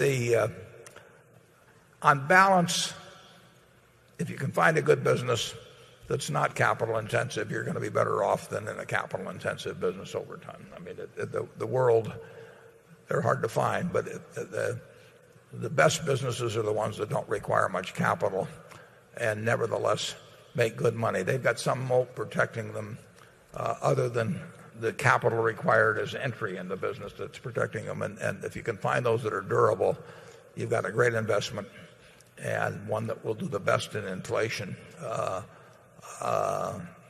which, as we mentioned earlier, seems fairly likely to come along. Charlie? Yeah, unfortunately, a lot of moats have been filling up with sand lately. The daily newspaper, the network television station, all these castles with their lovely moats. The moats are filling up. Well, on that cheery note, we have time for just one more question. And Mark Hamburg, I believe you said there was somebody who wanted to finish this off. More. Mark, where are you? Right here, Warren. Okay, I still can't see you, but I can. It's right up in front. Right up in front. Okay, good. I see you now. Hi, Warren. It's Alex from Boston. I just wondered if you could give us some advice on how we could improve the economy as we leave. What was your name? Alex from Boston. Well, the obvious thing to do is to do what our government tells us to do, which is to go out and spend. And as I mentioned, household formations are important to developing, to getting past this overbuild in residential construction. So I don't know whether that gives you any ideas or not, but I think so. Mimi, you're my best friend. Would you be my wife?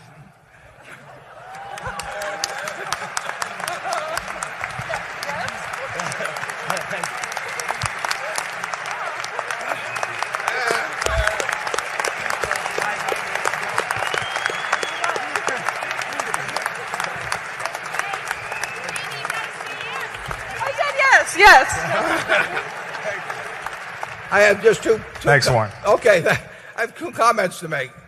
Alex is my sister Doris's grandson, my great nephew, and Mimi is terrific. So on that note, we'll end the meeting, and we'll be back in 15 minutes for the board meeting. Thank you.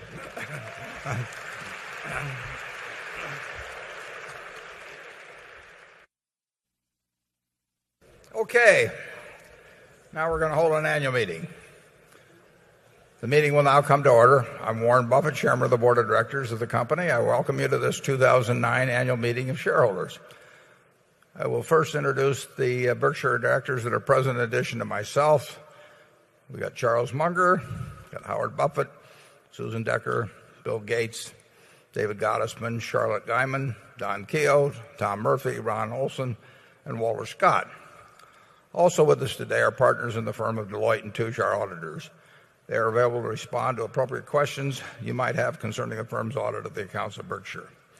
Mr. Forrest Cutter is Secretary of Berkshire. He will make a written record of the proceedings. Ms. Becky Amick has been appointed Inspector of Elections at this meeting. She will certify to the count of votes cast in the election for directors.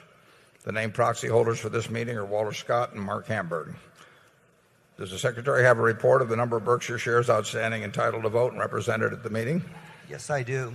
As indicated in the proxy statement that accompanied the notice of this meeting that was sent to all shareholders of record on March 4, 2009, being the record date for this meeting, there were 1,057,573 shares of Class A Berkshire Hathaway common stock outstanding, with each share entitled to one vote on motions considered at the meeting, and 14,749,861 shares of Class B Berkshire Hathaway common stock outstanding, with each share entitled to 1/200th of one vote on motions considered at the meeting. Of that number, 821,400 Class A shares and 10,298,152 Class B shares are represented at this meeting through proxies returned through Thursday evening, April 30th.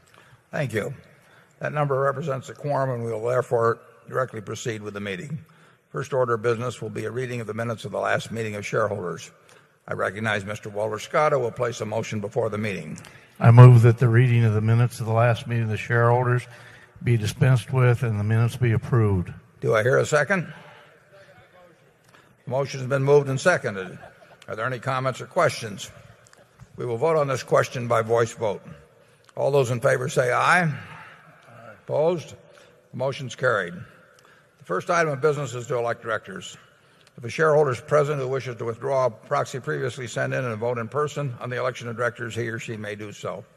Also, if any shareholder that is present has not turned in a proxy and desires a ballot in order to vote in person, you may do so. If you wish to do this, please identify yourself to meeting officials in the aisles who will furnish a ballot to you. With those persons desiring ballots, please identify themselves so that we may distribute them. I now recognize Mr. Walter Scott to place a motion before the meeting with respect to election of directors. I move that Warren Buffett, Charles Munger, Howard Buffett, Susan Decker, William Gates, David Gottesman, Charlotte Guyman, Donald Keogh, Tom Murphy, Ron Olson, and Walter Scott be elected as directors. Is there a second? It's been moved and seconded that Warren Buffett, Charles Munger, Howard Buffett, Susan Decker, William Gates, David Gottesman, Charlotte Guyman, Donald Keogh, Thomas Murphy, Ronald Olson, and Walter Scott be elected as directors. Are there any other nominations? Is there any discussion? The nominations are ready to be acted upon. If there are any shareholders voting in person, they should now mark their ballots on the election of directors and allow the ballots to be delivered to the Inspector of Elections. Ms. Amick, when you are ready, you may give your report. The ballot of the proxy holders in response to proxies that were received through last Thursday evening cast not less than 859,366 votes for each nominee. That number far exceeds a majority of the number of the total votes related to all Class A and Class B shares outstanding. The certification required by Delaware law of the precise count of the votes, including the additional votes to be cast by the proxy holders in response to proxies delivered at this meeting, as well as any cast in person at this meeting, will be given to the Secretary to be placed with the minutes of this meeting. Thank you, Ms. Amick. Warren Buffett, Charles Munger, Howard Buffett, Susan Decker, William Gates, David Gottesman, Charlotte Guyman, Donald Keogh, Thomas Murphy, Ronald Olson, and Walter Scott have been elected as directors. The next item of business is a motion put forth by Berkshire shareholder Joseph Petrovsky. Mr. Petrovsky's motion is set forth in the proxy statement and would request Berkshire Hathaway to prepare a sustainability report for shareholders. The directors have recommended that the shareholders vote against the proposal. We will now recognize, I believe it's Mr. Billings, Mr. Petrovsky's representative, to present the motion. To allow all interested shareholders to present their views, I will ask Mr. Billings to limit his remarks to 5 minutes. The microphone at Zone 1 is available. Well, we go first to Mr. Billings. Thank you very much, Mr. Buffett. My name is Simon Billines, and I represent Mr. Joseph Petrovsky, the shareholder who filed this year's resolution asking for a publication of a sustainability report. I will move the shareholder resolution. Ms. Norma Mejia Castellanos will then second the resolution, and then I will ask for a preliminary count of the shares voted.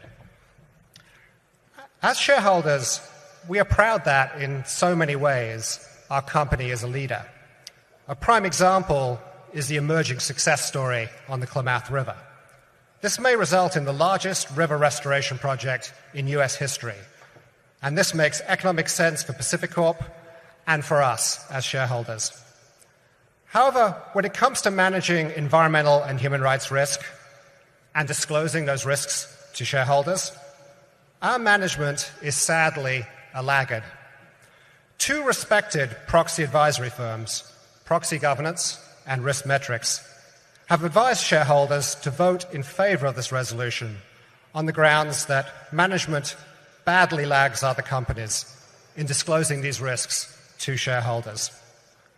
Last week, CalPERS, the California Retirement System, announced that it would vote close to $500 million worth of stock in favor of this resolution.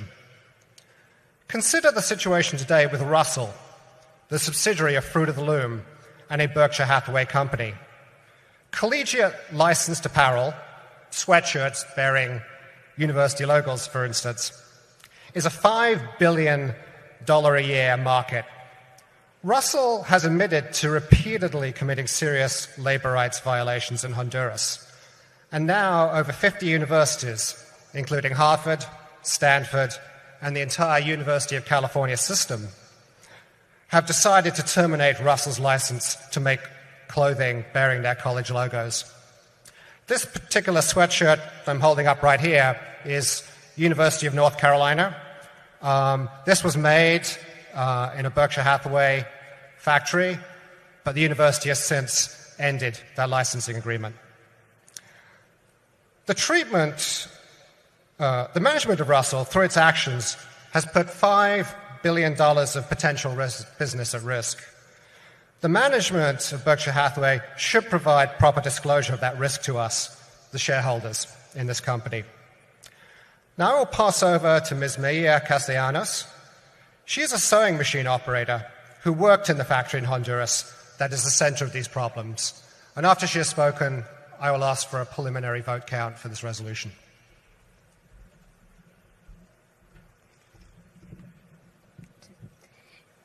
Yo trabajo como operadora de una maquila de costura en la fábrica Jersey's, Honduras. I used to work as a sewing machine operator at the factory Jersey's de Honduras. En 2006, cuando Fruit de Loom compró la empresa, las condiciones empeoraron. In 2006, when Fruit of the Loom bought my factory, conditions got much worse. La empresa empezó a hacer acumulación de personal, esto para ahorrarse más y no pagar renta. Fruit of the Loom began to consolidate personnel in order to save more on rent. Esto ocasionó mucho malestar de salud en los trabajadores, como ser dolor en la espalda a causa de la maquinaria de estar muy cerca, y esto provoca un recalentamiento. This created many conditions in the factory that caused health problems for workers, such as pain in our backs being caused by the heat from the sewing machines, which were now pressed into our backs because of the limited space. Esto significa una inseguridad en un momento de evacuación. The close proximity also made it very dangerous in the case of an emergency evacuation. En nuestra fábrica, la ventilación era tan mala que esto nos provocaba enfermedades respiratorias como el cáncer de pulmón. In part because of the overcrowding as well, the ventilation was so poor that it caused many respiratory illnesses, including lung cancer. El agua de los filtros era contaminada. Even the filtered water was dirty. Trabajábamos desde las 6:30 de la mañana hasta las 5:30 de la noche con tan solo 15 minutos para almorzar. We worked from 6:30 in the morning until 5:30 at night, with only 15 minutes for lunch. Nuestros salarios eran demasiado bajos que no los alcanzaba para pagar una niñera y la empresa no respeta el código de trabajo de nuestro país porque no brinda guarderías de niños. Our wages were too low to afford childcare, and the management refused to provide on-site childcare even though it was required by Honduran law. Por eso decidimos organizarlos para obligar al gerente que nos escuchara y que respetara nuestros derechos. Because of all of this, we decided to organize to compel management to clean up our factory. Entonces fue cuando despidió 145 trabajadores ilegalmente por organizarse a un sindicato. In retaliation, Russell illegally fired 145 workers for organizing a union. Russell tenía que respetar el sindicato constituido por la ley y entonces Russell dijo que por causa del sindicato iba a cerrar la empresa y que nos íbamos a quedar aguantando hambre. After we finally legally established our union, Russell said that because of the union, they would close down the factory and leave the workers to starve. Fue cuando empezamos a ser amenazados a muerte los directivos.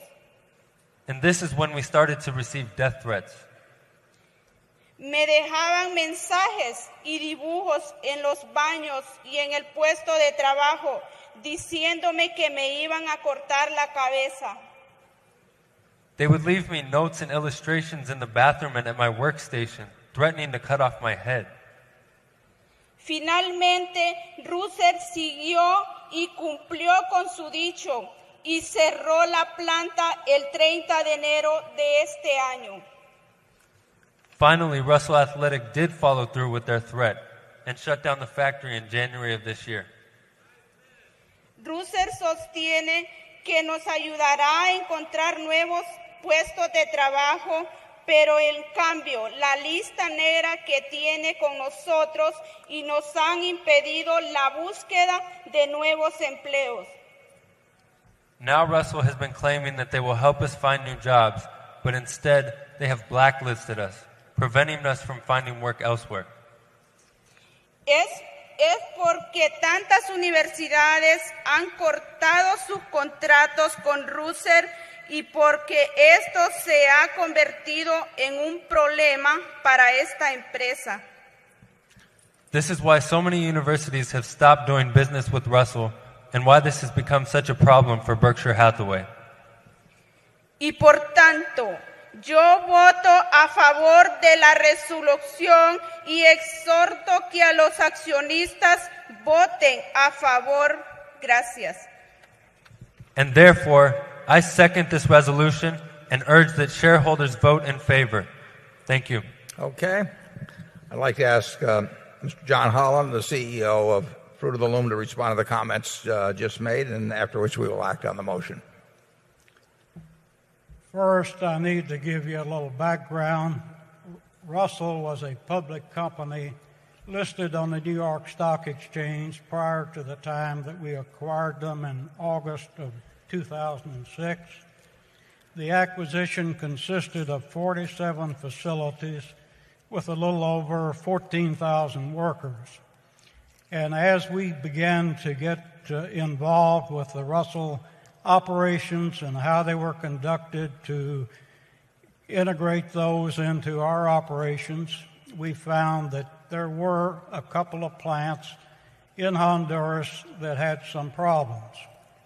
And we acknowledged the problems, and we began immediately to remedy these problems. A little later, we had a letter from the WRC, the Workers' Rights Commission, indicating that there had been some abuses of the employees and that some had been terminated because they were involved in union activities. We were unaware of the union activities, and we investigated the abuses, but we thought it best to contact an independent third-party organization to do an audit.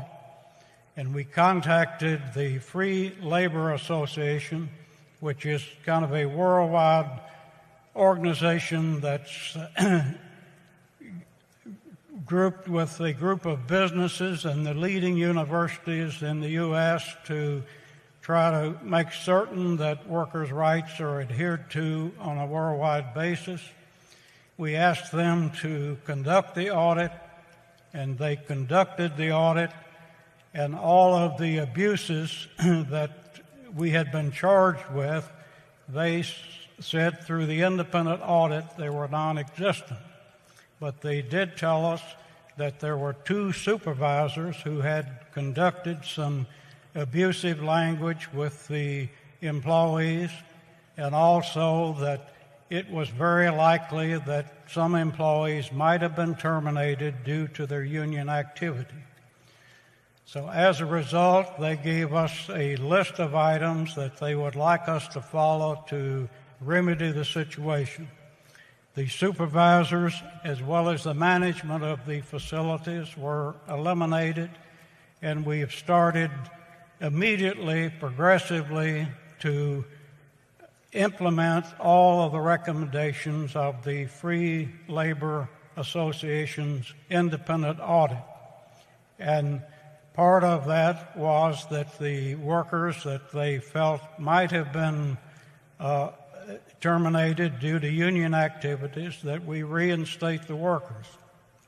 The plant had not been organized at that point, so we voluntarily engaged the union and acknowledged them and accepted the union, and we rehired all of the workers that we could locate into a facility that was across the street from this particular plant.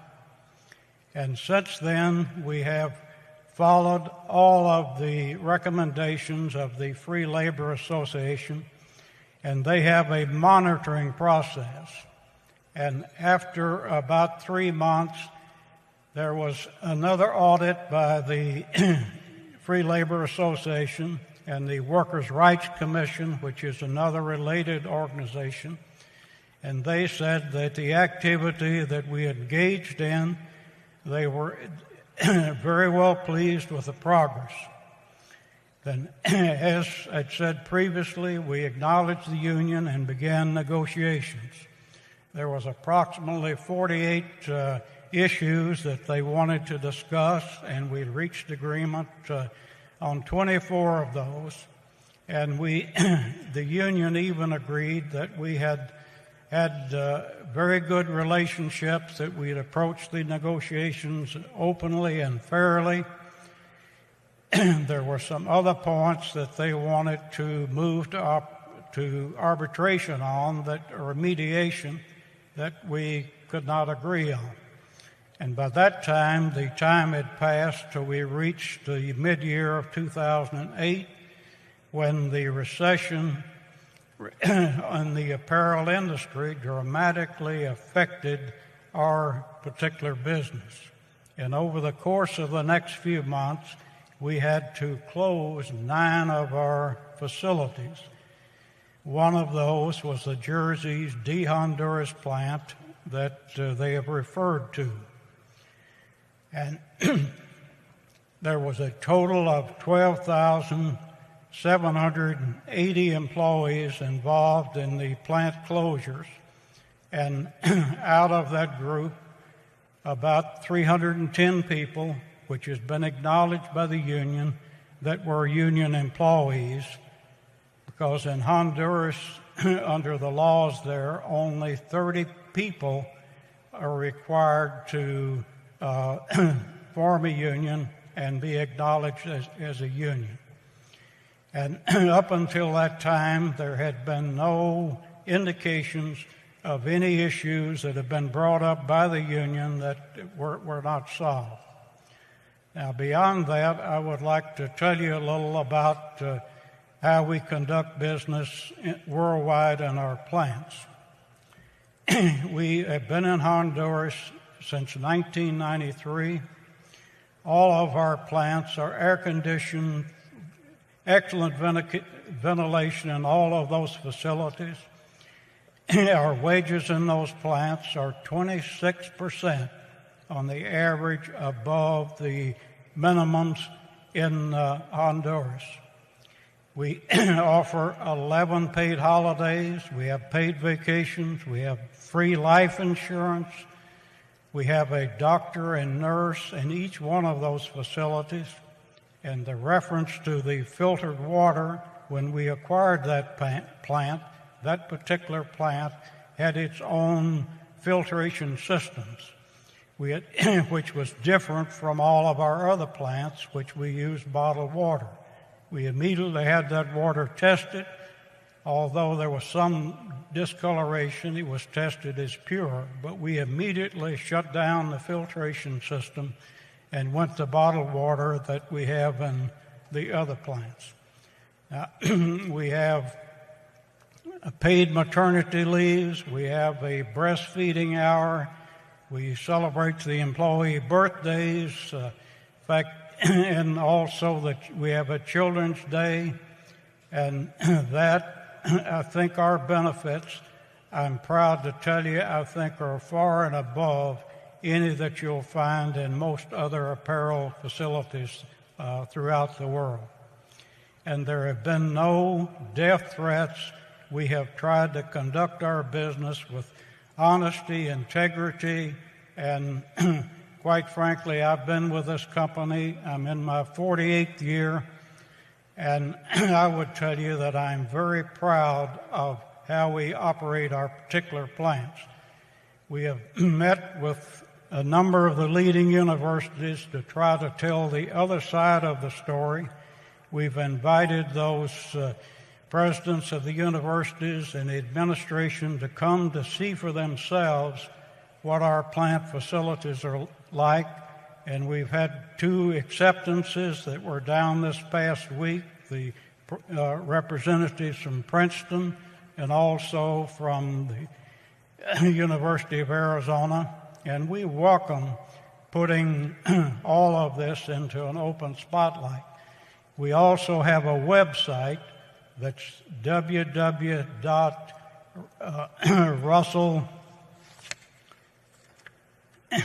socialresponsibility.com, that all of this activity that we're responding to the recommendations of the Fair Labor Association is posted on that website.